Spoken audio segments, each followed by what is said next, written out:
ਵਾਹਿਗੁਰੂ ਜੀ ਕਾ ਖਾਲਸਾ ਵਾਹਿਗੁਰੂ ਜੀ ਕੀ ਫਤਿਹ। ਅਸਲਾਮ ਵਾਲੇਕਮ ਆਦਾਬ ਵਰਜ਼ ਮੈਂ ਹਾਂ ਤੁਹਾਡੀ ਹੋਸਟ ਨੀਲਮ ਕੌਰ। ਮੈਂ ਟੀਵੀ ਫੋਰ ਸਾਰੇ ਦਰਸ਼ਕਾਂ ਤੇ ਸਰੋਤਿਆਂ ਨੂੰ ਜੀ ਆਇਆਂ ਕਹਿੰਦੀ ਆ ਪ੍ਰੋਗਰਾਮ ਸੱਚੋ ਸੱਚ ਵਿੱਚ ਜਿਹੜੇ ਇਸ ਪ੍ਰੋਗਰਾਮ ਨਾਲ ਦੇਸ਼ਾਂ ਵਿਦੇਸ਼ਾਂ ਤੋਂ ਜੁੜ ਚੁੱਕੇ ਨੇ। ਖਾਲਸਾ ਅਫੇਅਰ ਸੈਂਟਰ ਦੇ ਸੰਚਾਲਕ ਡਾਕਟਰ ਅਮਨਜੀਤ ਸਿੰਘ ਸਟੂਡੀਓ 'ਚ ਮੇਰੇ ਨਾਲ ਸ਼ਾਮਲ ਨੇ। ਆਉਣ ਨਾਲ ਗੱਲਬਾਤ ਕਰਕੇ ਅੱਜ ਦੇ ਅਹਿਮ ਇਸ਼ੂਜ਼ ਉੱਪਰ ਉਹਨਾਂ ਤੋਂ ਉਹਨਾਂ ਦਾ ਤਜਜ਼ੀਆ ਜਾਣਦੇ ਹਾਂ।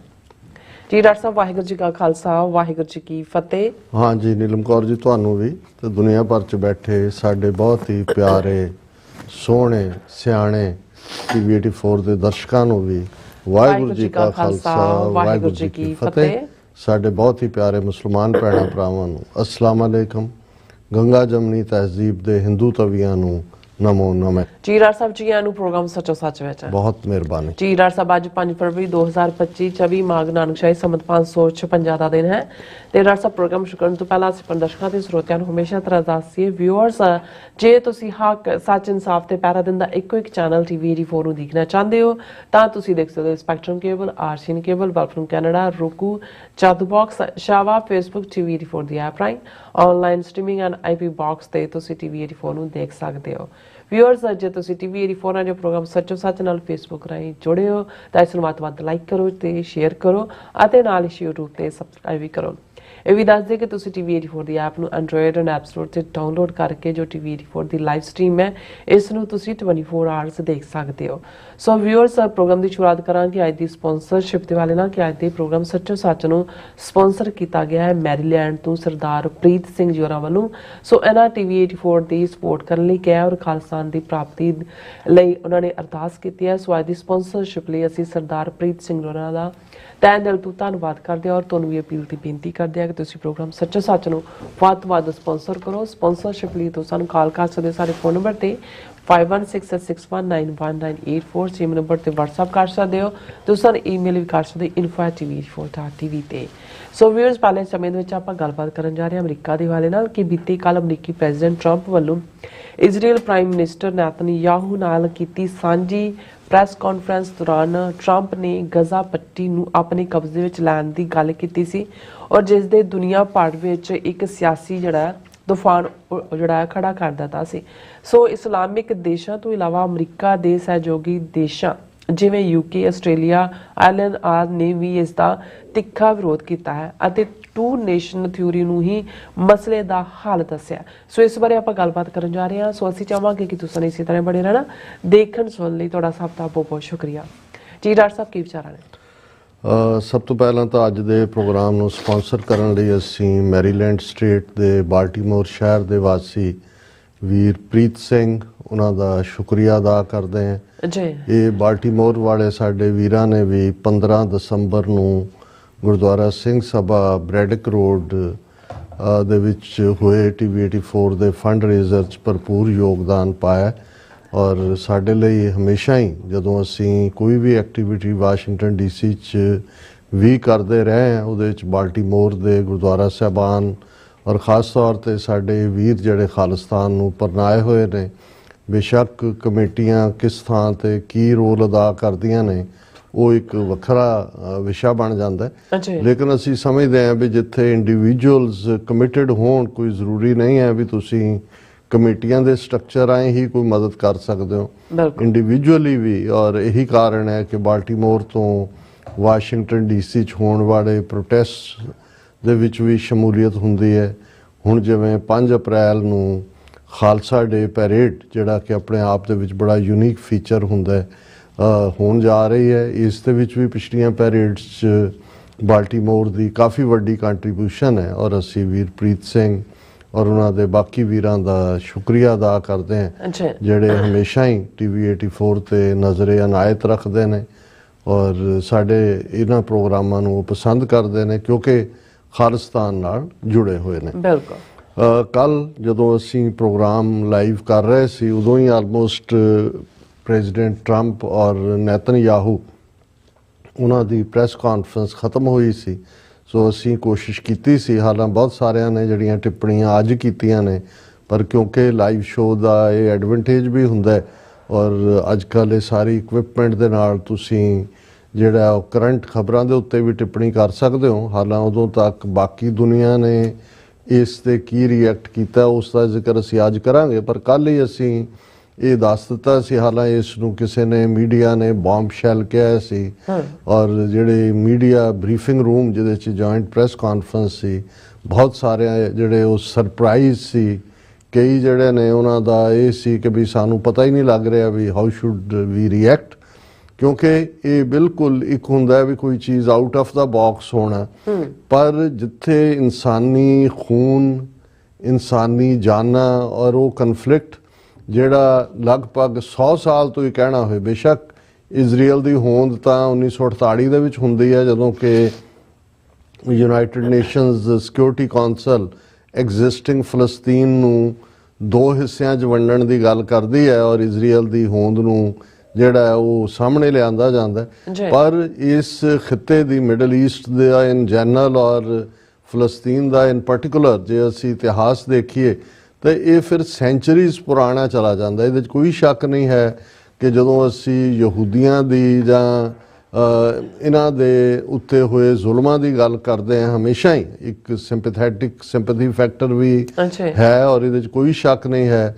ਕਿ 2-2.5-3 ਹਜ਼ਾਰ ਸਾਲ ਜਦੋਂ ਤੋਂ ਇਹ ਕੌਮ ਉੱਥੋਂ ਕੱਢੀ ਗਈ ਆਪਣੇ ਵਤਨ ਤੋਂ, ਰੋਮਨ ਐਮਪਾਇਰ ਦੇ ਵੇਲੇ ਹੀ ਜਿਹੜਾ ਬਹੁਤ ਕੁਝ ਵਾਪਰਦਾ। ਉਸ ਤੋਂ ਪਹਿਲਾਂ ਜਦੋਂ ਅਸੀਂ ਉਹਨਾਂ ਦੀ ਗੁਲਾਮੀ ਉਹ ਇਜਿਪਟ ਦੇ ਵਿੱਚ ਹੋਏ ਜਾਂ ਉਹਨਾਂ ਦੀ ਲਿਬਰੇਸ਼ਨ ਜਿਹੜੀ ਸਿਨਾਈ ਡੈਜ਼ਰਟ ਦੇ ਵਿੱਚ ਘੁੰਮਦੇ ਆ ਜਾਂ ਮੌਜ਼ੇਜ਼ ਔਰ ਉਹਨਾਂ ਦੇ ਰਾਹੀਂ ਹੋਈ ਆਜ਼ਾਦੀ ਦੀ ਗੱਲ ਹੋਏ, ਉਹਨਾਂ ਸਾਰਿਆਂ ਦਾ ਇੱਕ ਆਪਣਾ ਇਤਿਹਾਸ ਹੈ। ਔਰ ਅਕਸਰ ਜਦੋਂ ਵੀ ਪਾਸਓਵਰ ਦਾ ਦਿਨ ਹੁੰਦਾ ਅਸੀਂ ਜ਼ਿਕਰ ਕਰਦੇ ਹਾਂ ਕਿ ਵੀ ਕਿਵੇਂ ਜਿਹੜਾ ਇਸ ਕੌਮ ਨੇ ਸਫ਼ਰ ਕੀਤਾ ਔਰ ਇਹ ਜਨਰੇਸ਼ਨ ਆਫਟਰ ਜਨਰੇਸ਼ਨ ਆਪਣੀਆਂ ਪੀੜ੍ਹੀਆਂ ਨੂੰ ਉਹ ਪਾਠ ਦੱਸਦੇ ਨੇ। ਪਾਸਓਵਰ ਵਾਲੇ ਦਿਨ ਜ਼ਮੀਨ 'ਤੇ ਸੌਂਦੇ ਨੇ, ਉਹੀ ਜਿਹੜੀ ਹੈ ਬ੍ਰੈਡ ਜਿਸ ਕਿਸਮ ਦੀ ਉਦੋਂ ਉਹਨਾਂ ਨੇ ਖਾਧੀ ਔਰ ਆਪਣਿਆਂ ਨੂੰ ਬੱਚਿਆਂ ਨੂੰ ਦੱਸਦੇ ਨੇ ਕਿ ਭਾਈ ਤੁਹਾਨੂੰ ਕਿਵੇਂ ਉਸ ਸਾਰੀ ਸਲੇਵਰੀ 'ਚੋਂ ਇਜਿਪਟ ਦੀ ਕੱਢ ਕੇ ਤੇ ਆਜ਼ਾਦੀ ਮਿਲੀ ਸੀ। ਔਰ ਇਹਦੇ 'ਚ ਵੀ ਕੋਈ ਸ਼ੱਕ ਨਹੀਂ ਹੈ ਕਿ ਇਸ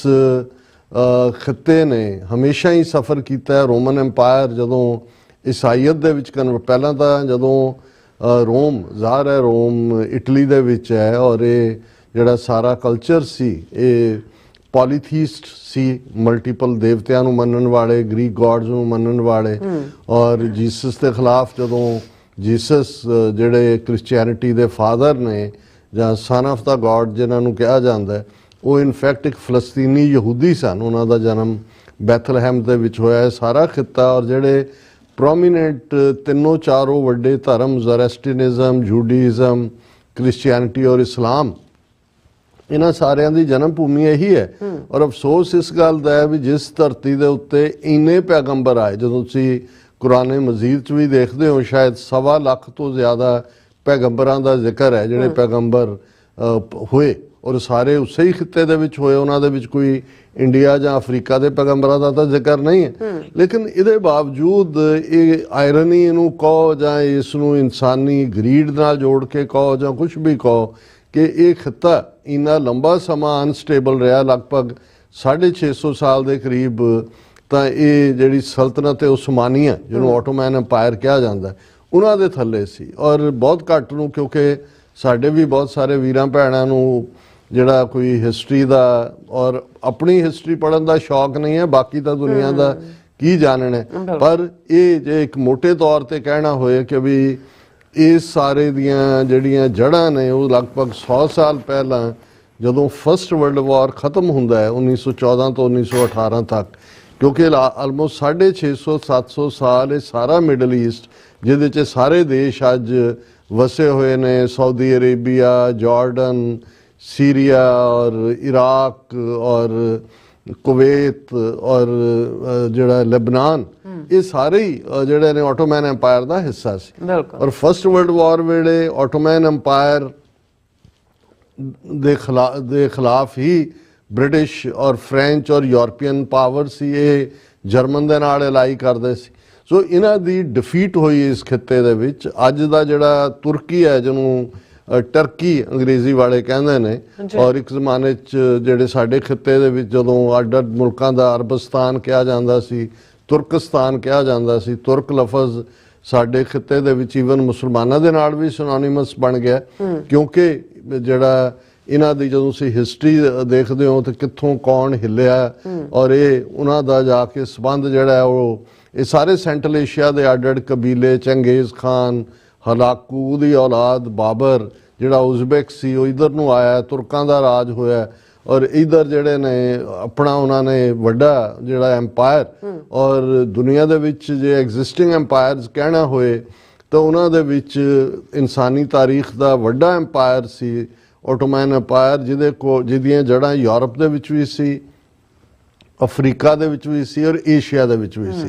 ਲੇਕਿਨ ਫਸਟ ਵਰਲਡ ਵਾਰ ਜਦੋਂ 1918 ਚ ਐਂਡ ਹੋਇਆ ਤੇ ਇਹ ਸਾਰਾ ਖਿੱਤਾ ਮਿਡਲ ਈਸਟ ਦਾ ਇਹਨਾਂ ਦੇ ਹੱਥਾਂ ਚੋਂ ਨਿਕਲ ਗਿਆ ਸਲਤਨਤ ਉਸਮਾਨੀਆ ਦੇ ਔਰ ਨਤੀਜੇ ਦੇ ਤੌਰ ਤੇ ਜਿਹਨੂੰ ਫਿਰ ਕਿਹਾ ਜਾਂਦਾ with the notch of the pen ਕਿ ਇਹ ਕਿਹਨੇ ਕਿਹਦੇ ਤੇ ਕਬਜ਼ਾ ਕੀਤਾ। ਜਿਹੜਾ ਫਲਸਤੀਨ ਹੈ ਅੰਗਰੇਜ਼ਾਂ ਦੇ ਹਿੱਸੇ ਆਇਆ, ਲੈਬਨਾਨ ਚ ਸ਼ਾਇਦ ਫ੍ਰੈਂਚ ਆ ਗਏ, ਸਾਊਦੀ ਅਰੇਬੀਆ ਜਿਹੜਾ ਇਹ ਸੌਦ ਟੱਬਰ ਜਿਹੜਾ ਇਹਨਾਂ ਦੇ ਨਾਲ ਲਾਇਲ ਸੀ ਬ੍ਰਿਟਿਸ਼ ਦੇ ਨਾਲ ਉਹਨਾਂ ਦੇ ਹਵਾਲੇ ਕਰ ਦਿੱਤਾ ਹੈ। ਜਾਰਡਨ ਦੇ ਵਿੱਚੋਂ ਕਿੰਗ ਆ ਗਿਆ ਔਰ ਇਹ ਸਾਰਾ ਜਿਹੜਾ ਇਸ ਢੰਗ ਦੇ ਨਾਲ ਕਿਉਂਕਿ ਆਇਲ ਨਿਕਲ ਚੁੱਕਾ ਸੀ ਜਿਹਨੂੰ ਯੈਲੋ ਗੋਲਡ ਕਹਿੰਦੇ ਨੇ ਔਰ ਇਹਨਾਂ ਸਾਰਿਆਂ ਦਾ ਇੰਟਰਸਟ ਉਹ ਸਾਰੇ ਦੇ ਵਿੱਚ ਸੀ।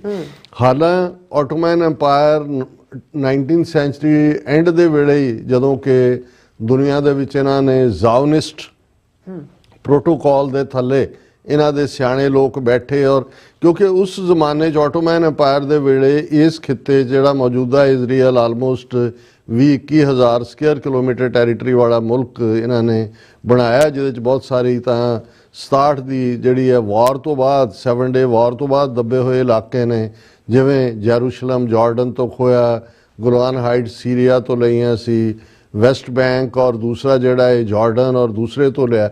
ਸੋ ਇਸ ਸਾਰੇ ਦੇ ਚੱਲਦੇ ਆ ਜਿਹੜਾ ਇਹਨਾਂ ਦੀ ਆਬਾਦੀ ਉੱਥੇ 10% ਵੀ ਨਹੀਂ ਸੀ ਯਹੂਦੀਆਂ ਦੀ ਔਰ ਇਹ ਜਿਹੜਾ ਤਕਰਾਰ ਹੈ 20ਵੀਂ ਸਦੀ ਦੀ ਬਿਗਨਿੰਗ 'ਚ ਹੀ ਸ਼ੁਰੂ ਹੋ ਗਿਆ ਸੀ ਸਿਸਟੇਮੈਟਿਕਲੀ ਕਿਉਂਕਿ ਡਿਕਲਾਈਨ ਚੱਲ ਹੀ ਰਿਹਾ ਸੀ ਆਟੋਮਨ ਐਮਪਾਇਰ ਦਾ, ਕਰਪਟ ਵੀ ਹੋ ਚੁੱਕੇ ਸੀ, ਕਿਵੇਂ ਉਹਨਾਂ ਨੇ ਆਪਣੀ ਆਬਾਦੀ ਵਧਾਈ।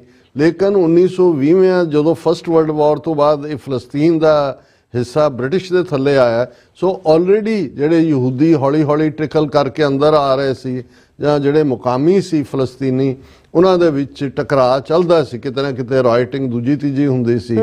30s ਤੱਕ ਪਹੁੰਚਦੇ ਆ ਇਹ ਪੂਰੀਆਂ ਗੈਂਗਸ ਇਹਨਾਂ ਇਧਰ ਵੀ ਇਹਨਾਂ ਦੀਆਂ ਕੁਝ ਮਿਲੀਟੈਂਟ ਆਰਗੇਨਾਈਜੇਸ਼ਨਸ ਉਹਨਾਂ ਦੇ ਉੱਤੇ ਹਮਲੇ ਦੂਜੇ ਤੀਜੇ। ਪਰ ਜਿਸ ਅੰਦਾਜ਼ ਦੇ ਵਿੱਚ ਫਿਰ ਸੈਕੰਡ ਵਰਲਡ ਵਾਰ ਜਿਹੜਾ 1939 ਤੋਂ 1945 ਤੱਕ ਚੱਲਿਆ ਜਦੋਂ ਕਿ ਨਾਜ਼ੀਆਂ ਨੇ ਜ਼ੁਲਮ ਕਿਉਂਕਿ 1930 ਚ ਜਰਮਨ ਚ ਤਾਂ ਸ਼ੁਰੂ ਹੋ ਗਏ ਸੀ ਜ਼ੁਲਮ ਬਿਗਨਿੰਗ ਦੇ ਵਿੱਚ ਹੀ ਨਾਜ਼ੀਆਂ ਦੇ ਔਰ ਫਿਰ ਇਹ ਜਦੋਂ ਜੰਗ ਖਤਮ ਹੋਈ ਇਹ ਸਾਹਮਣੇ ਆਇਆ ਕਿ ਵੀ ਕਿਸ ਲੈਵਲ ਦੇ ਉੱਤੇ ਜਿਹੜਾ ਹੈ ਕੰਸੈਂਟਰੇਸ਼ਨ ਕੈਂਪ ਔਰ ਗੈਸ ਚੈਂਬਰ ਔਰ ਲਗਭਗ 6 ਮਿਲੀਅਨ ਯਹੂਦੀਆਂ ਦਾ ਮਾਰਿਆ ਜਾਣਾ। ਸੋ ਇੱਕ ਸਿੰਪਥੀ ਫੈਕਟਰ ਵੀ ਹੋਇਆ ਔਰ ਉਹਦੇ ਲਈ ਗੁਨਾਹਗਾਰ ਤਾਂ ਯੂਰਪ ਵਾਲੇ ਸੀ ਕਿਉਂਕਿ ਕੱਲਾ ਇਹ ਨਹੀਂ ਹੈ ਕਿ ਜੇ ਤੁਸੀਂ ਯਹੂਦੀਆਂ ਦੇ ਨਾਲ ਕ੍ਰਿਸਚੀਅਨਿਟੀ ਦਾ ਟਕਰਾਅ ਦੇਖੋ ਜਾਂ ਯੂਰਪ ਦੀ ਹਿਸਟਰੀ ਨੂੰ ਦੇਖੋਗੇ ਤਾਂ ਫਿਰ ਮੁਸਲਮਾਨਾਂ ਨੇ ਕੋਈ ਬਹੁਤੀ ਪਰਸੀਕਿਊਸ਼ਨ ਨਹੀਂ ਕੀਤੀ ਹੈ ਯਹੂਦੀਆਂ ਦੀ ਬਹੁਤੀ ਕਿ ਇਹ ਠੀਕ ਹੈ ਕਿ ਇਸਲਾਮ ਡੋਮੀਨੈਂਟ ਸਟੇਟ ਦੇ ਵਿੱਚ ਥੋੜਾ ਬਹੁਤ ਜਿਹੜਾ ਉਹ ਸੈਕੰਡ ਕਲਾਸ ਤਾਂ ਹੁੰਦਾ ਹੈ ਉਹ ਇਕੁਅਲ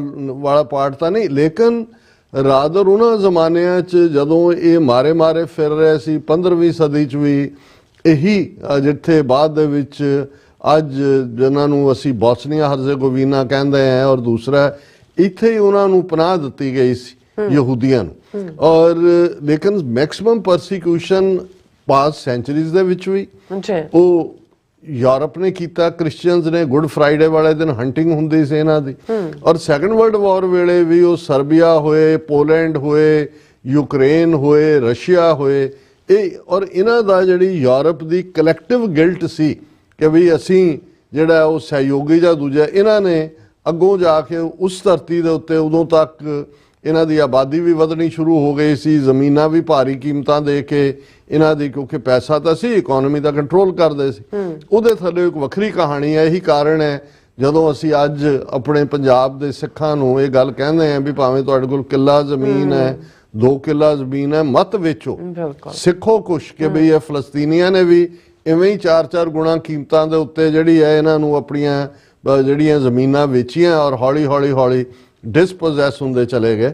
ਸੋ ਜਦੋਂ ਇਹ ਔਰ ਬ੍ਰਿਟਿਸ਼ ਕਿਉਂਕਿ ਜਦੋਂ ਕਿ ਆਪਸੀ ਟਕਰਾਅ ਉੱਥੇ ਵਧਣਾ ਸ਼ੁਰੂ ਹੋਇਆ ਇਹਨਾਂ ਦੀਆਂ ਹੱਗਣਾ ਵਰਗੀਆਂ ਔਰ ਮਿਲੀਟੈਂਟ ਆਰਗੇਨਾਈਜੇਸ਼ਨਸ ਔਰ ਜਿੰਨੇ ਵੀ ਉਹਨਾਂ ਦੇ ਇਜ਼ਰਾਈਲ ਦੇ ਪ੍ਰਾਈਮ ਮਿਨਿਸਟਰ ਬਾਅਦ ਦੇ 30-35 ਸਾਲ 'ਚ ਬਣੇ ਸਨੇ ਬੈਨ ਗੁਰਿਓਨ ਦੇ ਗੋਲਡਾ ਮਾਇਰ ਦੇ, ਇਹ ਸਾਰੇ ਉਹੀ ਸੀ ਜਿਹੜੇ ਕਿਤੇ ਨਾ ਕਿਤੇ ਉਸ ਜਿਹੜੀਆਂ ਮਿਲੀਟੈਂਟ ਐਕਟੀਵਿਟੀਜ਼ ਦੇ ਵਿੱਚ ਇਨਵੋਲਵ ਸੀ।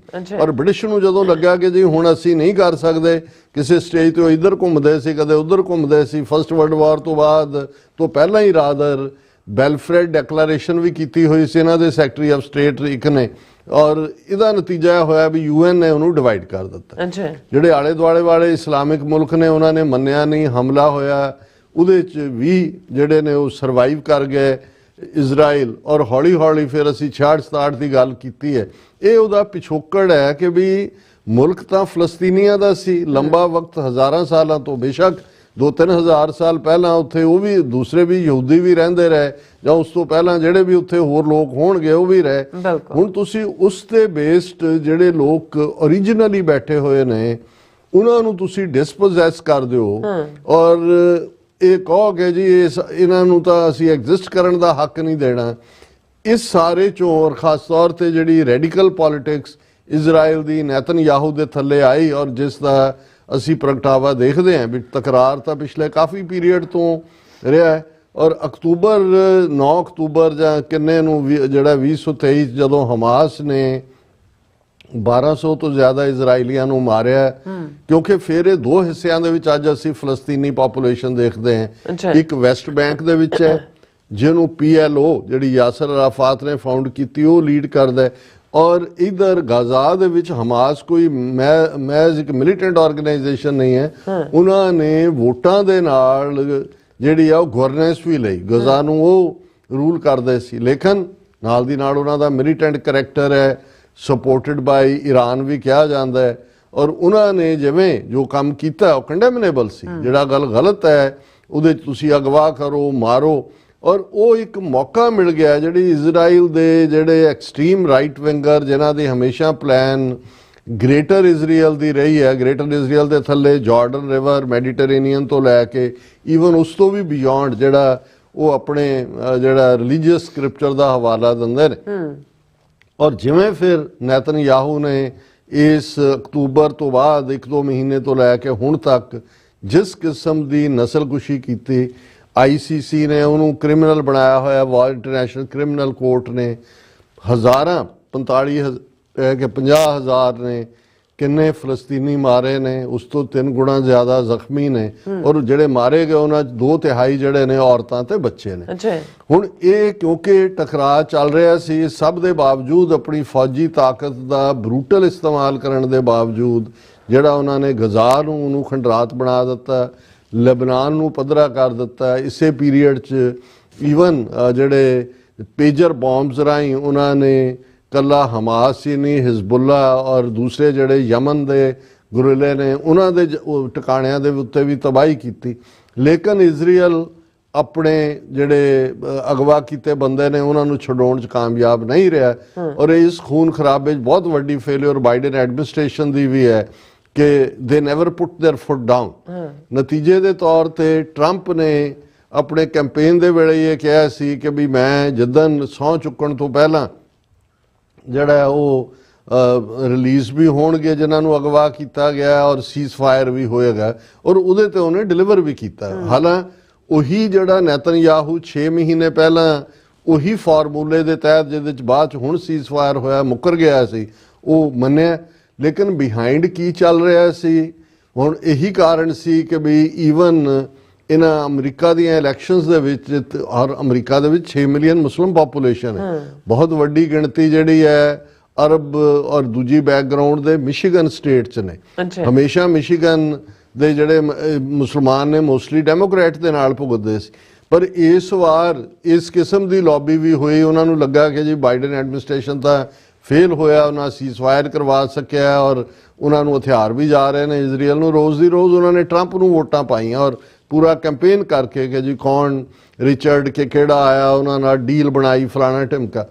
ਲੇਕਿਨ ਇਹ ਕਿਸੇ ਨੂੰ ਐਕਸਪੈਕਟਡ ਨਹੀਂ ਸੀ, ਔਰ ਕਿਉਂਕਿ ਪਹਿਲਾਂ ਹੁਣ ਨੈਤਨਯਾਹੂ ਵਿਜ਼ਿਟਰ ਵਾਈਟ ਹਾਊਸ ਦੇ ਵਿੱਚ ਨੈਤਨਯਾਹੂ ਹੈ, ਔਰ ਸੀਜ਼ ਫਾਇਰ ਜਿਹੜਾ ਉਹਦਾ ਪਹਿਲਾ ਫੇਜ਼ ਚੰਗੇ ਢੰਗ ਦੇ ਨਾਲ ਥੋੜਾ ਬਹੁਤ ਤਾਂ ਅਪ ਡਾਊਨ ਹੁੰਦਾ ਹੈ, ਉਹਦੇ 'ਚ ਫਲਸਤੀਨੀ ਪ੍ਰਿਜ਼ਨਰ ਵੀ ਸੈਂਕੜਿਆਂ ਦੀ ਗਿਣਤੀ 'ਚ ਛੱਡੇ ਗਏ, ਇਧਰੋਂ ਵੀ ਛੱਡੇ ਗਏ। ਔਰ ਇਹ ਚੰਗੀ ਗੱਲ ਸੀ ਕਿ ਜਿਹੜੇ ਇਜ਼ਰਾਈਲ ਦੇ ਅਗਵਾ ਕੀਤੇ ਵੀ ਸੀ, ਭਾਵੇਂ ਬੀਬੀਆਂ ਸੀ, ਉਹਨਾਂ ਦੀਆਂ ਫੌਜਣਾਂ ਸੀ, ਦੂਜਾ ਸਾਰੇ ਹੈਲਥੀ, ਕਿਸੇ ਦੇ ਕੋਈ ਟਾਰਚਰ ਦੀ ਸ਼ਿਕਾਇਤ ਜਾਂ ਦੂਜਾ ਨਹੀਂ, ਜਿਹਦੇ ਤੋਂ ਅਸੀਂ ਅੰਦਾਜ਼ਾ ਲਾ ਸਕਦੇ ਹਾਂ ਕਿ ਜਿਵੇਂ ਹਮਾਸ ਦਾ ਜਿਹੜਾ ਉਹਨਾਂ ਨੇ ਆਪਣਾ ਇੱਕ ਕਰੈਕਟਰ ਸ਼ੋਅ ਕੀਤਾ ਹੈ। ਅਦਰਵਾਈਜ਼ ਇਹ ਨਹੀਂ ਹੁੰਦਾ ਕਿ ਵੀ ਇੱਕ ਪਾਸੇ ਤੁਹਾਡਾ 50,000 ਲਾਸ਼ਾਂ ਪਈਆਂ ਨੇ, 3 ਗੁਣਾ ਤੁਹਾਡੇ ਉਹਨਾਂ 'ਚ ਜਿਹੜਾ ਉਹ ਜ਼ਖਮੀ ਨੇ, ਔਰ ਦੂਸਰੇ ਤੇ ਤੁਸੀਂ ਉਹਨਾਂ ਦੇ ਨਾਲ। ਸੋ ਇਹ ਇੱਕ ਪੋਜ਼ਿਟਿਵ ਗੱਲ ਸੀ ਔਰ ਬਹੁਤਿਆਂ ਨੂੰ ਹੋਪ ਸੀ। ਮੈਂ ਸਮਝਦਾ ਵੀ ਬਹੁਤਿਆਂ ਲਈ ਇਹ ਟਕਰਾਅ ਵਾਲੀ ਲਾਈਨ 'ਚੋਂ ਸੀ ਕਿ ਵੀ ਨੈਤਨਯਾਹੂ ਦੇ ਉੱਤੇ ਟਰੰਪ ਪ੍ਰਵੇਲ ਕਰੇਗਾ। ਔਰ ਅਸੀਂ ਵੀ ਜਦੋਂ ਪ੍ਰੈਜ਼ੀਡੈਂਟ ਟਰੰਪ ਦੀ ਪਿਛਲੇ ਜਿਹੜੀ ਟਰਮ ਦੀ ਕਾਰਗੁਜ਼ਾਰੀ ਕਹਿੰਦੇ ਆ ਕਿ ਇਹ ਕ੍ਰੈਡਿਟ ਜਾਂਦਾ ਹੈ ਟਰੰਪ ਨੂੰ ਕਿ ਉਹਨੇ ਇਰਾਕ ਵਾਰ ਸਮੇਟਣ ਦੀ ਕੋਸ਼ਿਸ਼ ਕੀਤੀ, ਤਾਲਿਬਾਨ ਦੇ ਨਾਲ ਨੈਗੋਸ਼ੀਏਟ ਕਰਕੇ 20 ਸਾਲ ਤੋਂ ਜਿਹੜੀ ਅਮਰੀਕੀ ਫੌਜ ਕੱਢੀ ਹੋਈ ਸੀ ਉਹ ਵਾਪਸ ਲਿਆਉਣ ਦਾ ਕੀਤਾ, ਭਾਵੇਂ ਉਹ ਤਾਂ ਵਾਪਸ ਬਾਈਡਨ ਦੇ ਪੀਰੀਅਡ 'ਚ ਆਏ, ਪਰ ਸਮਝੌਤਾ ਜਿਹੜਾ ਇਹ ਟਰੰਪ ਨੇ ਤੈਅ ਕੀਤਾ ਕਿ ਵੀ ਵਾਰ ਪ੍ਰੈਜ਼ੀਡੈਂਟ ਨਹੀਂ ਹੈ। ਸੋ ਜਿਸ ਅੰਦਾਜ਼ ਸੀਜ਼ਫਾਇਰ ਇੰਪਲੀਮੈਂਟ ਹੋਇਆ ਸੀ, ਬਹੁਤ ਸਾਰਿਆਂ ਨੂੰ ਐਕਸਪੈਕਟਡ ਸੀ ਕਿ ਨੈਤਨਯਾਹੂ ਦੇ ਉੱਤੇ ਟਰੰਪ ਪ੍ਰਵੇਲ ਕਰੇਗਾ। ਔਰ ਜਿਹੜੀ ਅਮਰੀਕਾ ਦੀ ਪਾਲਿਸੀ ਪਿਛਲੇ 30-35 ਸਾਲ ਤੋਂ ਹੈ, ਖਾਸ ਤੌਰ ਤੇ ਜਿਹੜਾ ਔਸਲੋ ਅਕੋਰਡ ਹੋਇਆ ਯਾਸਰ ਅਰਾਫਾਤ ਔਰ ਮਿਸਟਰ ਰਬੀਨ ਦੇ ਵਿਚਾਲੇ, ਉਹਦੇ 'ਚ 2 ਨੇਸ਼ਨ ਥਿਊਰੀ ਅਮਰੀਕਾ ਦੀ ਕੰਸਿਸਟੈਂਟ ਪੋਜੀਸ਼ਨ ਹੈ, UN ਦੇ ਵਿੱਚ ਵੀ, ਅਦਰਵਾਈਜ਼ ਵੀ। ਪਰ ਜਿਹਨੂੰ ਬੰਬਸ਼ੈਲ ਜਾਂ ਦੂਜਾ ਕਿਹਾ ਗਿਆ, ਮੈਂ ਹਾਲਾਂਕਿ ਈਵਨ ਤੁਸੀਂ ਨੈਤਨਯਾਹੂ ਦੀ ਸ਼ਰੂਡਨੈਸ ਦੇਖੋ, ਉਹਨੇ ਈਵਨ ਜੋ ਟਰੰਪ ਨੇ ਕਿਹਾ ਉਹਨੂੰ ਐਂਡੋਰਸ ਨਹੀਂ ਕੀਤਾ। ਉਹਨੇ ਕਿਹਾ it is an interesting idea, it is an out of box thing. ਹੁਣ ਇਹ ਟਰੰਪ ਨੇ ਕੀ ਕਿਹਾ? ਉਹਨੇ ਕਿਹਾ ਜੀ ਅਸੀਂ ਗਾਜ਼ਾ ਦੇ ਜਿਹੜਾ ਉਹਨੂੰ ਆਪਣੇ ਕੰਟਰੋਲ 'ਚ ਲਵਾਂਗੇ ਔਰ ਉਹਨੂੰ ਅਸੀਂ ਡਿਵੈਲਪ ਕਰਾਂਗੇ, ਬੀਚਾਂ ਦਾ ਸ਼ਹਿਰ ਬਣਾ ਦੇਵਾਂਗੇ। ਜਿਹੜਾ ਉਹਨੇ ਟਰਮ ਯੂਜ਼ ਕੀਤੀ ਉਹ ਇਨਫੈਕਟ ਜਿਹੜਾ ਰਿਵੇਰੀਆ ਆਫ ਦਾ ਮਿਡਲ ਈਸਟ। ਹੁਣ ਰਿਵੇਰੀਆ ਨੂੰ ਜਦੋਂ ਤੁਸੀਂ ਜਾ ਕੇ ਡਿਕਸ਼ਨਰੀ ਜਾਂ ਦੂਸਰੇ ਦੇਖਦੇ ਹੋ, ਫਰਾਂਸ ਔਰ ਇਟਲੀ ਦੇ ਵਿਚਾਲੇ ਰਿਵੇਰੀਆ ਹੈ ਜਿੱਥੇ ਕਿ ਬੀਚਿਸ ਨੇ ਔਰ ਦੂਜਾ ਟੂਰਿਸਟ ਸਪਾਟ ਹੈ। ਇਸੇ ਤਰ੍ਹਾਂ ਅਮਰੀਕਾ 'ਚ ਦੇਖੋਗੇ ਕਿ ਅਮਰੀਕਾ ਦਾ ਰਿਵੇਰੀਆ ਕੀ ਹੈ ਤੇ ਉਹ ਸੈਂਟਾ ਬਾਰਬਰਾ ਕਿ ਕੀ ਕੈਲੀਫੋਰਨੀਆ 'ਚ ਹੈ। ਮਤਲਬ ਇਹ ਹੈ ਵੀ ਅਮਰੀਕਾ ਨੇ ਫਲਸਤੀਨੀਆਂ ਦੇ 2 ਨੇਸ਼ਨ ਥਿਊਰੀ ਦਾ ਵੀ ਭੋਗ ਪਾ ਦਿੱਤਾ। ਕਿਤੇ ਨਾ ਜਿਹੜਾ ਨੈਤਨਯਾਹੂ ਨੇ ਡਾਇਰੈਕਟ ਉਛਲਿਆ ਨਹੀਂ ਆ, ਉਹਨੇ ਇੰਟਰਸਟਿੰਗ ਆਊਟ ਆਫ ਬਾਕਸ ਕਿਹਾ, ਪਰ ਉਹਨੂੰ ਵੀ ਇਹ ਨਜ਼ਰ ਆ ਰਿਹਾ ਵੀ ਉਹਦੀ ਤਾਂ ਆਪਣੀ ਅੱਖ ਹੈ ਉਹਦੇ ਤੇ ਕੰਟਰੋਲ ਕਰਨ ਦੇ ਲਈ। ਤੇ ਮੈਨੂੰ ਇਹ ਜਦੋਂ ਮੈਂ ਕੱਲ ਡਿਸਕਸ ਕਰਕੇ ਘਰ ਗਿਆ ਤਾਂ ਮੈਨੂੰ ਇੱਕਦਮ ਖਿਆਲ ਆਇਆ ਵੀ ਇੱਕ ਜ਼ਮਾਨੇ 'ਚ ਸ਼ਾਇਦ ਪ੍ਰੇਮ ਸਿੰਘ ਲਾਲਪੁਰਾ ਇਹ ਸੀ ਲੀਡਰ, ਔਰ ਸ਼੍ਰੋਮਣੀ ਕਮੇਟੀ ਦੇ ਵਿੱਚ ਜ਼ਾਹਰ ਚੋਣਾਂ ਹੁੰਦੀਆਂ ਸੀ ਔਰ ਬਾਅਦ ਦੇ ਵਿੱਚ ਮੈਂਬਰ ਹੀ ਚੁਣਦੇ ਸੀ ਪ੍ਰੈਜ਼ੀਡੈਂਟ। ਤੇ ਇਹ ਵੀ ਸੀ ਵੀ ਚਲੋ ਮੈਂਬਰ ਤਾਂ ਚੁਣ ਕੇ ਆ ਗਏ ਕਿ ਵੀ ਪ੍ਰਧਾਨ ਚੁਣਨ ਲਈ VOTING ਨਾ ਹੋਏ। ਹੁਣ 2 ਧਿਰਾਂ ਜਿਹੜੀਆਂ ਸੀ ਉਹਨਾਂ ਦੇ ਆਲਮੋਸਟ ਇੱਕੋ ਜਿਹੇ ਹੀ ਮੈਂਬਰ ਸੀ ਤੇ ਪ੍ਰੇਮ ਸਿੰਘ ਲਾਲਪੁਰਾ ਇਹ ਦੋਨਾਂ ਧਿਰਾਂ ਦੇ ਨਾਲ ਹੀ ਰੱਖਦਾ ਸੀ। ਤੇ ਉਹਨਾਂ ਨੇ ਇਹ ਕਿਹਾ ਵੀ ਚਲੋ ਜਿਹਨੂੰ ਅਸੀਂ ਆਪਸੀ ਟਕਰਾਅ ਨਾ ਕਰੀਏ, ਲਾਲਪੁਰਾ ਸਾਹਿਬ ਦੇ ਦੋਨੋਂ ਹੀ ਇੱਜ਼ਤ ਕਰਦੇ ਨੇ ਤੇ ਇਹਨਾਂ ਨੂੰ ਕਹਿ ਦਿੰਦੇ ਵੀ ਇਹ ਜਿਹਨੂੰ ਕਹਿਣਗੇ। ਅੱਛਾ, ਹੁਣ ਲਾਲਪੁਰਾ ਸਾਹਿਬ ਆ ਗਏ, ਹੁਣ ਮੈਨੂੰ ਆਲਮੋਸਟ ਕਨਫਰਮ ਹੈ ਵੀ ਲਾਲਪੁਰਾ ਕੋ ਹੋਰ ਵੀ ਹੋ ਸਕਦਾ। ਉਹਨੇ ਇੱਕ ਧਿਰ ਵਾਲਿਆਂ ਨੂੰ ਕਿਹਾ ਕਿ ਜੀ ਤੁਸੀਂ ਮੇਰੇ ਤੇ ਭਰੋਸਾ ਕਰਦੇ ਹੋ? ਉਹ ਕਹਿੰਦਾ ਜੀ ਬਿਲਕੁਲ ਕਰਦੇ ਆ। ਤੁਹਾਨੂੰ ਮਤਲਬ ਜੋ ਹੈ ਉਹ ਲਿਖ ਕੇ ਦਿਓਗੇ ਕਿ ਵੀ ਜੋ ਮੈਂ ਫੈਸਲਾ ਕਰਾਂਗਾ? ਉਹ ਕਹਿੰਦਾ ਜੀ ਬਿਲਕੁਲ। ਫਿਰ ਉਹਨੇ ਦੂਜੀ ਧਿਰ ਨੂੰ ਕਿਹਾ ਤੁਹਾਡਾ ਭਰੋਸਾ ਹੈ ਮੇਰੇ? ਫਿਰ ਉਹਨੇ ਕਿਹਾ ਦੇਖੋ ਤੁਹਾਡਾ ਦੋਨਾਂ ਧਿਰਾਂ ਦਾ ਮੇਰੇ ਤੇ ਹੀ ਭਰੋਸਾ ਹੈ ਨਾ, ਤੁਹਾਡਾ ਦੋਨਾਂ ਦੇ ਇੱਕ ਦੂਜੇ ਤੇ ਨਹੀਂ। ਤਾਂ ਉਹਨੂੰ ਉਹਨਾਂ ਨੇ ਹਾਰ ਦਿੱਤਾ ਸੀ ਵੀ ਜਿਹਨੂੰ ਤੂੰ ਸਮਝਦਾ ਵੀ ਠੀਕ ਹੈ ਦੋਨਾਂ ਧਿਰਾਂ ਦਾ ਇੱਕ ਉਮੀਦਵਾਰ ਸੀ, ਉਹਦੇ ਗੱਲ 'ਚ ਉਹਨੇ ਹਾਰ ਆਪਣੇ ਗੱਲ 'ਚ ਪਾ ਲਿਆ। ਉਹਨੇ ਕਿਹਾ ਜੀ ਦੇਖੋ ਤੁਹਾਡਾ ਦੋਨਾਂ ਧਿਰਾਂ ਤੇ ਉਹ ਵੀ ਸਾਲ ਜਿਹੜਾ ਜਾਂ ਜੋ ਵੀ ਟਰਮ ਸੀ ਉਹਨੇ ਕੱਢਿਆ। ਸੋ ਮੈਨੂੰ ਖਿਆਲ ਆਇਆ, ਮੈਂ ਕਿਹਾ ਵੀ ਇਹ ਇੱਥੇ ਇੱਕ ਦੂਜੇ ਦੇ ਖੂਨ ਦੇ ਪਿਆਸੇ ਅੱਧੀ ਸਦੀ ਤੋਂ ਜ਼ਿਆਦਾ। ਹਾਂ, ਔਰ ਫਿਰ ਉਹ ਰੀਅਲ estate ਵਾਲਾ ਕੰਮ ਕੀਤਾ। ਹੁਣ ਇਹ ਵੀ ਰੀਅਲ estate ਦਾ ਜਿਹੜਾ ਉੱਥੇ ਮਿਡਲ ਈਸਟ ਦਾ ਐਨਵॉय ਬਣਾਇਆ ਉਹ ਵੀ ਰੀਅਲ estate, ਔਰ ਓਵਰਆਲ ਵੀ ਜਵਾਈ ਵੀ ਉਹਦਾ ਇਸ ਕਿਸਮ ਦੀ ਲਾਈਨ।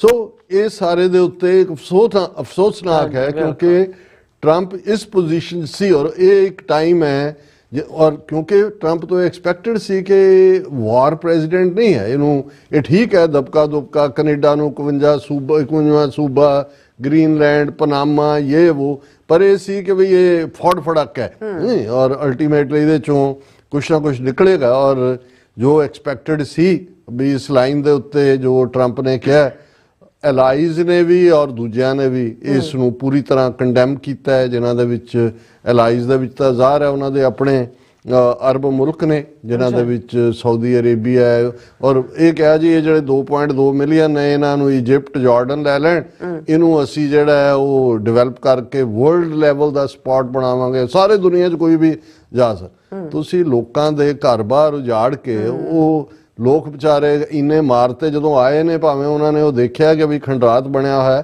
ਪਰ ਉਹ ਖਲੋਤੇ ਨੇ, ਉਹਨਾਂ ਦਾ ਦੀ ਫਾਦਰਲੈਂਡ ਹੈ, ਉਹਨਾਂ ਦੀ ਮਦਰਲੈਂਡ ਹੈ। ਤੁਸੀਂ ਯੂ ਕੈਨਟ ਡੂ ਦੈਟ। ਔਰ ਅਮਰੀਕਾ, ਮੈਨੂੰ ਤਾਂ ਮੈਂ ਇਹਨੂੰ ਬ੍ਰੌਡਰ ਜਦੋਂ ਕੰਟੈਕਸਟ ਦੇ ਵਿੱਚ ਦੇਖਦਾ ਹਾਂ ਕਿ ਵੀ ਜਿਹਦਾ ਇੱਕ ਆਪਣਾ ਰੈਪੂਟੇਸ਼ਨ ਹਿਊਮਨ ਰਾਈਟਸ ਚੈਂਪੀਅਨ ਦਾ ਵੈਲਿਊ ਸਿਸਟਮ, ਕਿਉਂਕਿ ਇਕੱਲੀ ਗੱਲ ਇਹ ਨਹੀਂ ਹੈ ਵੀ ਕੀ ਟੁੱਟ ਰਿਹਾ, ਬਹੁਤ ਕੁਝ ਟੁੱਟ ਰਿਹਾ ਬਿਲਕੁਲ। ਔਰ ਇਹ ਜਿਹੜਾ ਸਾਰਾ ਇੱਕ ਉਸ ਕਿਸਮ ਦਾ ਇੱਕ ਸੌੜਾ ਜਿਹਾ ਸੰਸਾਰ ਦੁਬਾਰਾ ਬਣਦਾ ਜਾਂਦਾ ਹੈ, ਘਟੀਆ ਜਿਹਾ ਨੈਸ਼ਨਲਿਜ਼ਮ, ਅਮਰੀਕਾ ਫਸਟ ਦੇ ਨਾਂ ਥੱਲੇ। ਠੀਕ ਹੈ, ਅਮਰੀਕਾ ਤਰੱਕੀ ਕਰੇ, ਸਾਡਾ ਮੁਲਕ ਹੈ, ਇਹਦੇ ਲਈ ਅਸੀਂ ਕੁਝ ਵੀ ਕਰਨ ਨੂੰ ਤਿਆਰ ਹੈ, ਲੇਕਿਨ ਅਮਰੀਕਾ ਦੀ ਬਿਊਟੀ ਤਾਂ ਇਹ ਸੀ ਕਿ ਅਮਰੀਕਾ ਇੱਕ ਉਸ ਡ੍ਰੀਮ ਦੀ ਫੁਲਫਿਲਮੈਂਟ ਸੀ ਜਿੱਥੇ ਕਿ ਇਨਸਾਨੀ ਵੈਲਿਊਜ਼, ਔਰ ਇਹੀ ਕਾਰਨ ਹੈ ਕਿ ਅਮਰੀਕਾ ਨਹੀਂ ਇਹ ਸੰਸਥਾਵਾਂ, ਯੂਨਾਈਟਿਡ ਨੇਸ਼ਨਸ ਹੋਏ, ਉਹ ਵਰਲਡ ਹੈਲਥ ਆਰਗੇਨਾਈਜੇਸ਼ਨ ਹੋਏ, ਉਹਨਾਂ ਦੀਆਂ ਅੱਗੋਂ ਬਾਡੀਜ਼ ਯੂਨੈਸਕੋ ਵਰਗੀਆਂ ਹੋਣ, ਜਿੱਥੇ ਵਰਲਡ ਹੈਰੀਟੇਜ ਜਿਹੜੇ ਨੇ ਸਿਟੀਜ਼ ਜਾਂ ਮੁਕਾਮ, ਉਹਨਾਂ ਨੂੰ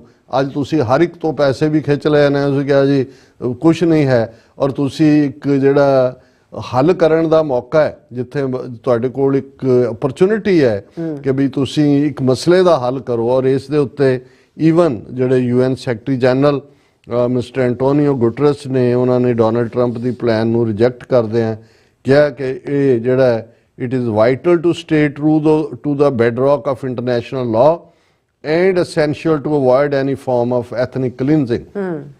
ਤੇ ਇਹ ਇੰਟਰਨੈਸ਼ਨਲ ਲਾਅ ਦੀ ਵੀ ਵਾਇਓਲੇਸ਼ਨ ਹੈ, ਔਰ ਐਥਨਿਕ ਕਲੀਨਜ਼ਿੰਗ ਨੂੰ ਤੁਸੀਂ ਜਿਹੜਾ ਹਰੀ ਝੰਡੀ ਦੇ ਰਹੇ ਹੋ ਵੀ ਇਥੋਂ ਮੁਕਾ ਦਿਓ, ਔਰ ਇਸ ਦੇ ਉੱਤੇ ਸਟਰੋਂਗ ਲਾਈਨ ਲਈ ਹੈ। ਔਰ ਹਮਾਸ ਜਿਹੜਾ ਲੜ ਰਿਹਾ ਹੈ, ਔਰ ਜਿਨ੍ਹਾਂ ਨੇ ਇਹ ਸਾਰੇ ਪੀਰੀਅਡ 'ਚ ਗਿਵਨ ਨਹੀਂ ਕੀਤਾ, ਔਰ ਇਹ ਉਹਦੇ 'ਚ ਉਹਨਾਂ ਨੇ ਰਾਦਰ ਹੋਰ ਵੀ ਇਸ ਦੇ ਉੱਤੇ ਕਿਹਾ ਕਿ ਵੀ ਜਿਹੜੇ ਟਰੰਪ ਦੇ ਗਾਜ਼ਾ ਸਟ੍ਰਿਪ ਦੇ ਉੱਤੇ ਕਮੈਂਟ ਨੇ, they are ridiculous and absurd and could destabilise West Asia, ਕਿ ਵੀ ਆਲਰੇਡੀ ਤਾਂ ਜੋ ਚੱਲ ਹੀ ਰਿਹਾ ਹੈ ਸਾਰੇ ਵੈਸਟ ਏਸ਼ੀਆ ਨੂੰ ਡੀਸਟੈਬਿਲਾਈਜ਼ ਕਰ ਸਕਦਾ ਹੈ।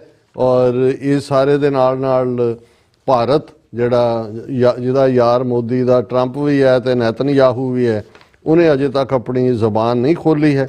ਔਰ ਹਾਲਾਂਕਿ ਟਰਕੀ ਜਿਹੜਾ ਲੰਬਾ ਵਕਤ ਜੇ ਟਰਕੀ ਦੀ ਹਿਸਟਰੀ, ਟਰਕੀ ਮੁਸਲਮਾਨਾਂ ਦੇ ਉਹਨਾਂ ਪਹਿਲੇ ਮੁਲਕਾਂ 'ਚੋਂ ਸੀ ਜਿਹਨੇ 1948 'ਚ ਇਜ਼ਰਾਈਲ ਨੂੰ ਰੈਕਗਨਾਈਜ਼ ਕਰ ਲਿਆ ਸੀ। ਔਰ ਜਦੋਂ 6-7 ਡੇ ਵਾਰ ਜਿਹੜੀ ਵੀ ਉਹਨਾਂ ਦੀ ਚੱਲੀ, ਇਜ਼ਰਾਈਲ ਦੇ ਆਪਣੇ ਜਹਾਜ਼ ਸਾਰੇ ਟਰਕੀ ਨੇ ਦੇ ਅੱਡਿਆਂ ਦੇ ਉੱਤੇ ਖੜੇ ਸੀ, ਪਰ ਇਸ ਦੇ ਉੱਤੇ ਟਰਕੀ ਨੇ ਵੀ ਜਿਹੜਾ ਬਹੁਤ ਜਿਹੜਾ ਸਟਰੋਂਗ ਸਟੇਟਮੈਂਟ ਦਿੱਤੀ ਹੈ। ਉਹਨੇ ਕਿਹਾ ਕਿ Trump's proposal on deportations from Gaza is not something that either the region or we would accept. Even thinking about it, in my opinion, is wrong and absurd. ਇਹ ਉਹਨਾਂ ਦੇ ਜਿਹੜਾ ਟਰਕੀ ਦੇ ਫੋਰਨ ਮਿਨਿਸਟਰ ਹਾਕਨ ਫਿਦਾਨ, ਉਹਨਾਂ ਦੀ statement ਹੈ।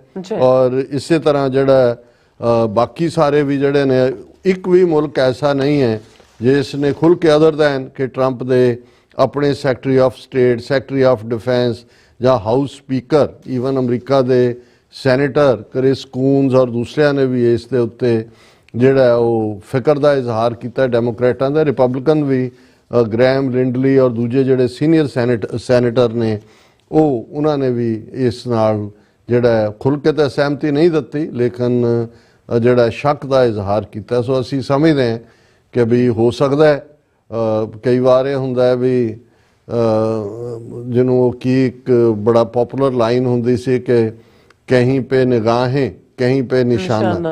ਹਾਂਜੀ, ਇਹ ਵੀ ਹੈ ਵੀ ਟਰੰਪ ਸਾਹਿਬ ਦੀ ਇਹ ਵੀ ਆਦਤ ਹੈ ਵੀ ਕਈ ਵਾਰ ਨਹੀਂ, ਜੋਕ ਤਾਂ ਨਹੀਂ ਵੀ ਗੱਲ ਛੱਡੀ ਹੈ, ਪਰ ਅੱਜ ਹੀ ਜਦੋਂ ਉਹਨਾਂ ਨੇ ਆਪਣੇ ਸੋਸ਼ਲ ਮੀਡੀਆ ਤੇ ਕਿਹਾ ਜੀ ਈਰਾਨ ਨਾਲ ਅਸੀਂ ਆਨਰੇਬਲ ਨਿਊਕਲੀਅਰ ਡੀਲ ਕੋਈ ਵੀ ਕਰਨ ਨੂੰ ਤਿਆਰ ਹੈ, ਕਿਉਂਕਿ ਇਸ ਪ੍ਰੈਸ ਕਾਨਫਰੰਸ 'ਚ ਇਹ ਵੀ ਸੀ ਜੀ ਕਿ ਇਜ਼ਰਾਈਲ ਨਿਊਕਲੀਅਰ ਪਾਵਰ ਨਹੀਂ ਬਣਨਾ ਚਾਹੀਦਾ। ਸੋ ਉਹਨਾਂ ਨੇ ਸ਼ਗੂਫਾ ਛੱਡ ਦਿੱਤਾ।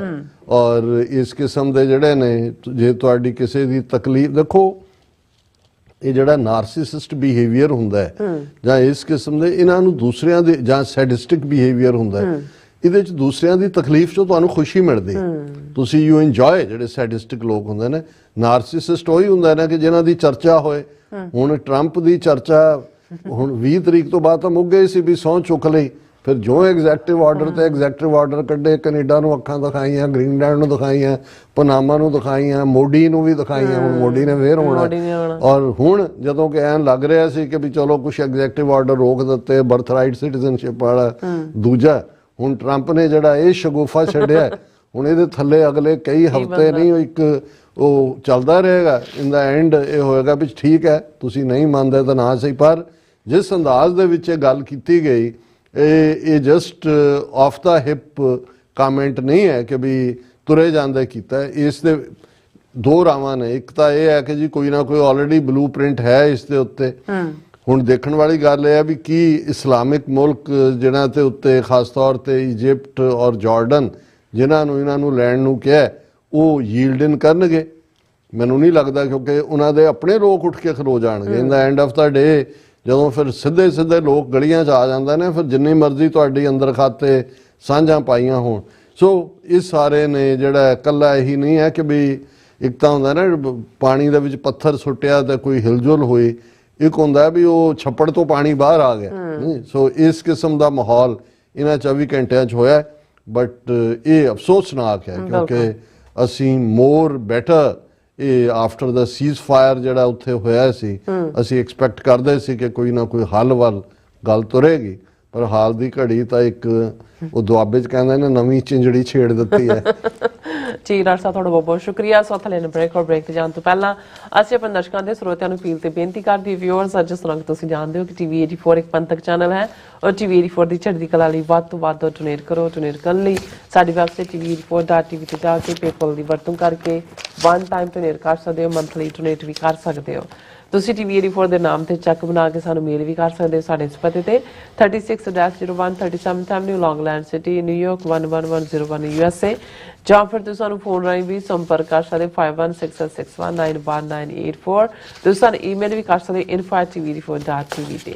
ਅਸੀਂ ਤੁਹਾਡੇ ਤਹਿ ਦਿਲ ਤੋਂ ਸ਼ੁਕਰਗੁਜ਼ਾਰ ਹੋਵਾਂਗੇ। ਸੋ ਥਲੇ ਨੇ ਬ੍ਰੇਕ ਵਿਊਅਰਸ, ਤੁਸੀਂ ਇਸੇ ਤਰ੍ਹਾਂ ਬੜੇ ਰਹਿਣਾ। ਮਿਲਦੇ ਹਾਂ after this short break.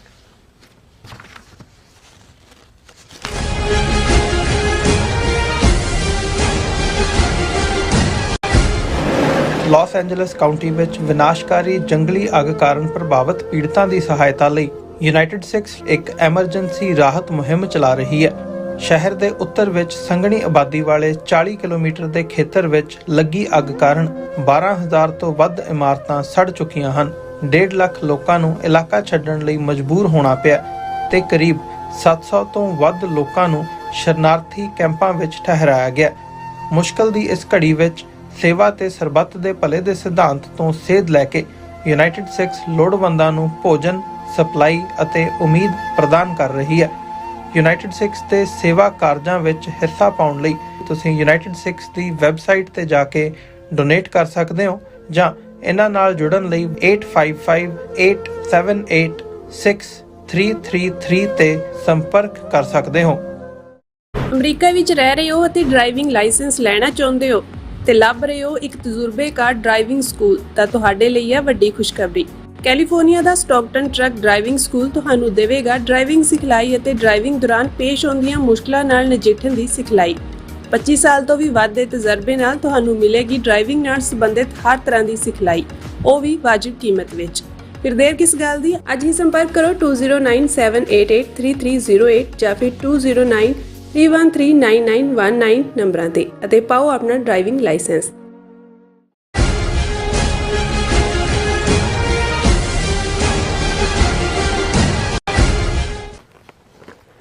Viewers welcome back to programme. So viewers, ਦੂਸਰੇ ਸੈਗਮੈਂਟ 'ਚ ਆਪਾਂ ਗੱਲਬਾਤ ਕਰਨ ਜਾ ਰਹੇ ਹਾਂ ਭਾਰਤ ਦੇ ਬਾਰੇ ਨਾਲ ਕਿ ਬੀਤੇ ਕੱਲ ਅਮਰੀਕਾ ਦੇ ਫੌਜੀ ਜਹਾਜ਼ ਵਿੱਚ 100 ਤੋਂ ਵੱਧ ਭਾਰਤੀਆਂ ਨੂੰ ਬੇੜੀਆਂ ਵਿੱਚ ਜਗੜ ਕੇ ਅੰਮ੍ਰਿਤਸਰ ਦੇ 에ਅਰਪੋਰਟ ਤੇ ਲਿਆਂਦਾ ਗਿਆ ਸੀ ਔਰ ਇਸ ਦੇ ਉੱਤੇ ਹੁਣ ਭਾਰਤ ਵਿੱਚ ਵੀ ਤਿੱਖਾ ਪ੍ਰਤੀਕਰਮ ਹੋ ਰਿਹਾ ਹੈ। ਸਵਾਲ ਇਹ ਪੁੱਛਿਆ ਜਾ ਰਿਹਾ ਹੈ ਕਿ ਕੋਲੰਬੀਆ ਵਰਗੇ ਛੋਟੇ ਜਿਹੇ ਮੁਲਕ ਨੇ ਅਮਰੀਕੀ ਫੌਜੀ ਜਹਾਜ਼ ਨੂੰ ਕੋਲੰਬੀਆ ਲੈਂਡ ਨਹੀਂ ਸੀ ਕਰਨ ਦਿੱਤਾ ਔਰ ਬਲਕਿ ਆਪਣੇ ਜਹਾਜ਼ ਰਾਹੀਂ ਆਪਣੇ ਸ਼ਹਿਰੀਆਂ ਨੂੰ ਅਮਰੀਕਾ ਤੋਂ ਲਿਆਂਦਾ ਗਿਆ ਸੀ ਔਰ ਭਾਰਤ ਅਮਰੀਕਾ ਸਾਹਮਣੇ ਇੰਨਾ ਬੇਬਸ ਕਿਉਂ ਹੈ, ਇਸ ਬਾਰੇ ਆਪਾਂ ਗੱਲਬਾਤ ਕਰਨ ਜਾ ਰਹੇ ਹਾਂ। ਸੋ ਅਸੀਂ ਚਾਹਾਂਗੇ ਕਿ ਤੁਸੀਂ ਇਸੇ ਤਰ੍ਹਾਂ ਬਣੇ ਰਹਿਣਾ। ਦੇਖਣ ਸੁਣਨ ਲਈ ਲਿਖਣ ਲਈ ਤੁਹਾਡਾ ਸਭ ਦਾ ਬਹੁਤ ਬਹੁਤ ਸ਼ੁਕਰੀਆ। ਜੀ ਡਾਕਟਰ ਸਾਹਿਬ ਕੀ ਕਹਿਣਾ ਚਾਹੋਗੇ? ਦੇਖੋ ਕੱਲ ਹਾਲਾਂਕਿ ਜਿਹੜੀ ਡਿਪੋਰਟੇਸ਼ਨ ਹੋਈ ਅਮਰੀਕਾ ਚੋਂ ਪਹਿਲੀ ਭਾਰਤੀਆਂ ਦੀ, ਉਸ ਬਾਰੇ ਬਹੁਤ ਸਾਰੀ ਜਾਣਕਾਰੀ ਨਹੀਂ ਸੀ। ਐਸਾ ਤਾਂ ਸੀ ਕਿ ਜਹਾਜ਼ ਐਲ ਪਾਸੋ ਜਾਂ ਸੈਂਡੀਐਗੋ ਤੋਂ ਉੱਡਿਆ, ਜਿਹੜੀ ਇਨੀਸ਼ੀਅਲ ਨੰਬਰ ਵੀ ਸੀ ਉਹ 200 ਦੇ ਕਰੀਬ, 208 ਦੇ ਕਰੀਬ ਸੀ। ਉਹਨਾਂ 'ਚ ਕੌਣ ਨੇ ਕੀ ਨੇ, ਇਹ ਸੀ ਕਿ ਵੀ ਉਹਦੀ ਰੀਫਿਊਲਿੰਗ ਜਹਾਜ਼ ਦੀ ਜਰਮਨ ਦੇ ਵਿੱਚ ਹੋਈ ਔਰ ਲੈਂਡ ਅੰਮ੍ਰਿਤਸਰ ਕਰਵਾਇਆ ਗਿਆ। ਔਰ ਅਸੀਂ ਤਾਂ ਜਿੰਨੇ ਇੱਕ ਥੋੜ੍ਹੇ ਬਹੁਤ ਇਸ ਜਹਾਜ਼ ਦੇ ਫੁੱਟਪ੍ਰਿੰਟਸ ਤੋਂ ਸਾਨੂੰ ਆਈਡੀਆ ਹੋਇਆ, ਅਸੀਂ ਆਪਣਾ ਕੱਲ ਲੀਡ ਸੈਗਮੈਂਟ ਇਸ ਵਿਸ਼ੇ ਤੇ ਕੀਤਾ ਸੀ ਔਰ ਇਹ ਸਵਾਲ ਖੜਾ ਕੀਤਾ ਸੀ ਕਿ ਵੀ ਆਮ ਹਾਲਤ ਦੇ ਵਿੱਚ ਇੰਨੀ ਮੰਗ ਹੋਣ ਦੇ ਬਾਵਜੂਦ ਵੀ ਅੰਮ੍ਰਿਤਸਰ ਤੋਂ ਬਹੁਤ ਘੱਟ ਡਾਇਰੈਕਟ ਫਲਾਈਟਸ ਚੱਲਦੀਆਂ ਨੇ ਔਰ ਜਿਹੜਾ ਉਹ ਮੰਗ ਹੁੰਦੀ ਰਹਿੰਦੀ ਹੈ ਲੇਕਿਨ ਉਹਨਾਂ 'ਤੇ ਕੋਈ ਅਸਰ ਨਹੀਂ ਹੁੰਦਾ। ਅਤੇ ਐਸਾ ਕੀ ਪਾਰਟ ਹੈ, ਕਿਉਂਕਿ ਹਾਲਾਂ ਸਾਨੂੰ ਇਹ ਪਤਾ ਨਹੀਂ ਸੀ ਵੀ ਉਹਦੇ 'ਚ ਪੈਸੇਂਜਰ ਨੇ ਔਰ ਜਿਵੇਂ ਕਿਹਾ ਗਿਆ ਕਿ ਜੀ ਇਸ ਲਈ ਕਿਉਂਕਿ ਉਸ 'ਚੋਂ ਬਹੁਤ ਸਾਰੇ ਪੰਜਾਬ ਹਰਿਆਣੇ ਨਾਲ ਸੰਬੰਧਿਤ ਨੇ। ਲੇਕਿਨ ਮੈਨੂੰ ਇਹ ਆਈਡੀਆ ਸੀ ਕਿ ਵੀ ਜਿਹੜਾ ਅਸੀਂ ਪਿਊ ਰਿਸਰਚ ਦਾ ਹਵਾਲਾ ਦਿੱਤਾ ਸੀ ਕਿ ਉਹਦੇ ਮੁਤਾਬਕ 7,25,000 ਗੈਰ ਕਾਨੂੰਨੀ ਭਾਰਤੀ ਨੇ ਇੱਥੇ। 18,000 ਦੀ ਫਿਗਰ ਤਾਂ ਨਵੰਬਰ ਮਹੀਨੇ 'ਚ ਆਈ ਜਿਹੜੀ ਅਮਰੀਕਨ ਅਥਾਰਟੀਜ਼ ਨੇ ਇੰਡੀਆ ਨੂੰ ਦਿੱਤੀ ਕਿ ਇਹ ਨੇ ਜਿਨ੍ਹਾਂ ਦੀਆਂ ਸਾਰੀਆਂ ਆਪਸ਼ਨਸ ਖਤਮ ਹੋ ਚੁੱਕੀਆਂ ਨੇ ਔਰ ਇਹਨਾਂ ਨੂੰ ਤੁਸੀਂ ਵਾਪਸ ਲਓ। ਔਰ ਅਸੀਂ ਜੋ ਵੀ ਉਸ 'ਤੇ ਬੇਸਡ ਗੱਲਬਾਤ ਕੀਤੀ, ਸਾਨੂੰ ਖੁਸ਼ੀ ਹੈ ਕਿ ਵੀ ਸਾਡੇ ਵਿਊਅਰਸ ਨੇ ਬਹੁਤ ਪਸੰਦ ਕੀਤੀ। ਉਹ ਪਹਿਲਾ ਸੈਗਮੈਂਟ ਹੀ ਜਿਹੜਾ 8-9 ਹਜ਼ਾਰ ਵਿਊਅਰਸ ਪਹਿਲੇ ਕੁਝ ਘੰਟਿਆਂ ਦੇ ਵਿੱਚ ਆਏ, ਜਿਹੜਾ ਕਿਉਂਕਿ ਸਾਡਾ ਪਹਿਲਾ ਸੈਗਮੈਂਟ ਲੰਬਾ ਹੁੰਦਾ ਹੈ, ਬਹੁਤ ਵਾਰੀ 33, 34, 35 ਮਿੰਟ ਦਾ ਹੁੰਦਾ ਹੈ, ਕਿਉਂਕਿ ਉਹਦੇ 'ਚ ਅਸੀਂ ਆਪਣੇ ਟੌਪਿਕ ਤੋਂ ਹਟਵੀਂ ਵੀ ਗੱਲ ਕਰ ਲੈਂਦੇ ਹਾਂ। ਮੇਰੀ ਕੋਸ਼ਿਸ਼ ਹੁੰਦੀ ਹੈ ਕੋਈ ਨਾ ਕੋਈ ਹਿਸਟੋਰੀਕਲ ਪਰਸਪੈਕਟਿਵ ਵੀ ਡਿਸਕਸ ਹੋ ਜਾਏ, ਜਿਹੜੇ 1 to 1 ਜਜ਼ਬਾਤੀ ਗੱਲਾਂ ਹੁੰਦੀਆਂ ਨੇ ਉਹ ਵੀ ਸਾਡੇ ਕੋਲ। ਬਾਕੀ ਤਾਂ ਜਿਹੜੇ ਫਿਰ 4 ਸੈਗਮੈਂਟ ਹੁੰਦੇ ਨੇ ਉਹ ਇਸ਼ੂ ਫੋਕਸਡ ਹੀ ਹੁੰਦੇ ਨੇ। ਸੋ ਉਸ ਨੂੰ ਬਹੁਤ ਪਸੰਦ ਕੀਤਾ ਗਿਆ ਔਰ ਲੇਕਿਨ ਹੁਣ ਜਿਹੜੀਆਂ ਡਿਟੇਲਸ ਐਮਰਜ ਹੋਈਆਂ ਉਹ ਆਲਮੋਸਟ ਉਸੇ ਲਾਈਨ 'ਤੇ ਨੇ ਜੋ ਸਾਡਾ ਅੰਦਾਜ਼ਾ ਸੀ ਕਿ ਵੀ ਖਾਸ ਤੌਰ 'ਤੇ ਸਿੱਖਾਂ ਨੂੰ ਬਦਨਾਮ ਕਰਨ ਲਈ, ਪੰਜਾਬ ਦੇ ਉੱਤੇ ਫੋਕਸ ਰੱਖਣ ਲਈ। ਔਰ ਜਦੋਂ ਅਸੀਂ ਟਾਈਮਿੰਗ ਦੇਖਦੇ ਹਾਂ, ਕਿਉਂਕਿ ਇੰਡੀਆ ਦੇ ਨਾਲ ਉਹਨਾਂ ਨੇ ਕੋਆਰਡੀਨੇਟ ਕੀਤਾ, ਹੁਣ ਤੁਸੀਂ ਟਾਈਮਿੰਗ ਦੇਖੋ ਕਿ ਇੱਕ ਪਾਸੇ ਐਨ ਜਦੋਂ ਉਹ ਵਿਚਾਰੇ ਬੇੜੀਆਂ 'ਚ ਜਕੜੇ ਹੋਏ ਔਰ ਜਿਹੜਾ ਉਹਨਾਂ ਦਾ military transport plane US C-17 military aircraft, ਉਹਦੇ 'ਚ ਉਹ ਤਸਵੀਰਾਂ ਜ਼ਾਹਰ ਨੇ ਕਿ ਪੈਰਾਂ 'ਚ ਬੇੜੀਆਂ ਨੇ, ਕਿਉਂਕਿ ਇਹ ਜਿਹੜਾ ਮਿਲਟਰੀ ਏਅਰਕ੍ਰਾਫਟ ਹੈ ਇਹ ਆਮ ਜਹਾਜ਼ਾਂ ਵਾਂਗ ਸੀਟਾਂ ਨਹੀਂ ਹੁੰਦੀਆਂ, ਬੈਂਚ ਵਰਗੇ ਹੀ ਹੁੰਦੇ ਨੇ ਕਿਉਂਕਿ ਖੁੱਲ੍ਹੀ ਥਾਂ। ਉਹਦੇ 'ਚ ਜਿਹੜੇ ਨੇ ਮੈਕਸਿਮਮ ਗੁਜਰਾਤੀ ਨੇ, ਜਿਹੜਾ ਪਹਿਲਾਂ 200 ਦੀ ਫਿਗਰ ਸੀ, ਸੋ 103 ਕੇ ਕਿੰਨੇ ਆਉਂਦੇ ਨੇ, ਉਹਦੇ 'ਚ 35 ਗੁਜਰਾਤੀ ਨੇ, 30 ਪੰਜਾਬੀ ਨੇ, ਬਾਕੀ ਜਿਹੜੇ ਨੇ ਯੂਪੀ, ਮਹਾਰਾਸ਼ਟਰ ਔਰ ਚੰਡੀਗੜ੍ਹ ਦੇ ਨੇ। ਔਰ ਜਿੱਥੋਂ ਆਇਆ ਉਹ ਸਾਰਾ ਮਿਡਲ ਇੰਡੀਆ 'ਚੋਂ ਗੁਜ਼ਰ ਕੇ ਆਇਆ, ਉਹਨੂੰ ਕਿਸੇ ਗੁਜਰਾਤ, ਮੱਧ ਪ੍ਰਦੇਸ਼, ਯੂਪੀ ਕਿਸੇ ਵੀ ਏਅਰਪੋਰਟ 'ਤੇ ਉਤਾਰਿਆ ਜਾ ਸਕਦਾ। ਦੂਸਰੇ ਐਕਸਟ੍ਰੀਮ ਜਿਹੜਾ ਬਾਰਡਰ ਦੇ ਨੇੜੇ ਲਿਆ ਕੇ ਵਾਹਗਾ 'ਤੇ ਉਤਾਰਨ ਦਾ ਕੀ ਮਤਲਬ ਸੀ? ਸੋ ਉਹ ਜਿਹੜਾ ਸਾਡਾ ਪਹਿਲਾ ਕੱਲ ਸੀ ਇਸ ਦੇ ਉੱਤੇ ਉਜਰ ਕਿ ਵੀ ਇਹ ਡੈਲੀਬਰੇਟ ਕੀਤਾ ਜਾ ਰਿਹਾ ਹੈ, ਡੀਮੋਰਲਾਈਜ਼ ਵੀ ਕੀਤਾ ਜਾ ਰਿਹਾ ਹੈ। ਔਰ ਖ਼ਾਸ ਤੌਰ 'ਤੇ ਹੁਣ ਜੇ ਪੰਜਾਬ 'ਚ ਉਤਾਰ ਰਹੇ, ਪੰਜਾਬ ਦੇ DGP ਬਿਆਨ ਦੇ ਰਿਹਾ ਕਿ ਜੀ ਅਸੀਂ 100 ਦੀ ਲਿਸਟ ਬਣਾਈ ਹੈ, ਉਹਨਾਂ 'ਚੋਂ 20 ਅਮਰੀਕਾ 'ਚ ਲੁਕੇ ਹੋਏ ਨੇ ਔਰ ਇਹ ਅਸੀਂ ਸਕਰੂਟਨੀ ਕਰਾਂਗੇ ਇਹਨਾਂ ਸਾਰਿਆਂ ਦੀ ਵੀ ਇਹਦੇ 'ਚੋਂ ਕਿਹਦਾ ਕੀ ਸੰਬੰਧ ਹੈ। ਔਰ ਇਸ ਸਾਰੇ ਦੇ ਉੱਤੇ ਹੀ ਫੋਕਸ ਰੱਖ ਕੇ ਇਹੀ ਪ੍ਰਭਾਵ ਦੇਣ ਦੀ ਕੋਸ਼ਿਸ਼ ਕੀਤੀ ਗਈ। ਹੁਣ ਜੇ ਤੁਸੀਂ ਉਹਦੀ ਟਾਈਮਿੰਗ ਦੇਖੋ ਕਿ ਉਦੋਂ ਨਰਿੰਦਰ ਮੋਦੀ ਮਹਾਕੁੰਭ ਦੇ ਵਿੱਚ ਡੁਬਕੀ ਲਾ ਰਿਹਾ ਹੈ ਔਰ ਕੈਮਰੇ ਉਧਰ ਲੱਗੇ ਹੋਏ ਨੇ ਤਾਂ ਕਿ ਇੱਧਰ ਜੋ ਕਰਤੂਤ ਹੈ ਕਿ ਵੀ ਤੁਸੀਂ ਮਿਲਟਰੀ ਪਲੇਨ ਦੀ ਲੈਂਡਿੰਗ ਕੀਤੀ ਹੈ, ਇਹਦੀ ਅਸੀਂ ਗੱਲ ਕਰਦੇ ਹਾਂ। ਦੂਸਰੇ ਪਾਸੇ ਦਿੱਲੀ ਦੇ ਵਿੱਚ ਜਿੱਥੇ ਇਹਨਾਂ ਨੇ ਪੂਰੀ ਰਿਗ ਕੀਤੀ ਹੈ ਚੋਣ ਕਰਨ ਦੇ ਲਈ, ਜੋ ਕਰ ਸਕਦੇ ਸੀ ਕਿਸੇ ਹੱਦ ਤੱਕ ਵੀ, ਇਲੈਕਸ਼ਨ ਕਮਿਸ਼ਨ ਤਾਂ ਇਹਨਾਂ ਦਾ ਘਰ ਦਾ ਨੌਕਰ ਹੈ, ਮੁੰਡੂ ਹੈ ਇਹਨਾਂ ਦਾ। ਔਰ ਉਧਰ ਅੰਮ੍ਰਿਤਸਰ 'ਚ ਜਿਹੜਾ ਉਤਾਰਨ ਦੀ ਲਾਈਨ ਰੱਖੀ ਤਾਂ ਕਿ ਫੋਕਸ ਦਿੱਲੀ ਚੋਣਾਂ ਵੱਲ ਹੈ ਕਿ ਜੀ ਉਹ ਐਗਜ਼ਿਟ ਪੋਲ ਆ ਗਏ, BJP ਨੂੰ ਇੰਨੀਆਂ ਸੀਟਾਂ ਵੱਧ ਮਿਲਣੀਆਂ, ਇੰਨੀਆਂ ਘੱਟ ਮਿਲਣੀਆਂ, ਤੇ ਉਧਰ ਉਹ ਜਾ ਕੇ ਦੱਸ ਰਿਹਾ ਕਿ ਵੀ ਮੈਂ ਬੜਾ ਧਾਰਮਿਕ। ਔਰ ਇਹ ਹਮੇਸ਼ਾ ਇਸ ਕਿਸਮ ਦੀ ਉਹ ਆਪਣਾ ਜਿਹੜਾ ਉਹ ਨੌਟੰਕੀ ਕਰਦਾ। ਪਿਛਲੀਆਂ ਚੋਣਾਂ ਵੇਲੇ, ਪਾਰਲੀਮੈਂਟ ਵੇਲੇ ਕਦੇ ਉੱਤਰਾਖੰਡ ਦੀ ਗੁਫਾ 'ਚ ਜਾ ਕੇ ਉਹ ਕਹਿੰਦਾ ਵੀ ਇਹ ਯਕੀਨੀ ਬਣਾਉਂਦਾ ਵੀ ਕੈਮਰਾ ਸਿੱਧਾ ਆਏ, ਕੈਮਰੇ 'ਚ ਬੈਠਾ ਅੱਖਾਂ ਬੰਦ ਕਰਕੇ ਬਗਲਾ ਭਗਤ ਬਣਿਆ ਹੋਇਆ। ਹੁਣ ਇਸ ਸਾਰੇ ਦੇ ਉੱਤੇ ਇਹ ਸਵਾਲ ਅਸੀਂ ਨਹੀਂ ਚੁੱਕ ਰਹੇ। ਹੁਣ ਜਿਵੇਂ ਦਾ ਹਿੰਦੂ ਅਖਬਾਰ ਦੀ ਜਿਹੜੀ ਫੋਰਨ ਬਿਊਰੋ ਚੀਫ ਹੈ ਸੁਹਾਸਿਨੀ ਹੈਦਰ ਹੈ, ਇਹ ਸੁਬਰਾਮਨੀਅਮ ਸਵਾਮੀ ਦੀ ਡਾਟਰ ਹੈ, ਜਿਹੜਾ RSS ਦਾ ਆਈਡੀਆਲੋਗ ਹੈ। ਉਹਨੇ ਆਪਣੇ ਜਿਹੜੀ ਹੈ ਸੁਹਾਸਿਨੀ ਹੈਦਰ ਨੇ ਇਹ ਸਵਾਲ ਪੁੱਛਿਆ, ਅਨਲਾਈਕ Columbia, India has not protested the use of military transport for migrants. The message from this kind of transport by the US is clear. Take back whoever it decides to send or else ... ਹੁਣ ਅਨਲਾਈਕ Columbia ਕਿਉਂ? Columbia ਛੋਟਾ ਜਿਹਾ ਮੁਲਕ ਹੈ, ਔਰ ਜਦੋਂ military plain ਨੇ ਕੋਲੰਬੀਅਨਸ ਜਿਹੜੇ ਇਵੇਂ ਹੀ ਇਲੀਗਲ ਨੇ ਜਾ ਕੇ ਉਹਦੇ ਹਵਾਈ ਜਿਹੜਾ ਉਸ ਏਰੀਆ ਦੇ ਵਿੱਚ ਸਰਕਲ ਕੀਤਾ, ਉਹ ਥੱਲੇ ਉਹਨਾਂ ਦੇ ਜਿਹੜੇ ਅਥਾਰਟੀ ਸੀ ਏਅਰਪੋਰਟ ਦੀਆਂ, ਉਹਨਾਂ ਨੇ ਉਹਨੂੰ ਲੈਂਡ ਕਰਨ ਦੀ ਇਜਾਜ਼ਤ ਨਹੀਂ ਦਿੱਤੀ। ਉਹਨੇ ਕਿਹਾ ਵੀ ਨਹੀਂ, ਮਿਲਟਰੀ ਪਲੇਨ ਨਹੀਂ। ਹਾਲਾਂ ਬਾਅਦ 'ਚ ਦਬਕੇ ਦੁਬਕੇ ਮਾਰ ਕੇ ਉਹਨੇ ਜਿਹੜੇ ਟਰੰਪ ਨੇ, ਉਹਨਾਂ ਨੇ ਕਿਹਾ ਵੀ ਸਾਡਾ ਆਪਣਾ ਪਲੇਨ ਆਏਗਾ। ਕੋਲੰਬੀਆ ਨੇ ਆਪਣਾ ਪਲੇਨ ਭੇਜਿਆ। ਜਦੋਂ ਉਹ ਵਾਪਸ ਸਾਰੇ ਗਏ, ਉਹਨਾਂ ਦਾ ਉਹ ਪ੍ਰੈਜ਼ੀਡੈਂਟ ਔਰ ਮਿਨਿਸਟਰ ਉਹਨਾਂ ਨੂੰ ਜਿਹੜਾ ਉਹਨੇ ਰਿਸੀਵ ਕੀਤਾ, ਉਹਨੇ ਕਿਹਾ ਅਸੀਂ ਤੁਹਾਨੂੰ ਪਿਆਰ ਕਰਦੇ ਹਾਂ, ਤੁਹਾਡਾ ਮੁਲਕ ਹੈ, ਅਸੀਂ ਤੁਹਾਨੂੰ ਪੈਕੇਜ ਵੀ ਦੇਵਾਂਗੇ ਤਾਂ ਕਿ ਤੁਸੀਂ ਇੱਥੇ ਸੈਟਲ ਹੋ। ਇਹ ਹੈ ਆਨਰ। ਬਿਲਕੁਲ। ਔਰ ਇਹ ਹੈ ਵੀ ਈਵਨ ਅਮਰੀਕਾ ਵਰਗੇ ਮੁਲਕ ਨੂੰ ਵੀ ਦੱਸਣਾ, ਹੁਣ ਜਦੋਂ ਤੁਸੀਂ ਫੌਜੀ ਪਲੇਨ ਦਾ ਇਸਤੇਮਾਲ ਕਰ ਰਹੇ ਹੋ, ਇਹਦਾ ਮਤਲਬ ਤਾਂ ਇਹ ਜੰਗ ਦਾ ਐਲਾਨ ਹੀ ਹੁੰਦਾ ਹੈ। ਬਿਲਕੁਲ। ਕਿ ਵੀ ਤੁਸੀਂ, ਔਰ ਇਹ ਹੁੰਦਾ ਹੈ ਕਿ ਵੀ ਅਸੀਂ ਤੁਹਾਡੀ ਜਿਹੜੀ ਟੈਰੀਟਰੀ ਦੇ ਵਿੱਚ ਫੌਜੀ ਤਾਕਤ ਦੇ ਨਾਲ ਐਂਟਰ ਕਰ ਰਹੇ ਹਾਂ। ਔਰ ਇਹ ਗੱਲ ਬਿਲਕੁਲ ਠੀਕ ਕਹੀ ਹੈ ਉਹਨੇ ਕਿ ਵੀ ਕੋਲੰਬੀਆ ਨੇ ਤਾਂ ਰੈਜ਼ਿਸਟ ਕੀਤਾ ਬਈ unlike Colombia, India has not protested the use of military transport for migrant. ਔਰ ਕਿਉਂਕਿ ਜਦੋਂ ਜੇ ਕੋਲੰਬੀਆ ਨੇ ਆਪਣਾ ਜਹਾਜ਼ ਲਿਆਂਦਾ ਤੇ ਆਨਰੇਬਲੀ ਉਹਨਾਂ ਦੇ ਸ਼ਹਿਰੀ ਜਿਹੜੇ ਨੇ ਉਹਦੇ 'ਚ ਬੈਠ ਕੇ ਗਏ, ਬੀੜੀਆਂ 'ਚ ਨਹੀਂ ਗਏ। ਤੇ ਇੱਥੇ ਜਕੜ ਕੇ ਲਿਆ ਕੇ ਤੁਹਾਡੇ ਮੁਲਕ ਦੇ ਵਿੱਚ ਫੌਜੀ ਮਾਈਟ ਦੇ ਨਾਲ ਉਤਾਰਨਾ, ਔਰ ਤੁਸੀਂ ਕੁੰਭ 'ਚ ਡੁਬਕੀਆਂ ਲਾ ਰਹੇ ਹੋ ਕਿ ਵੀ ਹਰ ਹਰ ਗੰਗਾ ਕਰ ਰਹੇ ਹੋ ਬੈਠ ਕੇ, ਇਹ ਸ਼ੋਅ ਕਰਦਾ ਵੀ ਤੁਸੀਂ ਕਿੰਨੇ ਬੇਗੈਰਤ ਹੋ ਚੁੱਕੇ ਹੋ। ਔਰ ਇਸ ਸਾਰੇ ਦੇ ਚੱਲਦੇ ਆ, ਔਰ ਜਿਵੇਂ ਅਸੀਂ ਕੱਲ ਵੀ ਇਹ ਕਿਹਾ ਸੀ ਕਿ ਵੀ ਇਹ ਹੁਣ ਅੱਜ ਤਾਂ ਬਹੁਤ ਸਾਰਿਆਂ ਨੇ ਜਿਹੜਾ ਰਿਐਕਟ ਕੀਤਾ ਹੈ ਇਸ ਦੇ ਉੱਤੇ। ਈਵਨ ਕਾਂਗਰਸ ਨੇ ਇਹ ਕਿਹਾ ਕਿ pictures of Indians getting handcuffed, humiliated while being deported from US saddening. Congress MP Shashi Tharoor on Tuesday said the media kerfuffle over the deportation of 150 plus illegal Indian migrants from the United States obscures a few facts कि भी ये दस नहीं रहे कि जड़ा Indians getting handcuffed and humiliated. और इस दे उत्ते उन्हें कहा भी ये शर्म की गल है कि इवें हो रहा। हुण एक पासे तां तुसी हाल देखो, पंजाब दी सरकार जिहड़ी सारी दी सारी दिल्ली जाके बैठी हुई सी, उन्हां दा एक मिनिस्टर जरूर धालीवाल के कौन NRI वो आया, उन्हें कहा जी कोई नहीं। लेकिन चाहिदा ये सी, असी दो गल्लां कल भी कीतियां सी, अज भी कईयां ने इस दे उत्ते कहा भी एक जमाना सी भी तो ये है राज दी गल। जदों साडा राज सिख राज जिहनूं कहा जांदा है, उस पीरीयड महाराजा रणजीत सिंह दे पीरीयड 50 तो ज़्यादा फॉरेनर्स जिन्हां दे विच रशियन, इटैलीयन, अमेरिकन, फ्रेंच मुलाजम सी, जिन्हां जनरल वेंतुरा, जनरल लॉर्ड इत्थों पेंसिल्वेनिया दा एक गोरा डॉक्टर सी अमेरिका चों, दूजे ਉਹ ਤੁਹਾਡੇ ਕੋਲ ਸੀ। ਬੇਸ਼ੱਕ ਉਹਨਾਂ ਨੂੰ ਇੱਕ ਬਹੁਤ ਚੰਗੀ ਪੇ ਔਰ ਬਹੁਤ ਚੰਗਾ ਆਨਰ ਦੇ ਨਾਲ ਰੱਖਿਆ ਜਾਂਦਾ ਸੀ। ਤੇ ਅੱਜ ਹਾਲਾਤ ਇਹ ਨੇ ਵੀ ਪੰਜਾਬ ਦੇ ਵਿੱਚ ਉਹ ਕੋਈ ਨਾ ਓਪਰਚੁਨਿਟੀਜ਼ ਨੇ ਕਿ ਵੀ ਉੱਥੇ ਉਹ ਆਪਣਾ ਪਰਸੂਟ ਆਫ ਹੈਪੀਨੈਸ ਕਰ ਸਕਣ। ਬਿਲਕੁਲ। ਕਿਵੇਂ ਜ਼ਮੀਨਾਂ ਗਹਿਣੇ ਪਾ ਕੇ, ਬੈਅ ਕਰਕੇ, ਵੇਚ ਕੇ ਬਾਹਰ ਨਿਕਲਦੇ ਨੇ।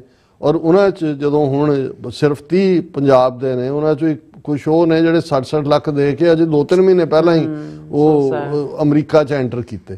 ਸੋ ਉਸ ਤੋਂ ਮੈਨੂੰ ਲੱਗਦਾ ਹੈ ਵੀ ਈਵਨ ਇਹ ਜਿਹੜੇ ਨੇ, ਕਿਉਂਕਿ ਉੱਥੇ ਕੋਈ ਇਨਵੈਸਟੀਗੇਟਿਵ ਜਰਨਲਿਜ਼ਮ ਤਾਂ ਹੈ ਨਹੀਂ, ਕਿਉਂਕਿ ਜੇ 2 ਮਹੀਨੇ ਪਹਿਲਾਂ ਕੋਈ ਆਇਆ ਜ਼ਾਹਰ ਹੈ ਉਹਨੇ ਅਸਾਈਲਮ ਲਈ ਅਪਲਾਈ ਕੀਤਾ ਹੋਏਗਾ। ਇਹਦਾ ਮਤਲਬ ਇਹ ਹੈ ਕਿ ਸਿਰਫ ਉਹੀ ਡਿਪੋਰਟ ਨਹੀਂ ਕੀਤੇ ਜਾ ਰਹੇ ਜਿਨ੍ਹਾਂ ਦੀਆਂ ਲੀਗਲ ਆਪਸ਼ਨਸ ਮੁੱਕ ਚੁੱਕੀਆਂ ਨੇ। ਜੇ ਜਿਹੜਾ ਫਰੈਸ਼ ਆਏ ਬੰਦੇ ਨੂੰ ਤੁਸੀਂ ਡਿਪੋਰਟ ਕਰ ਰਹੇ ਹੋ, ਇੱਥੇ ਤਾਂ ਉਹ ਓਪਰਚੁਨਿਟੀ ਤਾਂ ਤੁਹਾਡੇ ਕੋਲ ਕਈ ਸਾਲ ਹੁੰਦੀ ਹੈ, ਤੁਸੀਂ ਮੂਵ ਕਰਦੇ ਹੋ, ਅਸਾਈਲਮ ਆਫਿਸਰ ਦੇ ਕੇਸ ਲੱਗਦਾ ਹੈ, ਫਿਰ ਤੁਹਾਡੀ ਮਾਸਟਰ ਹੀਅਰਿੰਗ ਹੁੰਦੀ ਹੈ, 2-2 4-4 ਸਾਲ ਲੰਘ ਜਾਂਦੇ ਨੇ। ਇਹਦਾ ਮਤਲਬ ਇਹ ਹੈ ਵੀ ਇਹ ਸਾਰੇ ਪੀਰੀਅਡ 'ਚ ਉਹਨਾਂ ਨੇ ਜੋ ਵੀ ਆਏ ਜਿਹੜੇ ਚੁੱਕ ਕੇ ਉੱਥੋਂ ਮੈਕਸੀਕੋ ਕ੍ਰਾਸ ਕੀਤੇ ਨੇ, ਉਹ ਸਾਰੇ ਹੀ ਜਿਹੜੇ ਨੇ ਉਹਨਾਂ ਨੇ ਭੇਜਣੇ ਸ਼ੁਰੂ ਕੀਤੇ ਹੋਏ ਨੇ। ਹੁਣ ਇਸ ਸਾਰੇ ਦੇ ਚੱਲਦੇ ਆ ਅਸੀਂ ਇਹ ਸਮਝਦੇ ਹਾਂ ਕਿ ਵੀ ਕੋਈ ਚਾਹੀਦਾ ਤਾਂ ਇਹ ਸੀ ਕਿ ਸ਼੍ਰੋਮਣੀ ਕਮੇਟੀ ਜਾਂ ਕੋਈ ਸਿੱਖ ਸੰਸਥਾਵਾਂ ਜਾਂ ਪੰਜਾਬ ਸਰਕਾਰ ਇਹ ਕਹਿੰਦੀ ਕੋਈ ਗੱਲ ਨਹੀਂ ਹੈ, ਤੁਸੀਂ ਆਪਣੇ ਲੋਕਾਂ ਨੂੰ ਜਦੋਂ ਓਨ ਕਰਨਾ ਹੁੰਦਾ ਹੈ ਕਿ ਵੀ ਤੁਹਾਨੂੰ ਅਸੀਂ ਪੈਕੇਜ ਦਿਆਂਗੇ, ਹਾਂਜੀ ਤੁਹਾਨੂੰ ਅਸੀਂ ਸੈਟਲ ਕਰਾਂਗੇ, ਤੁਹਾਡੇ ਲਈ ਮੌਕੇ ਨੇ। ਹੁਣ ਇਸ ਦੇ ਉਲਟ ਉਹ ਇੱਕ ਵਿਖਾਊ ਜਿਹਾ ਗੁਰਚਰਨ ਸਿੰਘ ਗਰੇਵਾਲ ਕਿ ਕੀ ਹੈਗਾ ਸ਼੍ਰੋਮਣੀ ਕਮੇਟੀ ਦਾ ਸਕੱਤਰ ਹੈ ਕਿ ਕੀ ਹੈ, ਉਹ ਬਿਲਕੁਲ ਉਹਦੇ ਜੱਡ ਧਾਮੀ ਵਾਂਗ ਹੀ ਜਿਹੜਾ ਉਹ ਬੋਲਦਾ, ਉਹ ਆਪਣਾ ਮੈਸੇਜ ਦੇ ਰਿਹਾ ਕਿ ਜੀ ਆਈਲੈਟ ਛੱਡੋ, IAS ਕਰੋ। ਵੀ ਤੁਹਾਨੂੰ ਉਹ ਗੱਲ ਮੈਨੂੰ ਆਈ ਉਸ ਫ੍ਰੈਂਚ ਕੁਈਨ ਦੀ ਕਿ ਵੀ ਲੋਕ ਰੈਵੋਲੂਸ਼ਨ ਕਰ ਰਹੇ ਨੇ, ਮਹਿਲ ਦੇ ਬਾਹਰ ਖੜੇ ਨੇ, ਬ੍ਰੈਡ ਕਰ ਰਹੇ ਨੇ, ਤੇ ਉਹ ਕੁਈਨ ਆਪਣੇ ਪੁੱਛਦੀ ਹੈ ਰਾਜੇ ਨੂੰ, ਕਹਿੰਦੇ ਵਾਟ ਦੇ ਆਰ ਆਸਕਿੰਗ, ਉਹ ਕਹਿੰਦੇ they are asking for bread, ਉਹ ਕਹਿੰਦੇ ਵੀ ਦੇ ਡੋਂਟ ਹੈਵ ਬ੍ਰੈਡ, ਕਹਿੰਦੇ ਉਹ ਕਹਿੰਦਾ ਨੋ, ਕਹਿੰਦੇ ਵਾਈ ਡੋਂਟ ਦੇ ਈਟ ਕੇਕ। ਕਿ ਬਈ ਤੁਹਾਨੂੰ ਉੱਥੇ ਤੁਸੀਂ ਮਾਰ ਰਹੇ ਹੋ ਲੋਕਾਂ ਨੂੰ ਜਿਸ ਹਾਲਾਤ ਦੇ ਵਿੱਚ ਜੀ ਰਹੇ ਨੇ, ਔਰ ਇਹਨਾਂ ਨੂੰ ਕੋਈ ਪੁੱਛੇ ਵੀ ਇਹ ਕਿਸ ਕਿਸਮ ਦੀ ਇਹ ਐਡਵੋਕੇਟ, ਬਜਾਏ ਕਿ ਸ਼੍ਰੋਮਣੀ ਕਮੇਟੀ ਦਾ ਇੱਕ ਵਫਦ ਉੱਥੇ ਹੁੰਦਾ ਉਹ ਉਹਨਾਂ ਨੂੰ ਗਾਰਲੈਂਡ ਕਰਕੇ ਕੋਈ ਗੱਲ ਨਹੀਂ ਹੈ ਤੁਸੀਂ। ਔਰ ਇਹ ਜਿਹੜੇ ਆਏ ਨੇ ਉਹਨਾਂ 'ਚ ਇੱਕ 4 ਸਾਲ ਦਾ ਬੱਚਾ ਹੈ, ਵੀ 18-20 ਬੀਬੀਆਂ ਨੇ, ਵੀ ਕਿਹਨਾਂ ਹਾਲਾਤਾਂ 'ਚ ਵਿਚਾਰੇ ਕ੍ਰਾਸ ਕਰਕੇ ਗਏ ਹੋਣੇ ਨੇ, ਕਿਹਨਾਂ ਹਾਲਾਤਾਂ 'ਚ ਆਏ, ਤੇ ਉਹ ਉੱਥੇ ਖੜਾ ਮੀਡੀਆ ਮੈਸੇਜ ਦੇ ਰਿਹਾ ਕਿ ਜੀ ਤੁਸੀਂ ਆਈਲੈਟ ਛੱਡੋ, IAS ਕਰੋ, ਅਸੀਂ ਜਿਹੜਾ ਉਹ ਫਲਾਣਾ ਟ੍ਰੇਨਿੰਗ ਦਿਆਂਗੇ ਫਲਾਣਾ, ਵੀ ਪਹਿਲਾਂ ਤੂੰ ਜਾ ਕੇ ਮੈਟ੍ਰਿਕ ਕਰ, ਔਰ ਆਪਣੀ ਬੋਲਣ ਦੀ ਔਰ ਅਕਲ ਦੀ ਕਿਤੇ ਦਵਾਈ ਮਿਲਦੀ ਹੋਏ ਤੇ ਖਾਓ। ਔਰ ਇਹ ਬਦਕਿਸਮਤੀ ਹੈ, ਗੱਲ ਕੱਲੀ ਇਹ ਨਹੀਂ ਹੈ ਵੀ ਉਹਨਾਂ ਨੂੰ ਹਿਊਮਿਲੇਟ ਜਾਏ, ਤਾਂ ਜੁੱਤੀਆਂ ਖਾਣਾ ਗਿੱਝੇ ਹੋਏ ਨੇ, 1000 ਸਾਲ ਜੁੱਤੀਆਂ ਖਾਂਦੇ ਰਹੇ ਨੇ, ਹੋਰ ਖਾ ਲੈਣਗੇ, ਟਰੰਪ ਦੀਆਂ ਵੀ ਖਾ ਰਹੇ ਨੇ। ਔਰ ਜਦੋਂ ਜੁੱਤੀਆਂ ਖਾਂਦੇ ਸੀ ਉਦੋਂ ਦਿੱਲੀ ਵੱਲ ਮੂੰਹ ਕਰਕੇ ਕਹਿੰਦੇ ਸੀ ਦਿੱਲੀ ਈਸ਼ਵਰੋ, ਕਿ ਦਿੱਲੀ ਦਾ ਈਸ਼ਵਰ ਹੀ ਰੱਬ ਹੈ। ਪਰ ਗੱਲ ਅਣਖੀ ਕੌਮ ਦੀ ਹੈ। ਔਰ ਮੈਂ ਅੱਜ ਵੀ ਜਦੋਂ ਮੇਰੀ ਉਸ ਦੇ ਉੱਤੇ ਅੱਜ ਦੀ ਆਵਾਜ਼ ਪ੍ਰੋਗਰਾਮ ਤੇ ਗੱਲਬਾਤ ਹੋਈ ਤਾਂ ਮੈਨੂੰ ਖਿਆਲ ਆਇਆ, ਜਦੋਂ ਇਹ ਇਸ਼ੂ ਆਇਆ, ਮੈਂ ਕਿਹਾ ਵੀ ਅਮੀਨ ਮਲਕ ਪੰਜਾਬੀ ਦੇ ਲਹਿੰਦੇ ਪੰਜਾਬ ਦੇ ਬਹੁਤ ਖੂਬਸੂਰਤ ਲਿਖਾਰੀ ਸੀ, ਹੁਣ ਪਿੱਛੇ ਹੀ ਉਹਨਾਂ ਨੇ ਚੜ੍ਹਾਈ ਕੀਤੀ। ਉਹਨਾਂ ਨੇ ਇੱਕ ਵਾਕਿਆ ਕਿਹਾ, ਉਹਨਾਂ ਨੇ ਕਿਹਾ ਵੀ ਮੈਂ ਆਪਣੀ ਬੇਗਮ ਦੇ ਨਾਲ, ਐਲੀਆ ਦੇ ਨਾਲ ਫਰਾਂਸ ਪੈਰਿਸ ਦੇ ਵਿੱਚ ਜਿਹੜਾ ਉਹ ਆਇਆ ਹੋਇਆ ਸੀ, ਔਰ ਅਸੀਂ ਗੁਜ਼ਰ ਰਹੇ ਸੀ ਇੱਕ ਥਾਂ ਤੋਂ, ਤਾਂ ਇੱਕ ਮੋੜ ਜਿਹੇ ਦੇ ਉੱਤੇ ਕਿਨਾਰੇ ਤੇ ਇੱਕ ਤਮਾਸ਼ਾ ਜਿਹਾ ਹੋ ਰਿਹਾ ਸੀ, ਔਰ ਆਪਣੀਆਂ ਜਿਹੜੀਆਂ ਸ਼ਕਲਾਂ ਆਪਣੇ ਲੋਕਾਂ ਵਰਗੀਆਂ ਹੀ ਸੀ। ਤਾਂ ਕਹਿੰਦਾ ਵੀ ਮੇਰੀ ਬੇਗਮ ਕਹਿੰਦੀ ਕਿ ਜੀ ਇੱਥੇ ਰੁਕਦੇ ਆ, ਕਹਿੰਦਾ ਮੈਂ ਤਾਂ ਦੇਖ ਲਿਆ, ਮੈਂ ਨਹੀਂ ਸੀ ਰੁਕਣਾ ਚਾਹੁੰਦਾ। ਤੇ ਕਹਿੰਦਾ ਵੀ ਜਦੋਂ ਉਹ ਆਏ ਔਰ ਉਹ ਕੁਝ ਪੰਜਾਬੀ ਮੁੰਡੇ ਹੀ ਜਿਹੜੇ ਨੇ ਆਪਣੇ, ਉਹ ਕੋਈ ਤਮਾਸ਼ਾ ਕਰ ਰਹੇ ਸੀ, ਤੇ ਕਹਿੰਦੇ ਜਦੋਂ ਬੇਗਮ ਦੇ ਨਾਲ ਮੈਂ ਵੀ ਖਲੋ ਗਿਆ ਤੇ ਮੈਂ ਤੇ ਭਿੱਜੀਆਂ ਅੱਖਾਂ ਦੇ ਨਾਲ ਸੀ, ਨਾਮ ਅੱਖਾਂ ਨਾਲ, ਤੇ ਕਹਿੰਦੇ ਜਦੋਂ ਨਿਕਲੇ ਤੇ ਕਹਿੰਦਾ ਵੀ ਬੇਗਮ ਨੇ ਕਿਹਾ ਵੀ ਨਹੀਂ, ਕੋਈ ਤਮਾਸ਼ੇ ਦਾ ਸਵਾਦ ਨਹੀਂ ਆਇਆ, ਇਹਨਾਂ ਨੂੰ ਤਮਾਸ਼ਾ ਕਰਨ ਲਈ ਨਹੀਂ ਬਣੇ, ਇਹਨਾਂ ਨੂੰ ਤਮਾਸ਼ਾ ਕਰਨਾ ਨਹੀਂ ਆਉਂਦਾ। ਤੇ ਕਹਿੰਦਾ ਵੀ ਮੈਂ ਕਿਹਾ ਵੀ ਹਾਂ ਤੂੰ ਠੀਕ ਕਿਹਾ, ਇਹ ਜਿਹੜੇ ਨੇ ਰਣਜੀਤ ਸਿੰਘ ਦੇ ਟੁੱਟੇ ਉਸ ਕਲਗੀ ਦੇ ਮੋਤੀ ਨੇ, ਇਹ ਸਿੱਖ ਨੇ, ਇਹ ਰਾਜ ਕਰਨ ਲਈ, ਉਹ ਪੁੱਛਦੇ ਵੀ ਕਾਹਦੇ ਲਈ, ਉਹ ਕਹਿੰਦੇ ਇਹ ਰਾਜ ਕਰਨ ਲਈ ਬਣੇ ਨੇ, ਇਹ ਤਮਾਸ਼ਾ ਕਰਨ ਲਈ ਨਹੀਂ ਬਣੇ। ਹੁਣ ਇਹ ਗੱਲ ਕੱਲ ਦੀ ਮੇਰੇ ਦਿਮਾਗ 'ਚ ਬਾਰ-ਬਾਰ ਆ ਰਹੀ ਸੀ। ਮੈਂ ਕਿਹਾ ਵੀ ਕਿਸ ਕਦਰ ਅਸੀਂ ਜ਼ਲਾਲਤ ਦੇ ਵਿੱਚ ਆ ਗਏ ਵੀ ਕਿੱਥੇ ਜਿਹੜਾ ਉਸ ਲੈਵਲ ਦੇ ਉੱਤੇ ਜਿਹੜੇ ਇਹ ਫਖਰ ਔਰ ਮਾਣ ਕਿ ਭਾਈ ਅਸੀਂ ਧਰਤੀ ਦੇ ਇਸ ਗੁਲਾਮੀ ਦੇ ਸੰਗਲ ਕੱਟਣੇ ਨੇ, ਔਰ ਕਿਸ ਬੁਲੰਦ ਸੁਰ ਦੇ ਵਿੱਚ ਪੰਜਾਬ ਦੌਲਤ ਯਾਹੀ ਤੇ ਸਿੱਖ ਖਾਹੇ ਦੱਖਣੀ ਪੱਛਮੀ ਕਿਮ ਲੈ ਜਾਹੇ, ਕਿ ਸਾਡੇ ਦੌਲਤ ਹੈ, ਸਾਡੇ ਰਿਸੋਰਸ ਨੇ, ਇਹ ਸਾਡਾ ਮੁਲਕ ਹੈ, ਇਹ ਕਿਵੇਂ ਦੱਖਣ ਤੋਂ ਆਉਣ ਵਾਲੇ ਮਰਾਠੇ ਤੇ ਪੱਛਮ ਤੋਂ ਦਰਾ ਖੈਬਰ ਪਾਰ ਕਰਕੇ ਆਉਣ ਵਾਲੇ ਧਾੜਵੀ ਇਸ ਦੌਲਤ ਨੂੰ ਕਿਵੇਂ ਲੁੱਟਣਗੇ। ਔਰ ਸਿੱਖ ਖਲੋਤਾ ਪੰਜਾਬ ਦੀ ਇੱਜ਼ਤ ਦੇ ਲਈ, ਅਜ਼ਮਤ ਦੇ ਲਈ। ਔਰ ਇਹੀ ਉਹ ਪੀਰੀਅਡ ਸੀ ਕਿ ਉਸ ਖਿੱਤੇ ਦੀਆਂ ਧੀਆਂ, ਭਾਵੇਂ ਉਹ ਮੁਸਲਮਾਨ ਸਨ, ਹਿੰਦੂ ਸਨ, ਕੋਈ ਹੋਰ ਸਨ, ਉਹ ਕਹਿੰਦੇ ਸੀ ਮੋੜੀ ਬਾਬਾ ਕੱਛ ਵਾਲਿਆ ਰੰਨ ਜਾਂਦੀ ਬਸਰੇ ਨੂੰ। ਹੁਣ ਬਸਰਾ ਔਰ ਬਗਦਾਦ ਔਰ ਗਜ਼ਨੀ ਇਹ ਉਹ ਮਾਰਕੀਟ ਸੀ ਜਿੱਥੇ ਟਕੇ ਦੇ ਵਿੱਚ ਅਜ਼ਮਤ, ਕਿਉਂਕਿ ਉਹ ਲੁੱਟ ਕੇ ਲੈ ਜਾਂਦੇ ਸੀ, ਫਿਰ ਨਿਲਾਮ ਹੁੰਦੇ ਸੀ, ਬੋਲੀ ਪੈਂਦੀ ਸੀ ਗੁਲਾਮਾਂ ਦੀ ਵੀ, ਔਰਤਾਂ ਦੀ ਵੀ। ਤੇ ਉਹ ਜਿਹੜੀ ਬੇਸਹਾਰਾ ਔਰਤ ਹੈ ਉਹ ਕਸ਼ਹਿਰੇ ਵਾਲੇ ਬਾਬੇ ਨੂੰ, ਸਿੱਖ ਨੂੰ ਕਹਿੰਦੇ ਹੈ ਕਿ ਮੋੜੀ ਬਾਬਾ ਕੱਛ ਵਾਲਿਆ ਰੰਨ ਜਾਂਦੀ ਬਸਰੇ ਨੂੰ। ਤੇ ਅੱਜ ਅਸੀਂ ਖੁਦ ਕਿਸ ਹਾਲਾਤ ਤੱਕ ਪਹੁੰਚ ਗਏ ਹਾਂ। ਮੈਂ ਇਹਨੂੰ ਨਿਰਾਸ਼ਤਾ ਦੇ ਵਿੱਚ ਨਹੀਂ ਕਨਕਲੂਡ ਕਰਨਾ ਚਾਹੁੰਦਾ। ਮੈਂ ਸਮਝਦਾ ਕਿ ਇਹ ਸਾਰਾ ਵਰਤਾਰਾ ਸਾਨੂੰ ਬਾਰ-ਬਾਰ ਇਸ ਪਾਸੇ ਦੀ ਯਾਦ ਦਿਵਾਉਂਦਾ ਹੈ ਕਿ ਰਾਜ ਦੇ ਕੀ ਕ੍ਰਿਸ਼ਮੇ ਹੁੰਦੇ ਨੇ ਔਰ ਅਲਟੀਮੇਟਲੀ ਪੋਲੀਟੀਕਲ ਪਾਵਰ ਤੋਂ ਬਿਨਾਂ, ਖਾਲਿਸਤਾਨ ਦੀ ਕਾਇਮੀ ਤੋਂ ਬਿਨਾਂ ਅਸੀਂ ਉੱਥੇ ਵੀ ਜਿਸ ਕਿਸਮ ਦੀ ਜ਼ਲਾਲਤ ਸਹਿ ਰਹੇ ਹਾਂ, ਇਹਨਾਂ ਮੁਲਕਾਂ 'ਚ ਵੀ ਇਹਨਾਂ ਦੇ ਹੱਥ ਵੱਸ ਹੈ। ਜਦੋਂ ਮਰਜ਼ੀ ਇਹ ਭੁੱਲਣਾ ਨਹੀਂ ਚਾਹੀਦਾ ਕਿ ਇਸੇ ਮੁਲਕ ਨੇ ਕਦੇ ਸੈਕੰਡ ਵਰਲਡ ਵਾਰ ਦੇ ਦੌਰਾਨ 20-25 ਹਜ਼ਾਰ ਇਟਾਲੀਅਨਸ ਨੂੰ ਇੰਟਰਨ ਕੀਤਾ ਸੀ, 15-20 ਹਜ਼ਾਰ ਦੇ ਕਰੀਬ ਜਾਪਾਨੀਆਂ ਨੂੰ ਕੀਤਾ ਸੀ, 1 ਲੱਖ ਦੇ ਕਰੀਬ ਜਿਹੜੇ ਨੇ 1 ਲੱਖ ਦੇ ਕਰੀਬ ਜਾਪਾਨੀਆਂ ਨੂੰ ਇਟਾਲੀਅਨ ਔਰ ਜਰਮਨ ਕਿ ਭਾਈ ਚਲੋ ਕੈਂਪਾਂ ਦੇ ਵਿੱਚ ਰੱਖੇ ਹੋਏ ਸੀ। ਸੋ ਇੱਥੇ ਵੀ ਠੀਕ ਹੈ ਅਸੀਂ ਜਿਹੜਾ ਉਹ ਅੱਜ ਪਰਸੂਟ ਆਫ ਹੈਪੀਨੈਸ ਦੇ ਥੱਲੇ ਜਿਹੜੇ ਆਪਣੇ ਵੀ ਨੇ ਬੜੇ ਭੱਜ ਕੇ ਵੋਟਾਂ ਪਾਉਣ ਨੂੰ ਸੀਗੇ, ਪਰ ਅਲਟੀਮੇਟਲੀ ਤੁਹਾਡਾ ਆਪਣਾ ਮੁਲਕ, ਆਪਣਾ ਘਰ ਬਣਾਏ ਬਿਨਾਂ ਤੁਸੀਂ ਕਦੇ ਵੀ ਮਹਿਫੂਜ਼ ਨਹੀਂ ਹੋਵੋਗੇ। ਬਿਲਕੁਲ ਡਾਕਟਰ ਸਾਹਿਬ, ਤੁਹਾਡਾ ਬਹੁਤ ਬਹੁਤ ਧੰਨਵਾਦ। ਸੋ ਇੱਥੇ ਲੈਣੇ ਬ੍ਰੇਕ ਵੀਅਰਸ, ਤੁਸੀਂ ਇਸੇ ਤਰ੍ਹਾਂ ਬਣੇ ਰਹਿਣਾ। ਮਿਲਦੇ ਹਾਂ ਛੋਟੇ ਜਿਹੇ ਵਕਫੇ ਤੋਂ ਬਾਅਦ।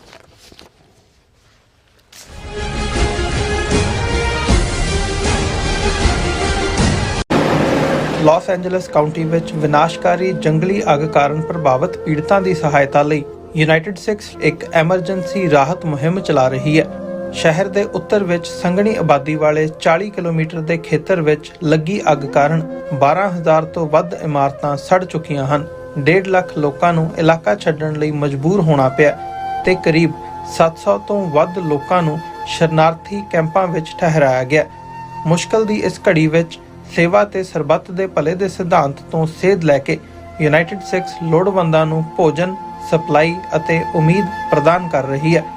ਯੂਨਾਈਟਿਡ ਸਿਕਸ ਦੇ ਸੇਵਾ ਕਾਰਜਾਂ ਵਿੱਚ ਹਿੱਸਾ ਪਾਉਣ ਲਈ ਤੁਸੀਂ ਯੂਨਾਈਟਿਡ ਸਿਕਸ ਦੀ ਵੈਬਸਾਈਟ ਤੇ ਜਾ ਕੇ ਡੋਨੇਟ ਕਰ ਸਕਦੇ ਹੋ ਜਾਂ ਇਹਨਾਂ ਨਾਲ ਜੁੜਨ ਲਈ 8558786333 ਤੇ ਸੰਪਰਕ ਕਰ ਸਕਦੇ ਹੋ। ਸਿਗਨੇਚਰ ਟਰੱਕ ਸਰਵਿਸ ਰਾਊਟ 81 ਉੱਤੇ ਐਗਜ਼ਿਟ 235 ਤੇ ਟਰੱਕਰ ਵੀਰਾਂ ਲਈ 24 ਘੰਟੇ ਰੋਡ ਸਰਵਿਸ ਦੀ ਸੁਵਿਧਾ ਮੌਜੂਦ।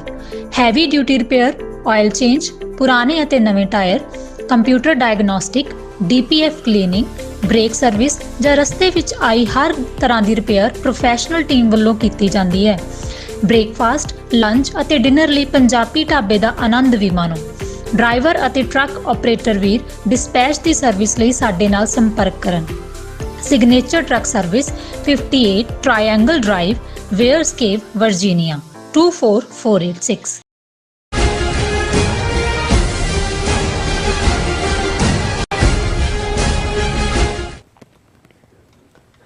Viewers, welcome back on program. So viewers, ਗੱਲਬਾਤ ਕਰਨ ਜਾ ਰਹੇ ਹਾਂ ਕਿ ਮੋਦੀ ਦੀ 13 ਫਰਵਰੀ ਦੀ ਅਮਰੀਕਾ ਫੇਰੀ ਲਗਭਗ ਨਿਸ਼ਚਿਤ ਹੈ ਔਰ ਜਿਨ੍ਹਾਂ ਹਾਲਾਤਾਂ ਵਿੱਚ ਮੋਦੀ ਅਮਰੀਕਾ ਆ ਰਿਹਾ ਹੈ, ਮਾਹਿਰਾਂ ਵੱਲੋਂ ਇਹ ਕਿਆਸ ਲਾਈਆਂ ਜਾ ਰਹੀਆਂ ਨੇ ਕਿ ਪ੍ਰੈਜ਼ੀਡੈਂਟ ਟਰੰਪ ਵੱਲੋਂ ਮੋਦੀ ਤੋਂ ਕੀ ਮਨਵਾਇਆ ਜਾ ਸਕਦਾ ਹੈ। ਹਾਲਾਂਕਿ ਅਮਰੀਕਾ ਸਾਹਮਣੇ ਮੋਦੀ ਸਰਕਾਰ ਜਿਹੜੀ ਹੈ ਪਹਿਲਾਂ ਹੀ ਸਰੈਂਡਰ ਕਰ ਚੁੱਕੀ ਹੈ। ਸੋ ਇਸ ਬਾਰੇ ਆਪਾਂ ਗੱਲਬਾਤ ਕਰਨ ਜਾ ਰਹੇ ਹਾਂ। ਸੋ ਅਸੀਂ ਚਾਹਾਂਗੇ ਕਿ ਤੁਸੀਂ ਇਸੇ ਤਰ੍ਹਾਂ ਬਣੇ ਰਹਿਣਾ। ਦੇਖਣ ਸੁਣ ਲਿਆ, ਲਿਖਣ ਲਈ ਤੁਹਾਡਾ ਸਭ ਦਾ ਬਹੁਤ ਬਹੁਤ ਸ਼ੁਕਰੀਆ ਜੀ। ਡਾਕਟਰ ਸਾਹਿਬ, ਕੀ ਕਹਿਣਾ ਚਾਹੋਗੇ?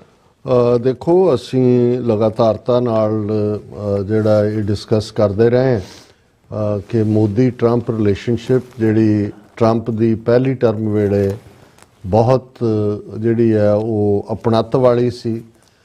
ਜਿਵੇਂ ਟਰੰਪ ਨੇ ਗੁਜਰਾਤ ਦੇ ਵਿੱਚ ਵਿਜ਼ਿਟ ਕੀਤਾ ਔਰ ਵੱਡੇ ਇਕੱਠ ਦੇ ਵਿੱਚ ਜਿਹੜਾ ਸਟੇਡੀਅਮ ਨਰਿੰਦਰ ਮੋਦੀ ਨੇ ਜਿਉਂਦੇ ਜੀ ਆਪਣੇ ਨਾਂ ਲਵਾ ਲਿਆ, ਨਰਿੰਦਰ ਮੋਦੀ ਕ੍ਰਿਕਟ ਸਟੇਡੀਅਮ, ਉਸ ਦੇ ਵਿੱਚ ਵੱਡੀ ਕਰਾਊਡ ਨੇ ਜਿਹੜਾ ਉਹ ਸਵਾਗਤ ਕੀਤਾ।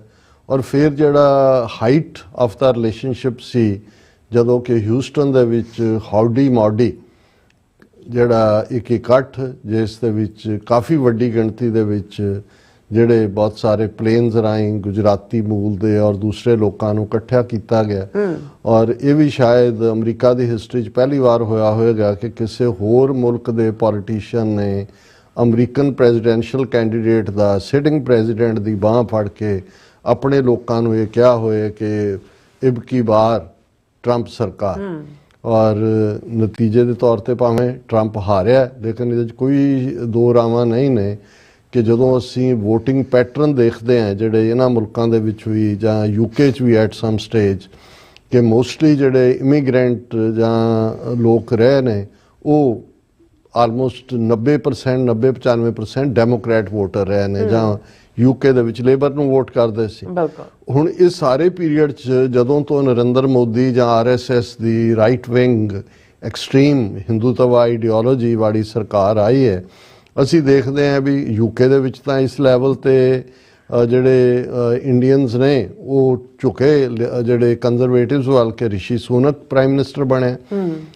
ਅਮਰੀਕਾ ਦੇ ਵਿੱਚ ਵੀ ਇੱਕ ਵੱਡੀ ਸ਼ਿਫਟ ਵੋਟ ਬੈਂਕ ਦੀ ਹੋਈ ਰਿਪਬਲਿਕਨਸ ਵੱਲ, ਔਰ ਨਤੀਜੇ ਦੇ ਤੌਰ ਤੇ ਉਸ ਦੇ ਵਿੱਚ ਦੋਨੋਂ ਪਾਸੇ ਪ੍ਰਭਾਵਸ਼ਾਲੀ ਹੁਣ ਵੀ ਜੇ ਅਸੀਂ ਇਹ ਦੇਖੀਏ ਕਿ ਜੇ ਈਵਨ ਦੋ ਕੀ ਪੋਜੀਸ਼ਨਸ ਜਦੋਂ ਅਸੀਂ ਇੰਟੈਲੀਜੈਂਸ ਏਜੰਸੀਆਂ ਦੀ ਗੱਲ ਕਰਦੇ ਹਾਂ, FBI ਦਾ ਚੀਫ ਕਾਸ਼ ਪਟੇਲ ਦਾ ਬਣਨਾ ਜਿਹਦੇ ਆਪਣੇ 18,000 ਤੋਂ ਜ਼ਿਆਦਾ ਮੁਲਾਜ਼ਮ ਨੇ, ਔਰ ਤੁਲਸੀ ਗੈਬਰਟ ਜਿਹੜੀ ਡਾਇਰੈਕਟਰ ਨੈਸ਼ਨਲ ਇੰਟੈਲੀਜੈਂਸ ਦੀ ਹੈ ਜਿਸ ਦੇ ਥੱਲੇ 18 ਏਜੰਸੀਆਂ ਨੇ ਔਰ $70 ਬਿਲੀਅਨ ਦਾ ਉਹਨਾਂ ਦਾ ਬਜਟ ਹੈ।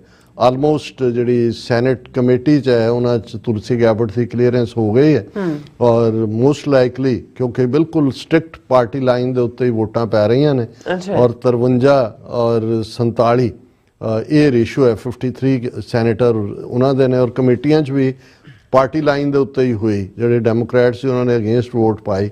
ਸੋ ਇਹ ਦੋਨੋਂ ਈਵਨ ਇਸ ਟਰੰਪ ਐਡਮਿਨਿਸਟ੍ਰੇਸ਼ਨ ਦੇ ਪੀਰੀਅਡ 'ਚ ਇਹ ਦੋ ਕੀ ਪੋਜੀਸ਼ਨਸ ਇਸ ਪਾਸੇ ਜਾਣੀਆਂ। ਫਿਰ ਇਕੱਲੀ ਇਹੀ ਨਹੀਂ, ਜੇ ਅਸੀਂ ਵਾਈਸ ਪ੍ਰੈਜ਼ੀਡੈਂਟ ਵੈਂਸ ਦੇਖੀਏ ਔਰ ਉਸ ਦੀ ਵਾਈਫ ਊਸ਼ਾ ਵੈਂਸ, ਜਿਹੜੀ ਬੇਸ਼ੱਕ ਜਿਹੜੇ ਇੱਥੇ ਹੋਰ ਨਿੱਕੀ ਹੇਲੀ ਜਾਂ ਉਹ ਜਿੰਦਲ ਤੇ ਦੂਜੇ ਜਿਹੜੇ ਨੇ ਇੰਡੀਅਨ ਉਹ ਆਉਂਦੇ ਰਹੇ ਪੋਲੀਟਿਕਸ ਦੇ ਵਿੱਚ ਕਨਵਰਟ ਕ੍ਰਿਸਚੀਅਨਿਟੀ 'ਚ, ਪਰ ਜਿਵੇਂ ਊਸ਼ਾ ਵੈਂਸ ਹੈ ਵਾਈਸ ਪ੍ਰੈਜ਼ੀਡੈਂਟ ਦੀ ਵਾਈਫ, ਸੈਕੰਡ ਲੇਡੀ, ਉਹ ਹਿੰਦੂ ਹੈ ਪ੍ਰੈਕਟਿਸਿੰਗ ਰਾਦਰ। ਮਿਸਟਰ ਵੈਂਸ ਨੇ ਇਹ ਦਾਅਵਾ ਕੀਤਾ ਸੀ ਕਿ ਮੈਨੂੰ ਊਸ਼ਾ ਨੇ ਵੈਜੀਟੇਰੀਅਨ ਬਣਾ ਦਿੱਤਾ। ਸੋ ਉਸ ਤੋਂ ਅਸੀਂ ਅੰਦਾਜ਼ਾ ਲਾ ਸਕਦੇ ਹਾਂ ਵੀ ਇਹ ਜਿਹੜੀ ਸਾਰੀ ਸ਼ਿਫਟ ਹੋਈ ਹੈ ਇਹ ਬਹੁਤੀ ਇਸ ਪੀਰੀਅਡ ਦੇ ਵਿੱਚ ਹੀ ਹੋਈ ਹੈ। ਅਦਰਵਾਈਜ਼ ਬਾਈ ਐਂਡ ਲਾਰਜ ਜੇ ਤੁਸੀਂ ਡੈਮੋਕ੍ਰੈਟਿਕ ਪਾਰਟੀ ਜਾਂ ਦੂਜੀ ਦੇਖੋ ਭਰੀ ਹੁੰਦੀ ਸੀ ਇੰਡੀਅਨਸ ਨਾਲ। ਇਸੇ ਤਰ੍ਹਾਂ ਲੇਬਰ ਪਾਰਟੀ ਸੀ ਯੂਕੇ ਦੇ ਵਿੱਚ, ਇਵੇਂ ਹੀ ਸਿੱਖ ਵੀ ਟ੍ਰੈਡੀਸ਼ਨਲੀ ਜਿਹੜੇ ਨੇ ਉਹ ਲਿਬਰਲ ਔਰ ਦੂਸਰਿਆਂ ਦੇ ਨਾਲ ਹੀ ਜਾਂਦੇ ਰਹੇ ਨੇ। ਇਹ ਬੈਕਗਰਾਉਂਡ ਇਸ ਲਈ ਸਮਝਣੀ ਜ਼ਰੂਰੀ ਹੈ ਕਿ ਵੀ ਕਿਵੇਂ ਇਹ ਫਿਜ਼ਾ ਬਦਲੀ, ਔਰ ਇਵੇਂ ਲੱਗਦਾ ਸੀ ਕਿ ਵੀ ਟਰੰਪ ਔਰ ਮੋਦੀ ਤਾਂ ਜਿਹੜੇ ਨੇ ਉਹ ਲੰਗੋਟੀਏ ਦੋਸਤ ਬਣੇ ਹੋਏ ਨੇ। ਲੇਕਿਨ ਇੱਕ ਗੱਲ ਦਾ ਧਿਆਨ ਰਹੇ ਕਿ ਵੀ ਸਿਆਸਤ ਦੇ ਵਿੱਚ ਵੀ, ਵੈਸੇ ਤਾਂ ਹੁਣ ਨਿੱਜੀ ਜ਼ਿੰਦਗੀ 'ਚ ਵੀ ਅਸੀਂ ਦੇਖਦੇ ਹਾਂ ਕਿ ਰੱਬ ਦੇ ਉੱਤੇ ਹੀ ਤੁਸੀਂ ਇੱਕ ਭਰੋਸਾ ਰੱਖ ਸਕਦੇ ਹੋ, ਕੋਈ ਜਿਹਦੇ ਤੇ ਤੁਸੀਂ ਬਹੁਤ ਕਰੋਗੇ ਵੀ ਤੁਹਾਡਾ ਕੋਈ ਇਵੇਂ ਨਹੀਂ, ਸਾਰੇ ਹਿੱਤਾਂ ਨਾਲ ਹੀ ਜੁੜੇ ਹੁੰਦੇ ਨੇ।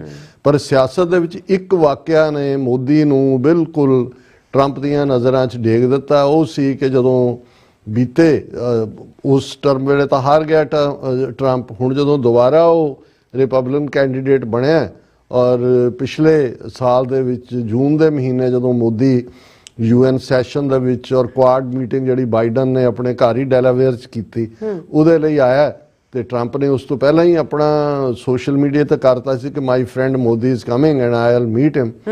ਤੇ ਇਧਰੋਂ ਉਹਨੂੰ ਮੋਦੀ ਨੂੰ ਲੱਗਾ ਵੀ ਹੁਣ ਤਾਂ ਇਹ ਲੂਜ਼ਰ ਹੈ, ਔਰ ਇਹ ਵੀ ਜਿਹੜਾ ਕਰੈਕਟਰ ਹੈ ਇਹਨਾਂ ਦਾ ਕਿ ਭਾਈ ਇਹ ਬੰਤੀ ਕੇ ਹੈ ਯਾਰ ਬਿਗੜੀ ਕਾ ਕੋਈ ਨਹੀਂ, ਕੌਣ ਬਣਦਾ। ਉਹਨੇ ਵੀ ਕਿਹਾ ਵੀ ਇਹ ਤਾਂ ਹੁਣ ਲੂਜ਼ਰ ਹੈ ਔਰ ਮੈਂ ਕਾਹਨੂੰ ਬਾਈਡਨ ਨੂੰ ਨਾਰਾਜ਼ ਕਰਨਾ ਜਾਂ ਦੂਜਾ। ਉਹਦੀ ਟੀਮ ਨੇ ਕਿਹਾ ਜੀ ਟਾਈਮ ਨਹੀਂ ਹੈ। ਹੁਣ ਉਸ ਗੱਲ ਨੂੰ ਟਰੰਪ ਨੇ ਬੜਾ ਸੀਰੀਅਸਲੀ ਲਿਆ ਔਰ ਨਤੀਜਾ ਕਿ ਨਾ ਇਹਨੂੰ ਇਨੋਗ੍ਰੇਸ਼ਨ ਵੇਲੇ ਹਫਤਾ ਬੈਠਾ ਰਿਹਾ ਐਸ ਜੈ ਕਿਸ਼ਨ, ਔਰ ਈਵਨ ਜਿਹੜੀ ਉਹਦੀ ਗ੍ਰੀਟਿੰਗ ਵੀ ਸੀ ਉਹਦਾ ਵੀ ਉਹਨੇ ਜਵਾਬ ਨਹੀਂ ਦਿੱਤਾ। ਹਾਲਾਂਕਿ ਜਦੋਂ ਬਣਿਆ ਪ੍ਰੈਜ਼ੀਡੈਂਟ ਸਭ ਤੋਂ ਪਹਿਲੀ ਕਾਲ ਉਹਨੇ ਸ਼ੀ ਜਿਨਪਿੰਗ ਨੂੰ ਕੀਤੀ ਓਥ ਟੇਕਿੰਗ ਦੇ ਉੱਤੇ ਸੱਦਣ ਦੇ ਲਈ, ਹਾਲਾਂ ਉਹ ਨਹੀਂ ਆਇਆ। ਔਰ ਇਹ ਆਪਣੇ ਆਪ ਦੇ ਵਿੱਚ ਇੱਕ ਆਪਣੇ ਜਿਹੜੇ ਨੇਸ਼ਨਸ ਦੇ ਪ੍ਰਾਈਡ ਹੁੰਦੇ ਨੇ ਜਾਂ ਉਹ ਕਿਵੇਂ ਡੀਲ ਕਰਦੇ ਨੇ ਉਹ ਸਾਹਮਣੇ ਆਉਂਦਾ। ਪਰ ਹੁਣ ਅਸੀਂ ਗੱਲ ਨੂੰ ਇਹ ਕਰੀਏ ਕਿ ਇਸ ਸਾਰੇ ਪੀਰੀਅਡ 'ਚ ਐਸ ਜੈ ਸ਼ੰਕਰ ਰਾਹੀਂ ਜਿਹੜਾ ਮਾਰਕੋ ਰੂਬੀਓ ਨੇ ਇਹਨੂੰ ਮੈਸੇਜ ਦਿੱਤਾ ਹੈ, ਜਿਹੜੀਆਂ ਵੀ ਅਮਰੀਕਾ ਨੇ ਇਸ ਸਾਰੇ ਪੀਰੀਅਡ ਦੇ ਵਿੱਚ ਟਰੰਪ ਨੇ ਬਣਨ ਤੋਂ ਬਾਅਦ ਪ੍ਰੈਜ਼ੀਡੈਂਟ ਓਥ ਟੇਕਿੰਗ ਤੋਂ ਬਾਅਦ ਦੋ ਇਸ਼ੂਜ਼ ਦੇ ਉੱਤੇ ਉਹਨੇ ਇੰਡੀਆ ਦੇ ਉੱਤੇ ਦਬਾਅ ਰੱਖਿਆ। ਕਿੰਗ ਆਫ ਟੈਰਿਫ ਕਿ ਬਾਦਸ਼ਾਹ ਹੈ ਟੈਰਿਫ ਲਾਉਣ ਦਾ ਇੰਡੀਆ, ਔਰ ਦੂਸਰਾ ਇਲੀਗਲ ਦੇ ਉੱਤੇ ਕਿ ਭਾਈ, ਐਂਡ ਥਰਡ ਬ੍ਰਿਕਸ ਕਿ ਵੀ ਇਹ ਬ੍ਰਿਕਸ ਦੇ ਬਰਾਬਰ, ਕਿਉਂਕਿ ਬ੍ਰਿਕਸ ਦੇ ਫਾਊਂਡਰ ਚੋਂ ਹੈ, ਡਾਲਰ ਦੇ ਬਰਾਬਰ ਕਰੰਸੀ ਖੜੀ ਕਰਨ ਦੀ ਗੱਲ। ਔਰ ਐਸ ਜੈ ਸ਼ੰਕਰ ਤਿੰਨਾਂ ਤੋਂ ਹੀ ਮੁੱਕਰਿਆ। ਪਹਿਲੇ ਜੀ ਉਹਨੇ ਕਹਿ ਦਿੱਤਾ ਕਿ ਜੀ ਅਸੀਂ ਜੋ ਵੀ ਹੋਇਆ ਅਸੀਂ ਲਵਾਂਗੇ, ਔਰ ਅਸੀਂ ਗੱਲ ਕਰਕੇ ਹੀ ਹਟੇ ਹਾਂ ਕਿ ਅਮਰੀਕਾ ਦਾ ਫੌਜੀ ਪਲੇਨ ਜਿਹੜਾ ਉਹ ਪਹਿਲੀ ਕਿਸ਼ਤ ਲੈ ਕੇ ਅੰਮ੍ਰਿਤਸਰ ਏਅਰਪੋਰਟ ਤੇ ਉਤਾਰਿਆ ਗਿਆ। ਫਿਰ ਅਸੀਂ ਬ੍ਰਿਕਸ ਦੇ ਮਾਮਲੇ 'ਚ ਐਸ ਜੈ ਸ਼ੰਕਰ ਨੇ ਬਿਲਕੁਲ ਜਿਹੜਾ ਉਹ ਕਹਿ ਦਿੱਤਾ ਕਿ ਜੀ ਅਸੀਂ ਤਾਂ ਬਿਲਕੁਲ ਨਹੀਂ, ਅਸੀਂ ਤਾਂ ਡਾਲਰ ਨੂੰ ਹੋਰ ਮਜ਼ਬੂਤ ਕਰਾਂਗੇ। ਔਰ ਇਸ ਸਾਰੇ ਤੋਂ ਬਾਅਦ ਕੋਈ ਹੋਰ ਪਾਰਟ ਤਾਂ ਜਿਹੜਾ ਹੈ ਟੈਰਿਫ ਦੇ ਮਾਮਲੇ 'ਚ ਅਸੀਂ ਗੱਲ ਕਰਕੇ ਹਟੇ ਹਾਂ ਕਿ ਜਿਹੜਾ ਬਜਟ ਹੈ ਜਿਸ ਦੇ ਉੱਤੇ ਉੱਥੋਂ ਦਾ ਕੋਈ ਮੀਡੀਆ ਡਿਸਕਸ ਨਹੀਂ ਕਰਦਾ ਕਿ ਕਿੰਨੇ % ਉਹਨਾਂ ਨੇ ਸਟਾਰਲਿੰਕ ਨੂੰ ਵੀ ਐਲਨ ਮਸਕ ਦੇ ਜਿਹਨੂੰ ਪਹਿਲਾਂ ਨਹੀਂ ਸੀ ਦੇ ਰਹੇ ਉਹਨੂੰ ਵੀ ਐਕਸੈਸ ਦਿੱਤੀ ਹੈ। ਜਿਹੜੇ ਇਹਨਾਂ ਦਾ ਡੇਵਿਡ ਹਾਰਵਲੇ ਕਿ ਕੀ ਮੋਟਰਸਾਈਕਲ ਨੇ ਉਹਨਾਂ ਦੇ ਉੱਤੇ ਡਿਊਟੀ ਬਹੁਤ ਘਟਾ ਦਿੱਤੀ ਆ, ਹੋਰ ਵੀ ਪ੍ਰੋਡਕਟਸ ਦੇ ਉੱਤੇ।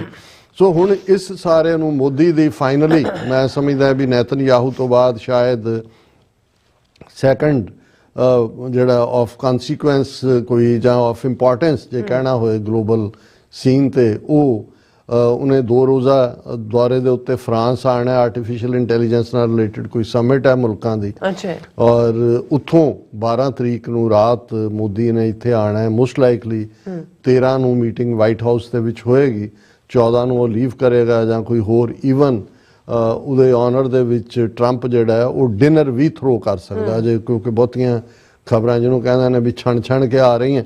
ਔਰ ਇਸ ਦੇ ਉੱਤੇ ਅਸੀਂ ਇਹ ਗੱਲ ਕਰਨ ਤੋਂ ਪਹਿਲਾਂ ਕਿ ਭਾਈ ਕੀ ਹੋਏਗਾ ਏਜੰਡਾ ਜਾਂ ਇਸ ਵੇਲੇ ਜਦੋਂ ਆਲਰੇਡੀ ਸਰੈਂਡਰ ਤਾਂ ਟੋਟਲ ਹੋਇਆ ਲੇਕਿਨ ਇਸ ਗੱਲ ਦਾ ਧਿਆਨ ਰਹੇ ਕਿ ਇਸ ਮੌਕੇ ਦੇ ਉੱਤੇ ਸਿੱਖਸ ਫਾਰ ਜਸਟਿਸ ਨੇ ਆਲਰੇਡੀ ਖਾਲਿਸਤਾਨ ਰੈਲੀ ਦੀ ਕਾਲ ਵੀ ਦੇ ਦਿੱਤੀ ਹੈ ਔਰ ਅਸੀਂ ਇਸ ਦੇ ਉੱਤੇ ਜਿਹੜਾ ਹੈ ਉਹ ਜਿਉਂ ਡੀਟੇਲ ਟਾਈਮਿੰਗ ਔਰ ਦੂਸਰਾ ਹੋਏਗਾ ਜੋ ਵੀ ਡਿਜ਼ਾਇਰਡ ਪਰਮਿਟ ਹੁੰਦੇ ਨੇ ਉਹ ਮਿਲਣ ਤੋਂ ਬਾਅਦ ਔਰ ਨਾਲ ਦੇ ਨਾਲ ਉਹਨਾਂ ਨੇ ਸਿੱਖਸ ਫਾਰ ਜਸਟਿਸ ਨੇ ਇਹ ਵੀ ਐਲਾਨ ਕੀਤਾ ਕਿ ਵੀ ਜਿਹੜੇ ਵੀ ਜੋ ਰਾਹ ਦੇ ਅਫੀਸ਼ੀਅਲ ਜਾਂ ਆਈਬੀ ਦੇ ਜਿਨ੍ਹਾਂ ਨੇ ਖਾਲਿਸਤਾਨ ਪੱਖੀ ਸਿੱਖਾਂ ਨੂੰ ਮਾਰਨ ਦੀ ਵਿਉਂਤਬੰਦੀ ਕੀਤੀ ਉਹਦੇ ਬਾਰੇ ਜਿਹੜੇ ਅਮਰੀਕਨ ਸਰਕਾਰ ਨੂੰ ਦੱਸਣਗੇ ਉਹਨਾਂ ਨੂੰ ਪੋਲੀਟੀਕਲ ਅਸਾਈਲਮ ਸੁਰੱਖਿਆ ਮਿਲੇਗੀ।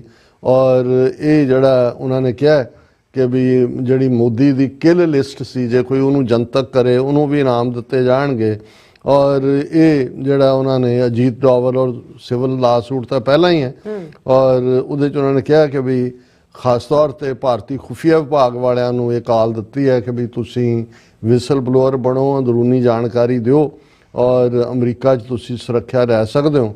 ਔਰ ਜ਼ਾਹਰ ਹੈ ਵੀ ਇਹ ਜਿਹੜਾ ਉਹਨਾਂ ਨੇ $1 million whistle blower safety fund for Indian intelligence officials ਕਿ ਜਿਹੜੇ ਭਾਰਤੀ ਖੁਫੀਆ ਏਜੰਸੀਆਂ ਦਾ ਕੋਈ ਵੀ ਵਿਸਲ ਬਲੋਅਰ ਹੋਏਗਾ ਅੰਦਰਲਾ ਭੇਤ ਦੱਸੇਗਾ ਕਿ ਭਾਈ ਕਿਲ ਲਿਸਟ ਕੀ ਹੈ ਕਿਵੇਂ ਹੋਇਆ ਉਹਨੂੰ $1 ਮਿਲੀਅਨ ਦਾ ਜਿਹੜਾ ਇਨਾਮ ਦਿੱਤਾ ਜਾਏਗਾ। ਸੋ ਚਲੋ ਉਹਨਾਂ ਨੇ ਆਪਣੇ ਲੈਵਲ ਦੇ ਉੱਤੇ ਜਿਹੜੀ ਹੈ ਕਾਲ ਦਿੱਤੀ ਹੈ ਔਰ ਇਸ ਦੇ ਉੱਤੇ ਪ੍ਰਵੀਨ ਸਾਨੀ ਜਿਹੜਾ ਜ਼ਾਹਰ ਹੈ ਐਕਸਪਰਟ ਹੈ ਫੌਜੀ ਮਾਮਲਿਆਂ 'ਚ ਵੀ ਔਰ ਇੰਡੀਆ ਦਾ ਖੁਦ ਕਰਨਲ ਰਿਟਾਇਰ ਹੋਇਆ ਔਰ ਕ੍ਰੈਡੀਬਲ ਹੈ, ਉਸ ਨੇ ਵੀ ਇਸ ਦੇ ਉੱਤੇ ਜਿਹੜਾ ਆਪਣਾ ਇੱਕ ਪ੍ਰੋਗਰਾਮ ਕੀਤਾ ਕਿ ਵੀ ਇਸ ਦੇ ਏਜੰਡਾ ਕੀ ਹੋ ਸਕਦਾ ਹੈ ਜਦੋਂ ਮੋਦੀ ਆਏਗਾ, ਮੋਦੀ ਦੀ ਵਿਜ਼ਿਟ ਦਾ ਕੀ ਏਜੰਡਾ।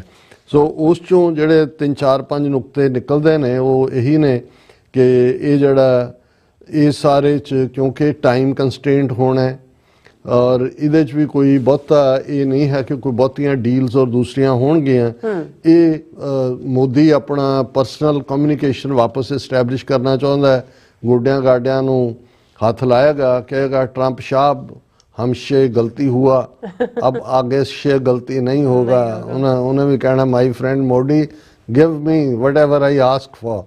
हुण ये सारे च की होएगा और उन्होंने कहा कि भी ये जड़ा $35 बिलियन दी ट्रेड सरप्लस है इंडिया दी अगेंस्ट US उन्हों कट करने दे लई होएगा। और जिवें ये पार्ट ऑलरेडी जिवें असी कहा है कि भी ड्यूटीज़ दूजियां तीजियां तो कर ही रहे हैं पर अमरीका का एम्फेसिस होएगा कि ट्रेड कट करो। अच्छा।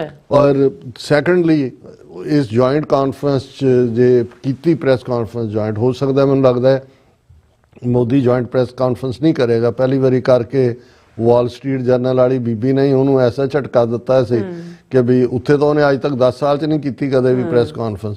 लेकिन ये जरूर ये तो ऐलान कराएगा कि भी ये जड़ा ब्रिक्स की जी प्लान है मल्टी करंसी दे उहदे तो बाहर हो और ये इंडिया ये डिकलेयर करे कि भी वो सिर्फ US डॉलर दे विच ही ट्रेड करेगा। हालांकि S जयशंकर ऐलान कर चुका है।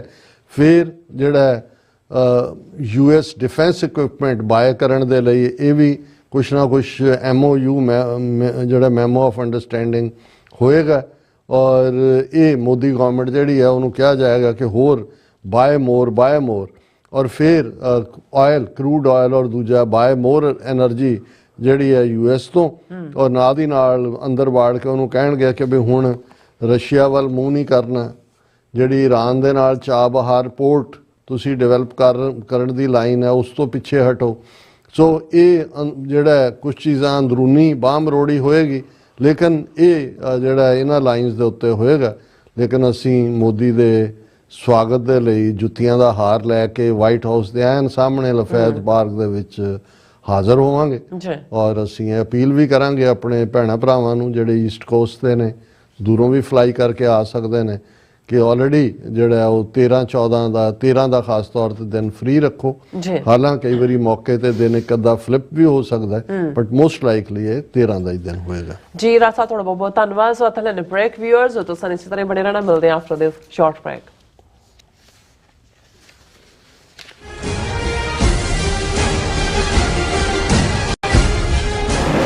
ਲਾਸ ਐਂਜਲਸ ਕਾਉਂਟੀ ਵਿੱਚ ਵਿਨਾਸ਼ਕਾਰੀ ਜੰਗਲੀ ਅੱਗ ਕਾਰਨ ਪ੍ਰਭਾਵਿਤ ਪੀੜਤਾਂ ਦੀ ਸਹਾਇਤਾ ਲਈ ਯੂਨਾਈਟਿਡ ਸਿਕਸ ਇੱਕ ਐਮਰਜੈਂਸੀ ਰਾਹਤ ਮੁਹਿੰਮ ਚਲਾ ਰਹੀ ਹੈ।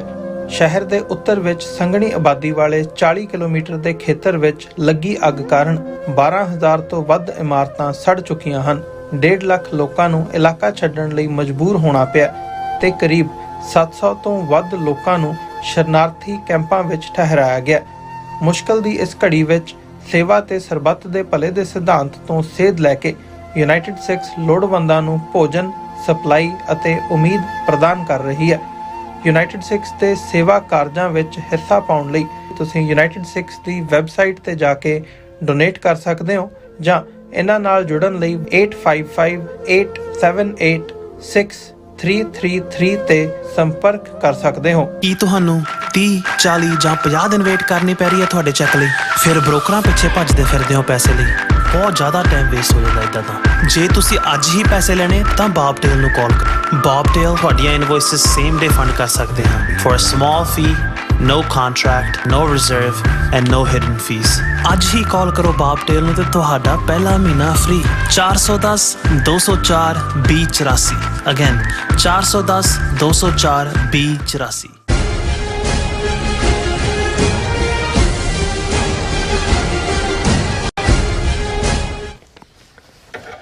ਦਰਸ਼ਕੋ, ਬ੍ਰੇਕ ਤੋਂ ਬਾਅਦ ਫਿਰ ਦੁਬਾਰਾ ਤੁਹਾਡਾ ਸਵਾਗਤ ਹੈ। ਗੱਲਬਾਤ ਕਰਨ ਜਾ ਰਹੇ ਹਾਂ ਕਿ ਅੱਜ 5 ਫਰਵਰੀ ਦਾ ਦਿਨ ਕਸ਼ਮੀਰ ਸੋਲੀਡੈਰਿਟੀ ਡੇ ਹੈ ਔਰ ਅਸੀਂ ਆਪਣੇ ਕਸ਼ਮੀਰੀ ਵੀਰ ਭੈਣਾਂ ਨਾਲ ਉਹਨਾਂ ਦੀ ਆਜ਼ਾਦੀ ਦੇ ਸੰਘਰਸ਼ ਵਿੱਚ ਇਕਮੁੱਠਤਾ ਦਾ ਪ੍ਰਗਟਾਵਾ ਕਰਦੇ ਹਾਂ। ਔਰ ਪਾਕਿਸਤਾਨ ਵਿੱਚ ਇਸ ਮੌਕੇ ਤੇ ਬਹੁਤ ਸਾਰੀਆਂ ਥਾਵਾਂ ਤੇ ਰੈਲੀਆਂ ਹੋਈਆਂ ਨੇ ਔਰ ਪਾਕਿਸਤਾਨ ਦੇ ਫੌਜੀ ਮੁਖੀ ਨੇ ਮੁਜ਼ੱਫਰਾਬਾਦ ਆਜ਼ਾਦ ਕਸ਼ਮੀਰ ਵਿੱਚ ਇੱਕ ਇਕੱਠ ਨੂੰ ਸੰਬੋਧਨ ਕਰਦਿਆਂ ਕਿਹਾ ਹੈ ਕਿ ਕਸ਼ਮੀਰ ਪਾਕਿਸਤਾਨ ਦਾ ਅਨਿੱਖੜਵਾਂ ਹਿੱਸਾ ਹੈ ਔਰ ਭਾਰਤੀ ਕਬਜ਼ੇ ਵਾਲੇ ਕਸ਼ਮੀਰ ਨੂੰ ਹਾਸਲ ਕਰਨ ਲਈ ਅਸੀਂ ਪਹਿਲਾਂ ਵੀ 3 ਜੰਗਾਂ ਕੀਤੀਆਂ ਹਨ। ਜੇ ਸਾਨੂੰ 10 ਜੰਗਾਂ ਹੋਰ ਕਰਨੀਆਂ ਪਈਆਂ ਤਾਂ ਅਸੀਂ ਪਿੱਛੇ ਨਹੀਂ ਹਟਾਂਗੇ। ਸੋ ਇਸ ਬਾਰੇ ਆਪਾਂ ਗੱਲਬਾਤ ਕਰਨ ਜਾ ਰਹੇ ਹਾਂ ਔਰ ਅਸੀਂ ਚਾਹਾਂਗੇ ਕਿ ਤੁਸੀਂ ਇਸੇ ਤਰ੍ਹਾਂ ਬਣੇ ਰਹਿਣਾ। ਦੇਖਣ ਸੁਣ ਲਈ ਲਿਖਣ ਲਈ ਤੁਹਾਡਾ ਸਭ ਦਾ ਬਹੁਤ ਬਹੁਤ ਧੰਨਵਾਦ।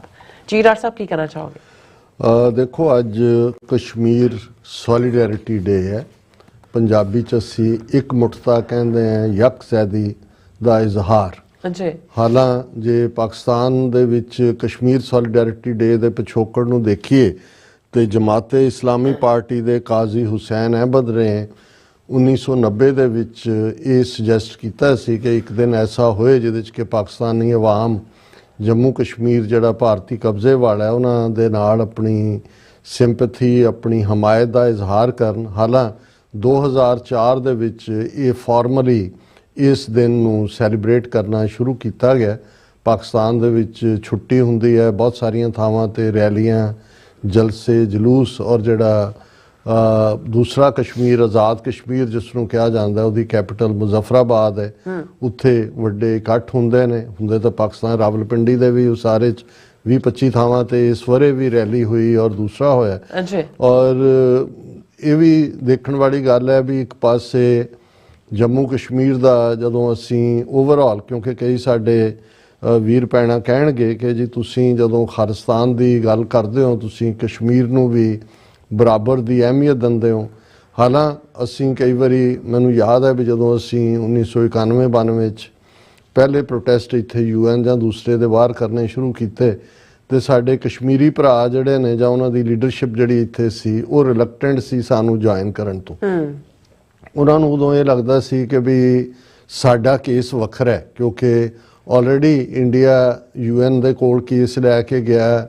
UN ਦਾ ਜਿਹੜਾ ਉੱਥੇ ਪਲੇਬਿਸਾਈਟ ਕਰਾਉਣ ਦਾ, ਰਾਏਸ਼ੁਮਾਰੀ ਕਰਾਉਣ ਦਾ ਮਤ ਹੈ, ਔਰ ਖਾਲਿਸਤਾਨ ਦੇ ਮੁੱਦੇ ਤੇ ਤਾਂ ਇਹ ਤਾਂ ਮੁਲਕ ਤੋੜਨ ਵਾਲੀ ਗੱਲ ਹੈ ਐਗਜ਼ਿਸਟਿੰਗ ਇੰਡੀਆ ਨੂੰ, ਇਸ ਲਈ ਸਾਡਾ ਸੈਪਰੇਟ ਕੇਸ ਹੈ। ਪਰ ਹੌਲੀ ਉਹਨਾਂ ਨੂੰ ਵੀ ਇਹ ਰਿਅਲਾਈਜ਼ ਹੋਇਆ ਵੀ ਇਨ ਦਾ ਐਂਡ ਆਫ ਦਾ ਡੇ ਅਸੀਂ ਇਹ ਦੇਖਦੇ ਹਾਂ ਵੀ ਸ਼ਿਮਲਾ ਐਗਰੀਮੈਂਟ ਪਹਿਲਾਂ 1971 ਤੋਂ ਬਾਅਦ ਭਾਵੇਂ ਉਹਦੇ ਥੱਲੇ ਬਾਈਲੈਟਰਲ ਹੋ ਗਿਆ ਸੀ, ਪਰ ਪਾਕਿਸਤਾਨ ਨੇ ਤਾਂ ਉਹਨੂੰ ਨਹੀਂ ਸੀ ਮੰਨਿਆ ਕਿਉਂਕਿ ਐਗਜ਼ਿਸਟ ਤਾਂ ਕਰਦੇ ਸੀ ਐਗਜ਼ਿਸਟਿੰਗ ਰੈਜ਼ੋਲੂਸ਼ਨ। ਔਰ 5 ਅਗਸਤ 2019 ਨੂੰ ਤਾਂ ਉਹਨਾਂ ਨੇ ਕੰਮ ਹੀ ਮੁਕਾ ਦਿੱਤਾ ਭਾਰਤ ਨੇ, ਜਿਸ ਅੰਦਾਜ਼ ਦੇ ਵਿੱਚ ਉਹਨਾਂ ਨੇ ਕਸ਼ਮੀਰ ਦਾ ਆਰਟੀਕਲ 370 ਖਤਮ ਨਹੀਂ ਕੀਤਾ, ਉਹਦੇ ਸੂਬੇ ਦਾ ਵਜੂਦ ਵੀ ਖਤਮ ਕਰ ਦਿੱਤਾ। ਹਾਲਾਂਕਿ ਇਹ ਉੱਥੋਂ ਦਾ ਕੋਈ ਉਹਨਾਂ ਦਾ ਐਨਾਲਿਸਟ ਇਸ ਗੱਲ ਨੂੰ ਅਜੇ ਤੱਕ ਮੈਂ ਨਹੀਂ ਕਿਤੇ ਡਿਸਕਸ ਕਰਦਾ ਦੇਖਿਆ ਕਿ 2020 ਦੇ ਵਿੱਚ ਗਲਵਾਨ ਵੈਲੀ ਦੇ ਵਿੱਚ ਚਾਈਨਾ ਦੀ ਐਂਟਰੀ ਔਰ ਫਿਰ ਇਹਨਾਂ 4 ਸਾਲਾਂ 'ਚ 4000 ਸਕੁਅਰ ਕਿਲੋਮੀਟਰ ਟੈਰੀਟਰੀ ਜਿਹੜੀ ਇੰਡੀਅਨ ਉਸ ਸਿਸਟਮ 'ਚੋਂ ਚੀਨ ਨੇ ਲਈ ਹੈ ਪੈਟਰੋਲਿੰਗ ਪੁਆਇੰਟਸ ਤੋਂ, ਉਹਦਾ ਰੀਜ਼ਨ ਵੀ 5 ਅਗਸਤ 2019 ਦਾ ਇਹਨਾਂ ਦਾ ਪਾਰਟ, ਕਿਉਂਕਿ ਜਦੋਂ ਤੱਕ ਜੰਮੂ ਕਸ਼ਮੀਰ ਇੱਕ ਡਿਸਪਿਊਟਡ ਟੈਰੀਟਰੀ ਸੀ ਚਾਈਨਾ ਦਾ ਉਸ 'ਚ ਇੰਟਰਸਟ ਹੈ, ਕਿਉਂਕਿ ਆਲਰੇਡੀ ਇੱਕ ਹਿੱਸਾ ਚਾਈਨਾ ਨੂੰ ਜ਼ੁਲਫਿਕਾਰ ਅਲੀ ਭੁੱਟੋ ਨੇ ਦਿੱਤਾ ਹੋਇਆ 10-15% ਜਿਹੜਾ ਉਹਦਾ, ਔਰ ਫਿਰ ਚਾਈਨਾ ਦਾ ਆਪਣਾ ਕਲੇਮ ਹੈ ਲਦਾਖ ਜਾਂ ਦੂਸਰੇ ਦੇ ਉੱਤੇ। ਔਰ ਇਸ ਕਰਕੇ ਜਦੋਂ ਡਿਸਪਿਊਟਡ ਟੈਰੀਟਰੀ ਦੇ ਸਟੇਟਸ ਨੂੰ ਇੰਡੀਆ ਨੇ ਹੀ ਹਿਲਾ ਦਿੱਤਾ ਹੈ, ਉਸ ਨੂੰ ਸੂਬੇ ਬਣਾ ਦਿੱਤੇ, ਲਦਾਖ ਨੂੰ ਯੂਨੀ ਟੈਰੀਟਰੀ ਬਣਾ ਕੇ ਕਰ ਲਿਆ ਚਾਈਨਾ ਨੇ ਉਸ। ਔਰ ਫਿਰ ਰਾਜ ਸਭਾ 'ਚ ਖਲੋ ਕੇ ਉਹਨੇ ਅਮਿਤ ਸ਼ਾਹ ਨੇ ਕਿਹਾ ਕਿ ਜੀ ਅਸੀਂ ਤਾਂ 38,000 ਸਕੁਅਰ ਕਿਲੋਮੀਟਰ ਜਿਹੜੀ ਅਕਸਾਈ ਚਿੰਨ੍ਹ ਹੈ ਉਹ ਵੀ ਵਾਪਸ ਲਵਾਂਗੇ ਚੀਨ ਤੋਂ। ਸੋ ਚੀਨ ਨੂੰ ਲੱਗਾ ਵੀ ਇਹ ਤਾਂ ਹੁਣ ਇਹਨਾਂ ਨੂੰ ਵੀ ਮੈਸੇਜ ਦੇਣਾ ਜ਼ਰੂਰੀ ਹੈ। ਸੋ ਇੱਕ ਪਾਰਟ ਉਹ। ਦੂਸਰਾ ਅਸੀਂ ਇਹ ਦੇਖ ਰਹੇ ਹਾਂ ਵੀ ਇਸ ਸਭ ਦੇ ਬਾਵਜੂਦ ਕਿ ਜੰਮੂ ਕਸ਼ਮੀਰ 'ਚ ਹੁਣ ਤਾਂ 2019 ਨੂੰ ਵੀ 5 ਸਾਲ ਹੋ ਗਏ ਨੇ, ਨਾ ਉਹਦਾ ਸਟੇਟ ਦਾ ਸਟੇਟਸ ਵਾਪਸ ਲਿਆਂਦਾ ਗਿਆ, ਇਲੈਕਸ਼ਨਸ ਹੋਈਆਂ, ਬੀਜੇਪੀ ਦੇ ਪੈਰ ਤਾਂ ਨਹੀਂ ਲੱਗੇ, ਪਰ ਹਾਲਾਤ ਇਹ ਨੇ ਵੀ ਜਿਨ੍ਹਾਂ ਦੀ ਸਰਕਾਰ ਵੀ ਬਣੀ ਹੈ ਉਮਰ ਅਬਦੁੱਲਾ ਔਰ ਦੂਸਰੇ ਦੇ ਥੱਲੇ, ਆ 26 ਜਨਵਰੀ ਗੁਜ਼ਰਿਆ, ਪਹਿਲੀ ਵਾਰ ਸੀ ਕਿ ਸਟੇਟ ਨੇ ਆਰਡਰ ਕੀਤਾ ਸਕੂਲਾਂ ਜਾਂ ਦੂਜਿਆਂ ਨੂੰ ਕਿ ਜੀ ਰਿਪਬਲਿਕ ਡੇ ਫੰਕਸ਼ਨ ਦੇ ਲਈ ਜਿਹੜਾ ਉਹ ਤੁਸੀਂ ਲੈ ਕੇ ਆਓ ਸਟੂਡੈਂਟਸ ਨੂੰ। ਔਰ ਦੂਸਰਾ ਅੱਛਾ ਹੁਣ ਵੀ ਇੱਕ ਕਿਲਿੰਗ ਹੋਈ ਆ ਉੱਥੇ ਕਿਸੇ ਦੀ ਐਕਸ ਸਰਵਿਸਮੈਨ ਦੀ, ਔਰ ਜਿਵੇਂ ਕੱਲ ਸਾਡੇ ਵੀਰ ਨੇ ਲਿਖਿਆ ਸੀ ਸਾਨੂੰ ਕਸ਼ਮੀਰ ਤੋਂ, ਅੱਜ ਮੇਨ ਖਬਰ ਹੀ ਇਹ ਹੈ ਕਿ ਵੀ ਜੰਮੂ ਐਂਡ ਕਸ਼ਮੀਰ ਲੀਡਰਸ ਡਿਕਰਾਈ ਮਾਸ ਡਿਟੈਂਸ਼ਨਸ ਇਨ ਕਸ਼ਮੀਰ, ਕਿ ਇਸ ਵੇਲੇ ਔਰ ਇਹ ਜਿਹੜੇ ਨੈਸ਼ਨਲ ਕਾਨਫਰੰਸ ਦੇ MP ਨੇ ਸੈਯਦ ਆਗਾ ਰਹਿਉਲਾ ਮਹਿੰਦੀ, ਉਹਨਾਂ ਨੇ ਕਿਹਾ ਕਿ 500 ਤੋਂ ਜ਼ਿਆਦਾ ਵਿਅਕਤੀ ਜਿਹੜੇ ਨੇ ਕਸ਼ਮੀਰ ਦੇ ਵਿੱਚ ਸਾਊਥ ਕਸ਼ਮੀਰ 'ਚ ਉਹਨਾਂ ਨੂੰ ਡਿਟੇਨ ਕੀਤਾ ਹੋਇਆ, ਰਾਉਂਡ ਅਪ ਕੀਤਾ ਹੋਇਆ, ਉਹਨਾਂ ਦੇ ਉੱਤੇ ਟਾਰਚਰ ਹੋ ਰਿਹਾ। ਔਰ ਇਹ ਜਿਹੜਾ special operations group Jammu Kashmir police ਦਾ ਹੈ ਉਹ ਰਾਤ ਨੂੰ ਜਿਹੜਾ ਹਮਲਾ ਕਰਕੇ ਉਹਨਾਂ ਨੂੰ ਝੁੱਕ ਰਹੇ ਨੇ। ਸੋ ਇਹ ਆਪਣੇ ਆਪ ਦੇ ਵਿੱਚ ਭਾਵੇਂ ਉਹ ਕਿਲਿੰਗ ਨੂੰ ਤਾਂ ਬਹਾਨਾ ਬਣਾਇਆ ਗਿਆ, ਉਹਨਾਂ ਨੂੰ ਇਹ ਵੀ ਹੋਣਾ ਵੀ ਕਸ਼ਮੀਰ ਸੋਲੀਡੈਰਿਟੀ ਡੇ ਦੇ ਮੌਕੇ ਤੇ ਉੱਥੇ ਲੋਕ ਫਿਰ ਇਕੱਠੇ ਹੋਣਗੇ ਜਾਂ ਦੂਸਰਾ, ਕਿਉਂਕਿ ਕਸ਼ਮੀਰੀਆਂ ਨੇ ਔਰ ਇਹ ਆਫਰੀਨ ਹੈ। ਜਦੋਂ ਮੈਂ ਹਮੇਸ਼ਾ ਪਹਿਲੀ ਗੱਲ ਤਾਂ ਇਹ ਵੀ ਸਾਡੇ ਲਈ ਇੰਪੋਰਟੈਂਟ ਕਿਉਂ ਹੈ, ਮੈਂ ਰਾਦਰ ਕਸ਼ਮੀਰੀਆਂ ਨੂੰ ਇਹ ਕਹਿੰਦਾ ਹੁੰਦਾ ਵੀ ਤੁਹਾਡੇ ਲਈ ਖਾਲਿਸਤਾਨ ਵੀ ਉਨਾ ਹੀ ਇੰਪੋਰਟੈਂਟ ਹੈ। ਕਿਸੇ ਸਿਆਣੇ ਇੰਟੈਲੈਕਚੁਅਲ ਨੇ ਬਹੁਤ ਪਹਿਲਾਂ 1950 ਜਦੋਂ ਇਹ ਗੱਲ ਤੁਰਦੀ ਸੀ ਤਾਂ ਉਹਨੇ ਕਿਹਾ ਸੀ ਕਿ the road from Lahore to Srinagar goes via Amritsar, ਕਿ ਲਾਹੌਰੋਂ ਸ੍ਰੀਨਗਰ ਦੀ ਸੜਕ ਅੰਮ੍ਰਿਤਸਰ, ਮਤਲਬ ਇਹ ਹੈ ਕਿ ਖਾਲਿਸਤਾਨ ਦੀ ਆਜ਼ਾਦੀ ਦੇ ਨਾਲ ਕਸ਼ਮੀਰ ਦੀ ਆਜ਼ਾਦੀ ਜੁੜੀ ਹੋਈ ਹੈ। ਸੋ ਸਾਡੇ ਲਈ ਜਿੱਥੇ ਤਾਂ ਇੱਕ ਨੇਬਰ ਦੇ ਤੌਰ ਤੇ, ਗਵਾਂਢ ਦੇ ਤੌਰ ਤੇ ਅਸੀਂ ਦੇਖਦੇ ਹਾਂ, ਦੂਸਰਾ ਮੈਂ ਸਮਝਦਾ ਹਾਂ ਵੀ ਸਟਰਗਲਸ ਹਮੇਸ਼ਾ ਇੱਕ ਦੂਸਰੇ ਨੂੰ ਇਨਸਪਾਇਰ ਕਰਦੀਆਂ ਨੇ। ਸਿੱਖਾਂ ਨੇ ਇੰਡੀਅਨ ਸਟੇਟ ਦੇ ਖਿਲਾਫ, ਜਦੋਂ ਇੰਡੀਅਨ ਸਟੇਟ ਨੇ ਟੋਟਲ ਵਾਰ ਸਿੱਖਾਂ ਦੇ ਉੱਤੇ ਜੂਨ 84 ਦੇ ਪਹਿਲੇ ਹਫਤੇ ਜਿਹੜੀ ਆ ਉਹ ਭਰਪਾ ਕੀਤੀ, ਕਸ਼ਮੀਰ ਦੇ ਵਿੱਚ 1999 ਦੇ ਵਿੱਚ ਹਥਿਆਰਬੰਦ ਸੰਘਰਸ਼ ਸ਼ੁਰੂ ਹੁੰਦਾ। ਸੋ ਸਿੱਖ ਸਟਰਗਲ ਨੇ ਕਸ਼ਮੀਰ ਦੇ ਵਿੱਚ, ਹਾਲਾਂ ਉਸ ਤੋਂ ਪਹਿਲਾਂ ਆਪਰੇਸ਼ਨ ਜ਼ੈਬਰਾਲਟਰ ਜਿਹੜਾ ਅਯੂਬ ਖਾਨ ਨੇ 1965 ਚ ਕਾਮਯਾਬ ਨਹੀਂ ਸੀ ਹੋਇਆ, ਲੇਕਿਨ ਜਿਸ ਬਹਾਦਰੀ ਦੇ ਨਾਲ ਜਦੋਂ ਕਸ਼ਮੀਰੀ ਨੇ ਆਰਮਡ ਸਟਰਗਲ ਚੁੱਕੀ ਔਰ ਫਿਰ ਅਸੀਂ ਜਿਹੜਾ ਉਹ ਮਿਸਟਰ ਬੁਰਹਾਨ ਤੱਕ ਦੀ ਉਹ ਸਾਰੀ ਸਟਰਗਲ ਨੂੰ ਔਰ ਉਹਨਾਂ ਦੀ ਸਿਵਿਲੀਅਨ ਰੈਜ਼ਿਸਟੈਂਸ ਨੂੰ ਦੇਖਦੇ ਹਾਂ ਤੇ ਉਹਨਾਂ ਨੇ ਕੁਰਬਾਨੀਆਂ ਦੇ ਦੇ ਕੇ ਸਟਰਗਲ ਨੂੰ ਉੱਥੇ ਲਿਆ ਕੇ ਖੜਾ ਕਰ ਦਿੱਤਾ ਹੈ। ਇਹ ਠੀਕ ਹੈ ਕਿ ਵੀ ਜਿਵੇਂ ਇੰਡੀਆ ਮੋਸਾਦ ਦੀ ਲਾਈਨ ਦੇ ਉੱਤੇ ਤੁਰਿਆ ਹੋਇਆ ਹੈ, ਡੈਮੋਗ੍ਰਾਫੀ ਬਦਲ ਰਹੇ ਨੇ, ਲੋਕਾਂ ਦੇ ਉੱਤੇ ਜ਼ੁਲਮ, ਹਰ ਕਿਸਮ ਦੇ ਵੈਪਨ, ਉਸ ਕਿਸਮ ਦੀਆਂ ਰਬੜ ਬੁਲਟਸ ਦੇ ਨਾਂ ਥੱਲੇ ਉਹਨਾਂ ਨੇ ਅੰਨੇ ਕਰਨ ਵਾਲੀਆਂ ਉਹ ਬੁਲਟਸ ਵੀ ਯੂਜ਼ ਕੀਤੀਆਂ। ਲੇਕਿਨ ਤੁਸੀਂ ਲੋਕਾਂ 'ਚੋਂ ਆਜ਼ਾਦੀ ਦਾ ਜਜ਼ਬਾ ਨਹੀਂ ਕੱਢ ਸਕਦੇ। ਇਹ ਠੀਕ ਹੈ ਜਿੰਨਾ ਜ਼ੁਲਮ ਕਸ਼ਮੀਰ ਵਾਦੀ 'ਚ ਹੋਇਆ ਔਰ ਲਗਾਤਾਰਤਾ ਨਾਲ ਹੋ ਰਿਹਾ, ਉਸ ਦੇ ਉੱਤੇ ਮੈਨੂੰ ਯਾਦ ਹੈ ਹੁਣ ਉਹ ਵੀ ਚੜ੍ਹਾਈ ਕਰ ਗਏ। ਤਾਰਿਕ ਇਸਮਾਇਲ ਇੱਕ ਬਹੁਤ ਅੱਛੇ ਪੰਜਾਬੀ, ਲਹਿੰਦੇ ਪੰਜਾਬ ਦੇ ਨਾਵਲਕਾਰ ਵੀ ਸੀ। ਉਹਨਾਂ ਦਾ ਇੱਕ ਬੜਾ ਖੂਬਸੂਰਤ ਕਿਤਾਬ ਸੀ ਚਿਨਾਰਾਂ ਦੇ ਹੰਝੂ। ਹੁਣ ਕਸ਼ਮੀਰ ਦੀ ਜਿਹੜੀ ਪਛਾਣ ਹੈ ਉਹਨਾਂ ਦਾ ਰਾਇਲ ਟਰੀ ਹੈ ਜਾਂ ਸਟੇਟ, ਉਹ ਚਿਨਾਰ ਹੈ, ਬੜੇ ਖੂਬਸੂਰਤ ਹੁੰਦਾ ਇਹਨਾਂ 'ਚ, ਤੇ ਚਿਨਾਰਾਂ ਦੇ ਹੰਝੂ ਕਿ ਵੀ ਉਹ ਜਿਹੜੇ ਲੰਬੇ ਟਾਲ ਚਿਨਾਰ ਖੜੇ ਨੇ ਜਿਹੜੇ ਉਸ ਜ਼ੁਲਮ ਨੂੰ ਦੇਖ ਰਹੇ ਨੇ, ਉਹਨਾਂ ਕੋਲ ਹੰਝੂਆਂ ਤੋਂ ਬਿਨਾਂ ਕੁਛ ਨਹੀਂ ਹੈ। ਲੇਕਿਨ ਅਸੀਂ ਇਹ ਸਮਝਦੇ ਹਾਂ ਕਿ ਵੀ ਬਹਾਦਰ ਕੌਮਾਂ, ਅਣਖੀ ਕੌਮਾਂ ਜਾਂ ਜਿਨ੍ਹਾਂ ਨੂੰ ਗੁਲਾਮ ਉਹ ਬਣਦਾ ਹੈ ਜੋ ਗੁਲਾਮ ਰਹਿਣਾ ਚਾਹੁੰਦਾ, ਜੋ ਗੁਲਾਮ ਨਹੀਂ ਰਹਿਣਾ ਚਾਹੁੰਦਾ ਉਹਨੂੰ ਕੋਈ ਗੁਲਾਮ ਨਹੀਂ ਬਣਾ ਸਕਦਾ। ਸੋ ਅਸੀਂ ਇਸ ਕਸ਼ਮੀਰ ਸੋਲੀਡੈਰਿਟੀ ਡੇ ਦੇ ਮੌਕੇ ਦੇ ਉੱਤੇ ਆਪਣੇ ਕਸ਼ਮੀਰੀ ਭੈਣਾਂ ਭਰਾਵਾਂ ਦੇ ਨਾਲ ਯਕਜਹਿਤੀ ਦਾ ਇਜ਼ਹਾਰ ਕਰਦੇ ਹਾਂ। ਔਰ ਇੱਕ ਪਾਸੇ ਅਸੀਂ ਦੇਖ ਰਹੇ ਹਾਂ ਕਿ ਵੀ ਇਹ ਪਹਿਲੀ ਵਾਰ ਮੈਨੂੰ ਇਸ ਕਿਸਮ ਦੀ ਸਟੇਟਮੈਂਟ ਦੇਖਣ ਨੂੰ ਆਈ ਹੈ ਸਾਰੇ ਪੀਰੀਅਡ 'ਚ। ਇਸ ਤੋਂ ਲੱਗਦਾ ਹੈ ਵੀ ਪਾਕਿਸਤਾਨ ਦੇ ਵਿੱਚ ਇੱਕ ਪਾਸੇ ਹਾਲਾਂਕਿ ਸ਼ਹਿਬਾਜ਼ ਸ਼ਰੀਫ ਪ੍ਰਾਈਮ ਮਿਨਿਸਟਰ, ਉਹਨਾਂ ਨੇ ਤਾਂ ਉਹੀ ਕਿ ਜੇ ਅਸੀਂ ਮਸਲੇ ਗੱਲਬਾਤ ਰਾਹੀਂ ਹੱਲ ਕਰਨਾ ਚਾਹੁੰਦੇ ਹਾਂ, ਕਸ਼ਮੀਰ ਦੀ ਵੀ ਗੱਲਬਾਤ ਹੋਏ ਜਾਂ ਦੂਜੇ, ਪਰ ਉਹ ਤਾਂ ਇਵੇਂ ਹੀ ਹੈ ਕਿ ਇੱਕ ਉਹ ਕਹੇ ਨੱਥ ਕਢਾਉਣ ਨੂੰ, ਉਹ ਫਿਰੇ ਨੱਕ ਵਢਾਉਣ ਨੂੰ। ਪਰ ਪਾਕਿਸਤਾਨ ਦੇ ਫੌਜੀ ਚੀਫ ਜਿਹੜੇ ਚੀਫ ਆਫ ਆਰਮੀ ਸਟਾਫ ਨੇ ਜਨਰਲ ਸੈਯਦ ਆਸਮ ਮੁਨੀਰ, ਉਹਨਾਂ ਨੇ ਮੁਜ਼ੱਫਰਾਬਾਦ ਦੇ ਵਿੱਚ ਆਜ਼ਾਦ ਕਸ਼ਮੀਰ ਦੇ ਵੈਟਰਨਸ ਨੂੰ, ਬਜ਼ੁਰਗਾਂ ਨੂੰ ਔਰ ਉਹਨਾਂ ਦੇ ਜਿਹੜੇ ਯੋਧੇ ਨੇ ਉਹਨਾਂ ਨੂੰ, ਆਮ ਲੋਕਾਂ ਨੂੰ ਵੀ ਐਡਰੈਸ ਕਰਦੇ ਆ ਜਿਹੜੇ ਕੁਛ ਉਹਨਾਂ ਦੇ ਸੇਲੈਂਟ ਫੀਚਰ ਨੇ। ਉਸ ਤੋਂ ਮੈਨੂੰ ਲੱਗਦਾ ਵੀ ਇੱਕ ਜਿਹੜੀ ਇਹਨਾਂ ਦੀ ਨਵੀਂ ਪਹਿਲਾਂ ਫੌਜ ਦੀ ਥਿੰਕਿੰਗ ਪਾਕਿਸਤਾਨ ਦੇ ਵਿੱਚ ਸੀ, ਜਿਹੜੇ ਪਿਛਲੇ ਵਰ੍ਹਿਆਂ ਦੇ ਵਿੱਚ ਦੇਖਣ 'ਚ ਆਈ ਕਿ ਸ਼ਾਇਦ ਅਪਰੋਚ ਸੌਫਟ ਔਰ ਉਹ ਭਾਰਤ ਦੇ ਨਾਲ ਟ੍ਰੇਡ ਔਰ ਦੂਸਰਾ ਗੱਲ ਖੋਲ੍ਹਣ ਵੱਲ ਵੀ ਤੁਰ ਰਹੇ ਸੀ। ਪਰ ਹੁਣ ਇਹ ਲੱਗਦਾ ਵੀ ਸ਼ਾਇਦ ਉਹਨਾਂ ਨੂੰ ਵੀ ਇਹ ਰਿਅਲਾਈਜ਼ ਹੋਇਆ ਕਿ ਵੀ ਇਹ ਗੱਲ ਇਵੇਂ ਤੁਰਨੀ ਨਹੀਂ ਹੈ। ਔਰ ਉਹਦੇ 'ਚ ਆਰਮੀ ਚੀਫ ਨੇ ਕਿਹਾ ਕਿ ਵੀ ਕਸ਼ਮੀਰ ਤੇ ਪਾਕਿਸਤਾਨ ਅਨਿੱਖੜਵੇਂ ਨੇ, ਇਨਸੈਪਰੇਬਲ ਨੇ। ਫਿਰ ਇਹ ਹਮੇਸ਼ਾ ਹੀ ਇਹ ਜਿਹੜਾ ਆਜ਼ਾਦੀ ਦਾ ਦੀਵਾ ਫਲੇਮ ਹੈ, ਉਸ ਦੀ ਰੌਸ਼ਨੀ ਹੈ, ਸ਼ਮਾ ਹੈ, ਇਹ ਕਸ਼ਮੀਰੀਆਂ ਦੀ ਇੱਕ ਜਨਰੇਸ਼ਨ ਤੋਂ ਦੂਸਰੀ ਜਨਰੇਸ਼ਨ ਨੂੰ ਪਾਸ ਹੋਈ ਹੈ ਔਰ ਇਵੇਂ ਹੀ ਰਹੇਗੀ। ਜੇ ਅਸੀਂ ਇਕੱਠੇ ਰਵਾਂਗੇ, ਸਟਰੋਂਗ ਰਵਾਂਗੇ, ਅਸੀਂ ਟੁਗੈਦਰ ਹਰ ਡਿਫਿਕਲਟੀ ਨੂੰ ਫੇਸ ਕਰ ਸਕਦੇ ਹਾਂ।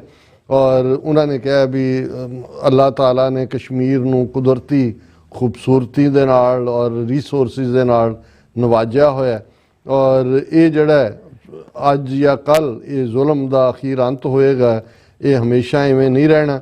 ਔਰ ਕਸ਼ਮੀਰ ਦਾ ਜਿਹੜਾ ਵੀ ਕਿਸਮਤ ਦਾ ਫੈਸਲਾ ਉਹ ਕਸ਼ਮੀਰੀਆਂ ਦਾ ਕਰਨ ਦਾ ਹੱਕ ਹੈ। ਕੋਈ ਵੀ ਆਕੂਪਾਈਂਗ ਆਰਮੀ ਜਿਹੜੀ ਹੈ ਜਿਵੇਂ ਇੰਡੀਅਨ ਆਕੂਪਾਈਡ ਕਸ਼ਮੀਰ 'ਚ ਉਹ ਨਹੀਂ ਕਰ ਸਕਦੀ। ਫਿਰ ਜਿਹੜੀ ਉਹਨਾਂ ਦੀ ਮੈਂ ਸਮਝਦਾ ਵੀ ਸੈਂਟਰਲ, ਉਹਨਾਂ ਨੇ ਕਿਹਾ ਜੀ ਆਲਰੇਡੀ ਅਸੀਂ ਕਸ਼ਮੀਰ ਦੇ ਲਈ 3 ਜੰਗਾਂ ਲੜੀਆਂ ਨੇ and if we have to fight 10 more we will, ਕਿ ਵੀ ਜੇ ਸਾਨੂੰ 10 ਹੋਰ ਵੀ ਲੜਨੀਆਂ ਪਈਆਂ ਤੇ ਅਸੀਂ ਲੜਾਂਗੇ। ਫਿਰ ਉਹਨਾਂ ਨੇ ਈਵਨ ਕਾਇਦੇ ਆਜ਼ਮ ਮੁਹੰਮਦ ਅਲੀ ਜਿਨ੍ਹਾਂ ਨੂੰ ਕੋਟ ਕੀਤਾ ਹੈ ਕਿ ਕਸ਼ਮੀਰ ਜਿਹੜੀ ਹੈ ਉਹ ਸਾਡੀ ਸ਼ਾਹ ਰਗ ਹੈ ਤੇ ਜੇ ਸ਼ਾਹ ਰਗ ਵੱਢੀ ਜਾਏ ਤੇ ਡੈਥ ਸਰਟਨ ਹੁੰਦੀ ਹੈ। ਸੋ ਅਸੀਂ ਜਿਹੜਾ ਇਹ ਸਾਰੇ ਨੂੰ ਇਹ ਸਮਝਦੇ ਹਾਂ to sever the jugular vein from the body means the end of life. ਔਰ ਅਸੀਂ ਜਿਹੜਾ ਈਮਾਨ, ਤਕਵਾ ਤੇ ਜਿਹਾਦ, ਇਹ ਸਾਰੇ ਜਿਹੜੇ ਨੇ ਇਹ ਸਾਰੇ ਅਸੀਂ ਇਸ ਦੇ ਉੱਤੇ ਕਾਇਮ ਰਹਿੰਦੇ ਹਾਂ। ਅਲਟੀਮੇਟਲੀ ਅਸੀਂ ਜੰਮੂ ਕਸ਼ਮੀਰ ਨੂੰ ਭਾਰਤੀ ਕਬਜ਼ੇ ਤੋਂ ਆਜ਼ਾਦ ਕਰਵਾਵਾਂਗੇ।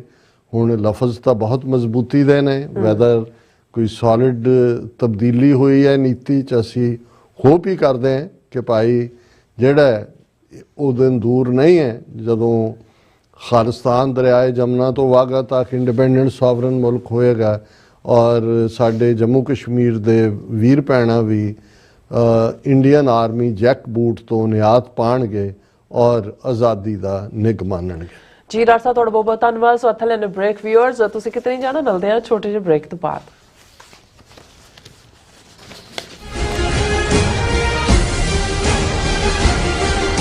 ਕੀ ਤੁਸੀਂ ਆਪਣੇ ਟੈਕਸਸ ਨੂੰ ਲੈ ਕੇ ਚਿੰਤਤ ਹੋ? ਤੁਸੀਂ ਆਪਣੀ ਕਮਾਈ ਲਈ ਮਿਹਨਤ ਕਰਦੇ ਹੋ, ਭਾਵੇਂ ਤੁਸੀਂ ਨੌਕਰੀ ਵਿੱਚ ਹੋਵੋ ਜਾਂ ਆਪਣਾ ਬਿਜ਼ਨਸ ਚਲਾਉਂਦੇ ਹੋ। ਜਦੋਂ ਟੈਕਸ ਭਰਨ ਦਾ ਸਮਾਂ ਆਉਂਦਾ ਹੈ ਤਾਂ ਤੁਹਾਨੂੰ ਇੱਕ ਭਰੋਸੇਯੋਗ ਟੈਕਸ ਅਕਾਊਂਟੈਂਟ ਦੀ ਲੋੜ ਹੈ ਜੋ ਟੈਕਸ ਬੈਲੈਂਸ ਦਾ ਤੁਹਾਡੇ ਪੱਖ ਵਿੱਚ ਜਾਣਾ ਯਕੀਨੀ ਬਣਾਵੇ। ਸਿਆਟਲ ਦੀ ਜਾਣੀ ਪਛਾਣੀ company accurate accountants and taxes ਤੁਹਾਡੀ ਸੇਵਾ ਵਿੱਚ ਹਾਜ਼ਰ ਹੈ। ਅਸੀਂ ਹਰ ਤਰ੍ਹਾਂ ਦੇ ਟੈਕਸ ਭਰਨ ਵਿੱਚ ਤੁਹਾਡੀ ਮਦਦ ਕਰਾਂਗੇ। ਟੈਕਸ ਸੰਬੰਧੀ ਕਿਸੇ ਵੀ ਤਰ੍ਹਾਂ ਦੇ ਸਵਾਲ ਲਈ ਅੱਜ ਹੀ ਸਾਡੇ ਤੱਕ ਪਹੁੰਚ ਕਰੋ। Accurate accountants and taxes. Los Angeles County ਵਿੱਚ ਵਿਨਾਸ਼ਕਾਰੀ ਜੰਗਲੀ ਅੱਗ ਕਾਰਨ ਪ੍ਰਭਾਵਿਤ ਪੀੜਤਾਂ ਦੀ ਸਹਾਇਤਾ ਲਈ ਯੂਨਾਈਟਿਡ ਸਿਕਸ ਇੱਕ ਐਮਰਜੈਂਸੀ ਰਾਹਤ ਮੁਹਿੰਮ ਚਲਾ ਰਹੀ ਹੈ। ਸ਼ਹਿਰ ਦੇ ਉੱਤਰ ਵਿੱਚ ਸੰਘਣੀ ਆਬਾਦੀ ਵਾਲੇ 40 ਕਿਲੋਮੀਟਰ ਦੇ ਖੇਤਰ ਵਿੱਚ ਲੱਗੀ ਅੱਗ ਕਾਰਨ 12,000 ਤੋਂ ਵੱਧ ਇਮਾਰਤਾਂ ਸੜ ਚੁੱਕੀਆਂ ਹਨ। 1.5 ਲੱਖ ਲੋਕਾਂ ਨੂੰ ਇਲਾਕਾ ਛੱਡਣ ਲਈ ਮਜਬੂਰ ਹੋਣਾ ਪਿਆ ਤੇ ਕਰੀਬ 700 ਤੋਂ ਵੱਧ ਲੋਕਾਂ ਨੂੰ ਸ਼ਰਨਾਰਥੀ ਕੈਂਪਾਂ ਵਿੱਚ ਠਹਿਰਾਇਆ ਗਿਆ। ਮੁਸ਼ਕਲ ਦੀ ਇਸ ਘੜੀ ਵਿੱਚ ਸੇਵਾ ਤੇ ਸਰਬੱਤ ਦੇ ਭਲੇ ਦੇ ਸਿਧਾਂਤ ਤੋਂ ਸੇਧ ਲੈ ਕੇ ਯੂਨਾਈਟਿਡ ਸਿਕਸ ਲੋੜਵੰਦਾਂ ਨੂੰ ਭੋਜਨ, ਸਪਲਾਈ ਅਤੇ ਉਮੀਦ ਪ੍ਰਦਾਨ ਕਰ ਰਹੀ ਹੈ। ਯੂਨਾਈਟਿਡ ਸਿਕਸ ਦੇ ਸੇਵਾ ਕਾਰਜਾਂ ਵਿੱਚ ਹਿੱਸਾ ਪਾਉਣ ਲਈ ਤੁਸੀਂ ਯੂਨਾਈਟਿਡ ਸਿਕਸ ਦੀ ਵੈਬਸਾਈਟ ਤੇ ਜਾ ਕੇ ਡੋਨੇਟ ਕਰ ਸਕਦੇ ਹੋ ਜਾਂ ਇਹਨਾਂ ਨਾਲ ਜੁੜਨ ਲਈ 8558786333 ਤੇ ਸੰਪਰਕ ਕਰ ਸਕਦੇ ਹੋ।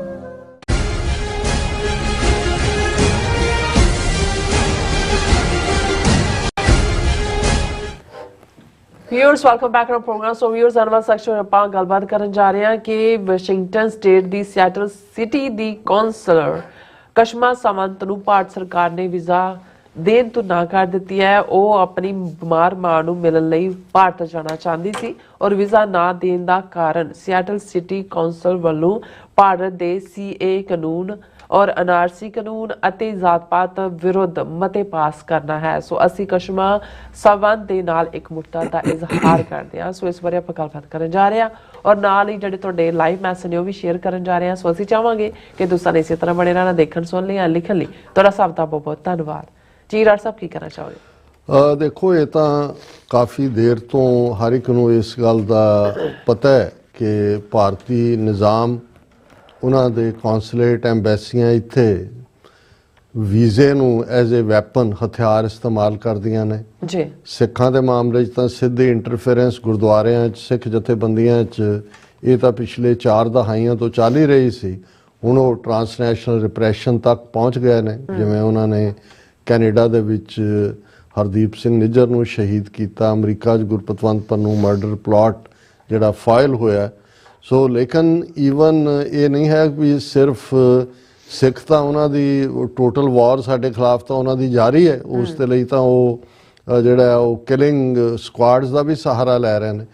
ਪਰ ਜਿਹੜੇ ਈਵਨ ਲਿਬਰਲ ਮਾਈਂਡਡ ਜਾਂ ਜਿਹੜੇ ਆਜ਼ਾਦਾਨਾ ਸੋਚ ਦੇ ਦੂਸਰੇ ਇੰਡੀਅਨ ਮੂਲ ਦੇ ਲੋਕ ਜਿਹੜੇ ਇੱਥੇ ਭਾਵੇਂ ਉਹ ਪੋਲੀਟੀਕਲ ਸਫੀਅਰ 'ਚ ਹੋਣ ਜਾਂ ਜਿਵੇਂ ਇੱਕ ਹਿੰਦੂਜ਼ ਫਾਰ ਹਿਊਮਨ ਰਾਈਟਸ ਇੱਕ ਬਾਡੀ ਹੈ ਜਿਹੜੀ ਬੜੀ ਫੇਅਰ ਜਿਹੀ ਗੱਲ ਕਰਦੀ ਹੈ, ਹਾਲਾਂ ਆਪਣੀ ਪਛਾਣ ਉਹ ਹਿੰਦੂ ਦੇ ਤੌਰ ਤੇ ਹੀ ਕਰਦੇ ਨੇ, ਈਵਨ ਉਹਨਾਂ ਨੂੰ ਜਾਂ ਜਿਹੜੇ ਉਹ ਹਿਸਟੋਰੀਅਨ ਜਾਂ ਵੈਸਟਰਨ ਐਕੈਡਮਿਸ਼ੀਅਨ ਜਿਹੜੇ ਕਸ਼ਮੀਰ ਦੇ ਮੁੱਦੇ ਤੇ ਜਾਂ ਇੰਡੀਆ 'ਚ ਜੋ ਇਹਨਾਂ ਨੇ ਲਾਅ ਸੀਏ ਔਰ ਦੂਸਰੇ ਬਣਾਏ ਉਹਦੇ ਖਿਲਾਫ ਜਿਨ੍ਹਾਂ ਨੇ ਆਵਾਜ਼ ਚੁੱਕੀ, ਉਹਨਾਂ ਨੂੰ ਜਿਹੜਾ ਉਹ ਵੀਜ਼ਾ ਨਹੀਂ ਦਿੰਦੇ ਜਾਂ ਗਏ ਨੂੰ, ਜਿਵੇਂ ਇੱਕ ਯੂਕੇ ਦੀ ਹਿਸਟੋਰੀਅਨ ਬੀਬੀ ਜਿਹਨੂੰ ਉਹਨਾਂ ਨੇ ਗਈ ਨੂੰ ਜਿਹੜਾ ਡਿਟੇਨ ਕਰਕੇ ਏਅਰਪੋਰਟ ਤੋਂ ਵਾਪਸ ਮੋੜ ਦਿੱਤਾ ਸੀ।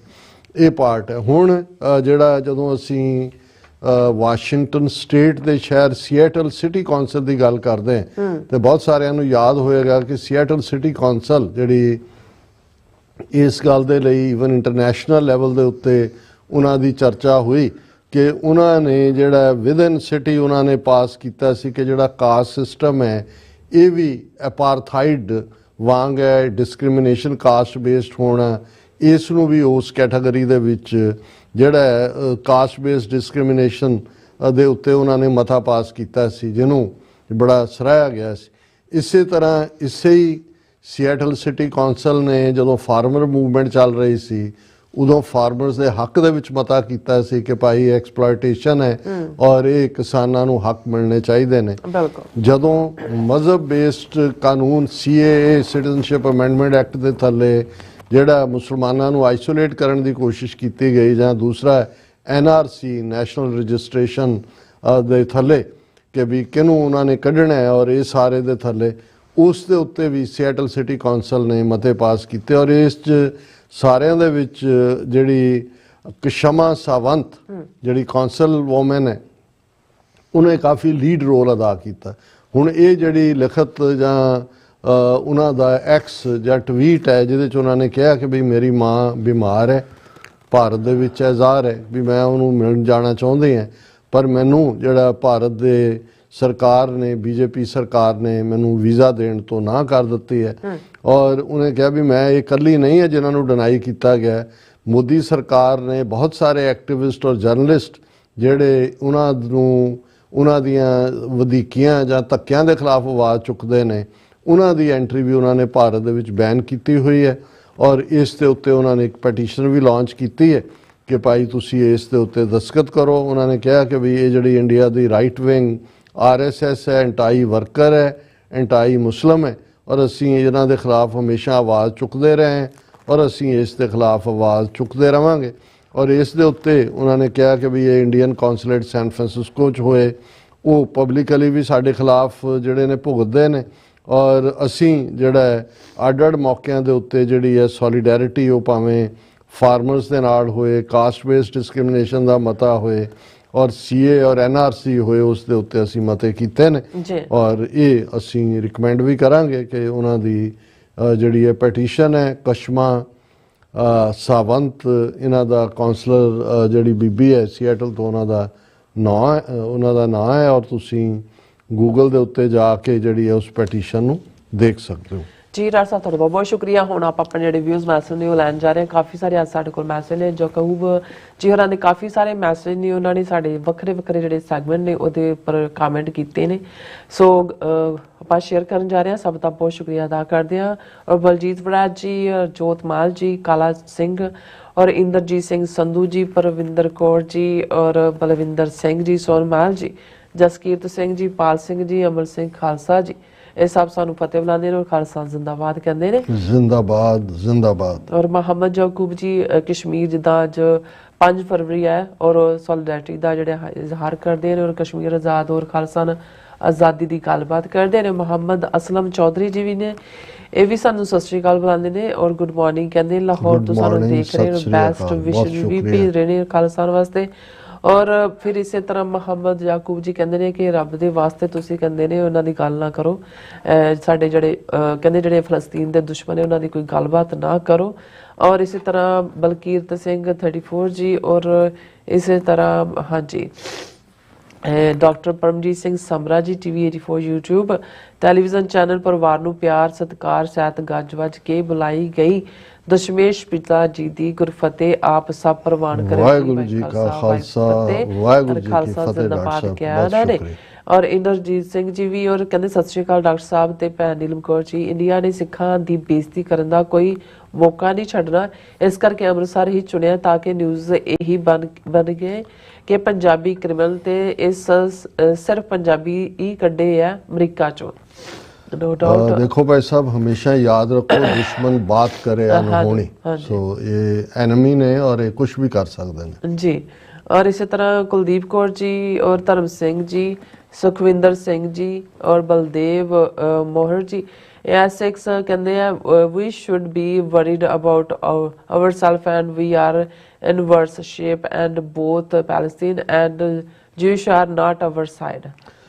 ਦੇਖੋ ਬਲਦੇਵ ਮੌਰ ਜੀ, ਮੈਂ ਤੁਹਾਡੇ ਨਾਲ ਸਹਿਮਤ ਨਹੀਂ ਹਾਂ। ਸਿੱਖ ਦੇ ਨਾਤੇ ਜਿੱਥੇ ਅਸੀਂ ਆਪਣੇ ਹੱਕਾਂ ਲਈ ਲੜ ਰਹੇ ਹਾਂ, ਖਲੋ ਰਹੇ ਹਾਂ, ਉੱਥੇ ਜਿੱਥੇ ਵੀ ਕਿਸੇ ਨਾਲ ਧੱਕਾ ਹੁੰਦਾ ਹੈ ਉਸ ਦੇ ਖਿਲਾਫ ਆਵਾਜ਼ ਚੁੱਕਣੀ, ਇਹ ਸਾਨੂੰ ਗੁਰੂ ਨਾਨਕ ਸਾਹਿਬ ਨੇ ਸਿਖਾਈ ਹੋਈ ਹੈ ਕਿ ਭਾਈ ਜਿੱਥੇ ਵੀ ਧੱਕਾ ਹੋਏਗਾ ਸਿੱਖ ਉਹਦੇ ਖਿਲਾਫ ਬੋਲੇਗਾ।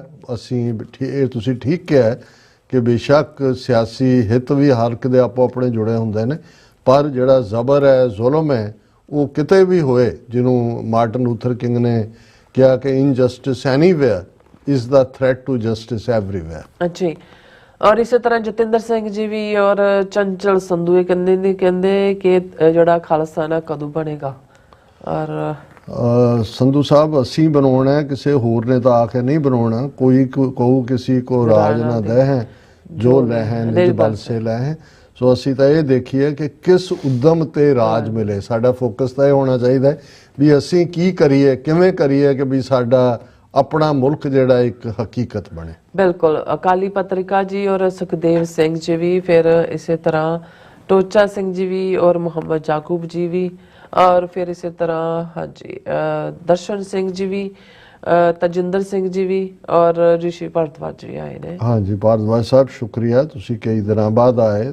ਥੈਂਕਸ ਫॉर ਦਾ ਕੰਪਲੀਮੈਂਟ ਜੋ ਤੁਸੀਂ ਕੀਤਾ ਹੈ। ਪਰ ਜਿਵੇਂ ਤੁਸੀਂ ਇਹ ਕਿਹਾ ਕਿ ਵੀ ਇਹ ਕੁਝ ਜਿਹੜੀਆਂ ਨੇ ਸਮ ਬਿਟਰਨੈਸਿਸ ਡਿਊ ਟੂ ਪਾਸ ਇਨਸੀਡੈਂਟਸ, ਇਵੇਂ ਨਹੀਂ ਹੈ। ਸਿੱਖ ਕੌਮ ਨੇ 1947 ਤੋਂ 1984 ਤੱਕ ਇੰਡੀਅਨ ਸਿਸਟਮ ਦੇ ਵਿੱਚ ਰਹਿੰਦੇ ਆ ਆਪਣੀ ਆਜ਼ਾਦ ਹਸਤੀ, ਆਜ਼ਾਦ ਬੋਲੀ, ਆਜ਼ਾਦ ਸੱਭਿਆਚਾਰ ਉਸ ਦੇ ਲਈ ਸਟਰਗਲ ਕੀਤੀ। ਔਰ ਇੰਡੀਅਨ ਸਟੇਟ ਦੀਆਂ ਨੀਤੀਆਂ ਇਹਨਾਂ 40 ਸਾਲਾਂ ਦੇ ਵਿੱਚ ਬਿਲਕੁਲ ਨਹੀਂ ਬਦਲੀਆਂ। ਉਹ ਤਾਂ ਇੰਡੀਅਨ ਸਟੇਟ ਚੋਂ ਨਿਕਲ ਕੇ ਟਰਾਂਸਨੈਸ਼ਨਲ ਡਿਪਰੈਸ਼ਨ ਤੱਕ ਪਹੁੰਚ ਗਏ। ਸੋ ਸਾਡਾ ਕਿਸੇ ਧਰਮ ਦੇ ਖਿਲਾਫ, ਕਿਸੇ ਇੰਡੀਵਿਜੂਅਲ ਦੇ ਖਿਲਾਫ ਕੋਈ ਇਸ ਕਿਸਮ ਦਾ ਏਜੰਡਾ ਨਹੀਂ ਹੈ। ਅਸੀਂ ਇਹ ਸਮਝਦੇ ਹਾਂ ਵੀ ਤੁਸੀਂ ਵੀ ਭਲੇ ਇਨਸਾਨ ਲੱਗਦੇ ਹੋ, ਪੜ੍ਹਨ ਦਾ ਵੀ ਸ਼ੌਕ ਰੱਖਦੇ ਹੋ। ਜੇ ਤੁਹਾਡੀ ਕੋਈ ਪਹੁੰਚ ਹੈ ਤੇ ਇੰਡੀਅਨ ਸਟੇਟ ਨੂੰ ਕਹੋ ਕਿ ਭਾਈ ਨੈਗੋਸ਼ੀਏਸ਼ਨ ਟੇਬਲ ਤੇ ਬੈਠ ਕੇ ਸਿੱਖ ਕੌਮ ਦੇ ਨਾਲ ਹਿਸਾਬ ਕਿਤਾਬ ਕਰ ਲਓ।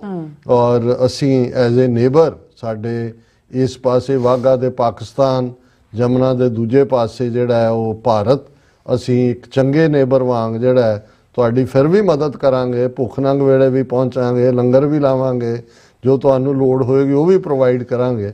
ਸੋ ਇਹ ਤੁਹਾਡੇ ਜ਼ਿੰਮੇ, ਤੁਸੀਂ ਤਾਕਤਵਰ ਤੇ ਰਹੋ, ਤੁਹਾਡੇ ਕੋਲ ਮੁਲਕ ਹੈ, ਅਸੀਂ ਤਾਂ ਲੜ ਰਹੇ ਹਾਂ ਆਪਣੇ ਹੱਕਾਂ ਦੇ ਲਈ। ਸੋ ਇਹ ਕੋਈ ਇੰਡੀਵਿਜੂਅਲ ਨਿੱਜੀ ਸਾਡੀ ਲੜਾਈ ਨਹੀਂ ਹੈ, ਇਹ ਕੌਮ ਦੀ ਸਰਵਾਈਵਲ ਦੀ ਲੜਾਈ ਹੈ। ਔਰ ਖਾਲਿਸਤਾਨ ਤੋਂ ਬਿਨਾਂ ਹੁਣ ਕਿਸੇ ਮੁੱਦੇ ਦੇ ਉੱਤੇ ਗੱਲਬਾਤ ਇੰਡੀਅਨ ਸਟੇਟ ਦੇ ਨਾਲ ਨਹੀਂ ਹੋਏਗੀ ਕਦੇ ਵੀ। ਜੀ ਨਵਾਜ਼ ਚੌਧਰੀ ਜੀ ਵੀ ਕਹਿੰਦੇ excellent history explaining about middle East. Doctor ਸਾਹਿਬ ਖਾਲਿਸਤਾਨ ਜ਼ਿੰਦਾਬਾਦ। ਬਹੁਤ ਸ਼ੁਕਰੀਆ ਚੌਧਰੀ ਸਾਹਿਬ ਐਂਡ ਵੈਲਕਮ ਬੈਕ। ਹੁਣ ਤੁਸੀਂ ਰੈਗੂਲਰ ਨਾਲ ਜੁੜਦੇ ਹੋ। ਬਿਲਕੁਲ। ਨੂਪਾ ਜੀ ਕਹਿੰਦੇ ਆਉਣ ਵਾਲੇ ਟਾਈਮ 'ਚ ਕਹਿੰਦੇ ਅਮਰੀਕਾ ਵਿੱਚ ਰੇਸਿਸਟ ਅਟੈਕ ਹੋ ਸਕਦੇ ਨੇ। ਜੀ ਜੀ, ਜੋ ਮਾਹੌਲ ਬਣਿਆ ਹੋਇਆ ਹੈ ਇਹ ਇੱਕ ਹੇਟਰੇਟ ਔਰ ਇਹ ਜਿਹੜਾ ਰਾਈਜ਼ ਹੈ ਜਿਸ ਕਿਸਮ ਦਾ ਤੁਸੀਂ ਕਿਸੇ ਇੱਕ ਲਾਈਨ ਨੂੰ, ਔਰ ਜੇ ਜਿਵੇਂ ਨਾਜ਼ੀਆਂ ਨੇ ਇੱਕ ਆਪਣੀ ਨੈਰੇਟਿਵ ਘੜੀ ਸੀ, ਲੋਕਾਂ 'ਚ ਉਹੀ ਪ੍ਰਚਾਰੀ ਔਰ ਉਹੀ ਉਹਨਾਂ ਹੀ ਨਫ਼ਰਤ ਪੈਦਾ ਕੀਤੀ। ਸੋ ਇਸ ਵੇਲੇ ਜਿਹੜਾ ਇਮੀਗ੍ਰੈਂਟਸ ਦੇ ਖਿਲਾਫ ਨਫ਼ਰਤ ਔਰ ਦੂਸਰੇ ਦੇ ਥੱਲੇ ਹੈ, ਇਸ ਤੋਂ ਕੋਈ ਹੈਰਾਨੀ ਨਹੀਂ ਹੋਣੀ ਚਾਹੀਦੀ ਕਿ ਆਉਣ ਵਾਲੇ ਪੀਰੀਅਡ 'ਚ ਹੇਟ ਕ੍ਰਾਈਮ ਵਧਣਗੇ। ਔਰ ਨਿਹੰਗ ਸਿੰਘ ਜੀ ਕਹਿੰਦੇ ਨੇ ਕਿ ਔਸਮ ਪ੍ਰੋਗਰਾਮ ਔਰ ਗ੍ਰੇਟ एनालिसिस अहम जानकारी। बहुत शुक्रिया निहंग सिंह जी। और जाकूब जी कहते हैं अमृतसर का इंडिया से कोई ताल्लुक नहीं है, इट्स कैपिटल ऑफ खालिस्तान। और सिंह गर्चा जी भी और इसी तरह एशले भी कहते ओके। ਨੂਪਾ ਜੀ ਵੀ ਕਹਿੰਦੇ ਬਾਕੀ ਸਟੇਟਸ ਦੇ ਪੁਲਿਸ ਵਾਲਿਆਂ ਨੇ ਤਾਂ ਇਹ ਨਹੀਂ ਕਿਹਾ ਕਿ ਲਿਸਟ ਨਹੀਂ ਬਣਾਈ ਅਸਲਾਮ ਲੈਣ ਲਈ। ਹਾਂਜੀ ਬਾਕੀ ਐਸ਼ਲਾ ਸਾਹਿਬ ਸ਼ੁਕਰੀਆ ਤੁਹਾਡੇ ਕੰਪਲੀਮੈਂਟ ਲਈ ਵੀ। ਔਰ ਇਹ ਜਿਹੜਾ ਬਾਕੀ ਸਟੇਟਾਂ ਦੀ ਗੱਲ ਵੀ ਤੁਸੀਂ ਕੀਤੀ ਹੈ, ਇਹ ਪੜੋ ਜ਼ਰਾ ਇਹਨੂੰ। ਹਾਂਜੀ ਨੂਪਾ ਜੀ ਕਹਿ ਰਹੇ ਨੇ ਕਿ ਬਾਕੀ ਸਟੇਟਸ ਦੇ ਪੁਲਿਸ ਵਾਲਿਆਂ ਨੇ ਤਾਂ ਨਹੀਂ ਕਿਹਾ ਕਿ ਐਸੀ ਲਿਸਟ ਬਣਾਈ ਹੈ ਕਿ ਅਸਾਈਲਮ ਲੈਣ ਲਈ ਬਾਕੀ ਸਟੇਟਸ ਦੇ ਲੋਕਾਂ ਨੇ ਵੀ ਤਾਂ ਇਹੀ ਬੋਲਿਆ ਹੋਵੇਗਾ ਕਿ ਸਾਨੂੰ ਇੰਡੀਆ ਵਿੱਚ ਪ੍ਰੋਬਲਮ ਹੈ। ਉਹ ਮਤਲਬ ਸਾਰੇ ਜਿਹੜੇ ਆਏ ਨੇ ਇਕੱਠੇ ਦੰਗ ਗੁਜਰਾਤੀ ਜੀਵਨ ਇੱਥੇ ਜਿਹੜੇ ਆਪਣੇ ਵਕੀਲ ਨੇ ਉਹ ਮੈਨੂੰ ਦੱਸ ਰਹੇ ਸੀ, ਕਹਿੰਦੇ ਸੀ ਜੀ ਜਿਹੜੇ 60-65% ਕੇਸ ਹੁਣ ਖਾਲਿਸਤਾਨ ਦੇ ਹਮਾਇਤੀ ਦੇ ਤੌਰ ਤੇ ਫਾਈਲ ਹੋ ਰਹੇ ਨੇ, ਉਹ ਹਰਿਆਣੇ ਦੇ ਜਾਟ ਜਿਹੜੇ ਨੇ ਉਹ ਕਰ ਰਹੇ ਨੇ। ਦੇਖੋ ਬਲਿਹਾਰ ਸਿੰਘ ਕੰਗ ਜੀ ਵੀ ਔਰ ਗੁਰਜੀਤ ਸਿੰਘ ਜੀ ਵੀ ਔਰ ਰਾਜਵਿੰਦਰ ਸਿੰਘ ਜੀ ਵੀ ਔਰ ਮੁਹੰਮਦ ਜਾਕੂਬ ਜੀ ਕਹਿੰਦੇ ਨੈਵਰ ਅਗੇਨ ਰਿਸ਼ੀ, ਉਹਨਾਂ ਨੂੰ ਆਪਸ ਵਿੱਚ ਲੱਗੇ ਓਕੇ। ਡਾਕਟਰ ਪਰਮਜੀਤ ਸੰਗਰਾ ਜੀ ਕਹਿੰਦੇ ਨੇ ਕਿ ਡਾਕਟਰ ਅਮਰਜੀਤ ਸਿੰਘ ਜੀ ਅਮਰੀਕਾ ਦੇ ਰਾਸ਼ਟਰਪਤੀ ਸ਼੍ਰੀ ਡੋਨਾਲਡ ਟਰੰਪ ਨੂੰ ਇੱਕ ਨੇਕ ਸਲਾਹ ਦਿਓ ਕਿ ਉਹ ਕੈਨੇਡਾ ਨੂੰ ਵੀ 51ਵਾਂ ਸੂਬਾ ਬਣਾਉਣ ਦੀ ਥਾਂ ਭਾਰਤ, ਪੰਜਾਬ ਨੂੰ ਖਾਲਿਸਤਾਨ, ਪਾਕਿਸਤਾਨ, ਬੰਗਲਾਦੇਸ਼, ਅਫਗਾਨਿਸਤਾਨ, ਨੇਪਾਲ ਤੇ ਸ਼੍ਰੀਲੰਕਾ। ਇਹ ਦੇਖੋ ਟਰੰਪ ਸਾਹਿਬ ਸੁਣਦੇ ਹੁੰਦੇ ਤਾਂ ਉਹ ਫਿਰ ਗੱਲ ਡਿਫਰੈਂਟ ਹੋਣੀ ਸੀ। ਕੋਈ ਨਹੀਂ, ਹੌਲੀ ਹੌਲੀ ਹੁਣ ਦੇਖੋ ਦੇਖਦੇ ਹਾਂ ਕਿੱਧਰ ਵੀ ਜਾਂਦਾ ਕੀ ਹੋ ਰਿਹਾ। ਹਾਂਜੀ, ਸੁਖਦੀਪ ਸਿੰਘ ਜੀ ਵੀ, ਔਰ ਇਸੇ ਤਰ੍ਹਾਂ ਹਾਂਜੀ ਐਸ਼ਲੇ ਵੀ ਔਰ ਇਸੇ ਤਰ੍ਹਾਂ ਮੁਹੰਮਦ ਜਾਕੂਬ ਜੀ ਕਹਿੰਦੇ ਕਿ ਭਾਰਤ ਤੇਰੀ ਬਰਬਾਦੀ ਤੱਕ ਜੰਗ ਜਾਰੀ रहेगी और खालिस्तान और कश्मीर की आज़ादी तक जंग जारी रहेगी। और इसे तरह डॉक्टर परमजीत समरा जी हाँ जी इन्हों का तो कहते श्रीलंका ਨੂੰ ਅਮਰੀਕਾ ਦੇ 51 ਕਈ ਕੁਛ ਨਾਲ ਲਿਖਿਆ ਵਾ ਸੂਬਾ ਬਣਾਉਣ ਲਈ ਤੁਰੰਤ ਐਲਾਨ ਕਰ ਦੇਣ, ਇਸ ਨਾਲ ਸਿੱਖ ਕੌਮ ਦੇ ਮਸਲੇ ਹੱਲ ਕਰਨ ਵਿੱਚ ਵੱਡਾ ਸਹਿਯੋਗ ਮਿਲ ਜਾਵੇਗਾ। ਇਹਨਾਂ ਨਵੇਂ ਅਮਰੀਕਨ ਸੂਬਿਆਂ ਦੀ ਇਸ ਤਰ੍ਹਾਂ ਹਾਲਤ ਵੀ ਹੈ। ਐਸ਼ਲਾ ਸਾਹਿਬ ਨੇ ਕਿਹਾ ਕਿ ਵੀ ਮੈਂ ਕਿਤੇ ਪੜ੍ਹਿਆ ਕਿ ਮਹਾਰਾਜਾ ਰਣਜੀਤ ਸਿੰਘ ਦਾ official title protector of Brahmans and cows just like Maharajas in ancient times. Ashla ji ਇਹ ਠੀਕ ਨਹੀਂ ਹੈ। ਔਰ ਇਹ ਜਿਹੜਾ ਮਹਾਰਾਜਾ ਦਾ ਟਾਈਟਲ ਵੀ ਹੈ ਇਹ ਮਹਾਰਾਜਾ ਕਰਕੇ ਜਿਹੜੇ ਦੂਸਰੇ ਲੋਕ ਸੀ ਹਿੰਦੂ ਜਾਂ ਮੁਸਲਮਾਨ ਉਹੀ ਐਡਰੈਸ ਕਰਦੇ ਸੀ। ਸਿੱਖ ਮਹਾਰਾਜਾ ਵੀ ਨਹੀਂ ਸੀ ਕਹਿੰਦੇ, ਉਹ ਸਿੰਘ ਸਾਹਿਬ ਕਹਿੰਦੇ ਸੀ। ਔਰ ਇਸ ਦਾ ਸਬੂਤ ਦਰਬਾਰ ਸਾਹਿਬ ਦੇ ਉੱਤੇ ਜਿਹੜਾ ਜਦੋਂ ਸੇਵਾ ਮੁਕੰਮਲ ਹੋਈ ਹੈ ਸਿੰਘ ਸਾਹਿਬ ਰਣਜੀਤ ਸਿੰਘ ਕਰਕੇ ਹੈ। ਔਰ ਕਿਉਂਕਿ ਉਹਨਾਂ ਦਾ ਅਫੀਸ਼ੀਅਲ ਸਰਕਾਰੇ ਖਾਲਸਾ ਲਾਹੌਰ ਦਰਬਾਰ ਦਾ ਨਾਂ ਸੀ ਔਰ ਮਹਾਰਾਜਾ ਰਣਜੀਤ ਸਿੰਘ ਕਦੇ ਤਖਤ 'ਤੇ ਵੀ ਨਹੀਂ ਬੈਠੇ ਕਿਉਂਕਿ ਉਹਨੂੰ ਸਰਬੱਤ ਖਾਲਸਾ ਦੇ ਨਾਤੇ ਹੀ ਇਹ ਜਿਹੜਾ ਰਾਈਟ ਸੀ। ਸੋ ਇਹ ਠੀਕ ਨਹੀਂ ਹੈ ਕਿ ਵੀ ਉਹ ਕੋਈ ਬ੍ਰਾਹਮਣ ਦਾ। ਇਹ ਠੀਕ ਹੈ ਕਿ ਹੌਲੀ ਜਿਹੜੇ ਕਸ਼ਮੀਰ ਦੇ ਡੋਗਰੇ ਨੇ ਧਿਆਨ ਸਿੰਘ, ਗੁਲਾਬ ਸਿੰਘ, ਸੁਚੇਤ ਸਿੰਘ ਇਹ ਵੀ ਡਿਸੀਜਨ ਮੇਕਿੰਗ 'ਚ ਵੜ ਗਏ ਸੀ। ਔਰ ਲੇਟਰ ਈਅਰਸ ਮਹਾਰਾਜਾ ਰਣਜੀਤ ਸਿੰਘ ਦੇ ਲਾਈਫ 'ਤੇ ਜਦੋਂ ਕਿ ਉਹ ਪੈਰਾਲਿਸਿਸ ਦਾ ਸ਼ਿਕਾਰ ਹੋ ਚੁੱਕੇ ਸੀ, यूपी ਦੇ 2 ਬ੍ਰਾਹਮਣ ਲਾਲ ਸਿੰਘ ਔਰ ਤੇਜ ਸਿੰਘ ਉਹ ਵੀ ਡਿਸੀਜਨ ਮੇਕਿੰਗ ਦਾ ਹਿੱਸਾ ਸੀ। ਜਿਸ ਨੇ ਫਿਰ ਜੋ ਕੀਤਾ ਉਹ ਸ਼ਾਹ ਮੁਹੰਮਦ ਤੋਂ ਵੱਧ ਕੇ ਕੋਈ ਹੋਰ ਬਿਆਨ ਨਹੀਂ ਕਰ ਸਕਦਾ ਜਦੋਂ ਉਹਨਾਂ ਨੇ ਕਿਹਾ ਕਿ ਸ਼ਾਹ ਮੁਹੰਮਦ ਦਾ ਇੱਕ ਸਰਕਾਰ ਬਾਝੋਂ ਫੌਜਾਂ ਜਿੱਤ ਕੇ ਅੰਤ ਨੂੰ ਹਾਰੀਆਂ ਨਹੀਂ। ਇਹ ਪਹਿਲੀ ਐਂਗਲੋ ਸਿੱਖ ਵਾਰ ਜਿਹਨੂੰ ਸ਼ਾਹ ਮੁਹੰਮਦ ਨੇ ਜਿਸ ਦਾ ਨਾਂ ਜੰਗ ਹਿੰਦ ਪੰਜਾਬ ਆਪਣੇ ਕਿੱਸੇ ਦਾ ਰੱਖਿਆ ਸੀ ਉਸ ਦੀ ਬਿਆਨੀ ਹੈ।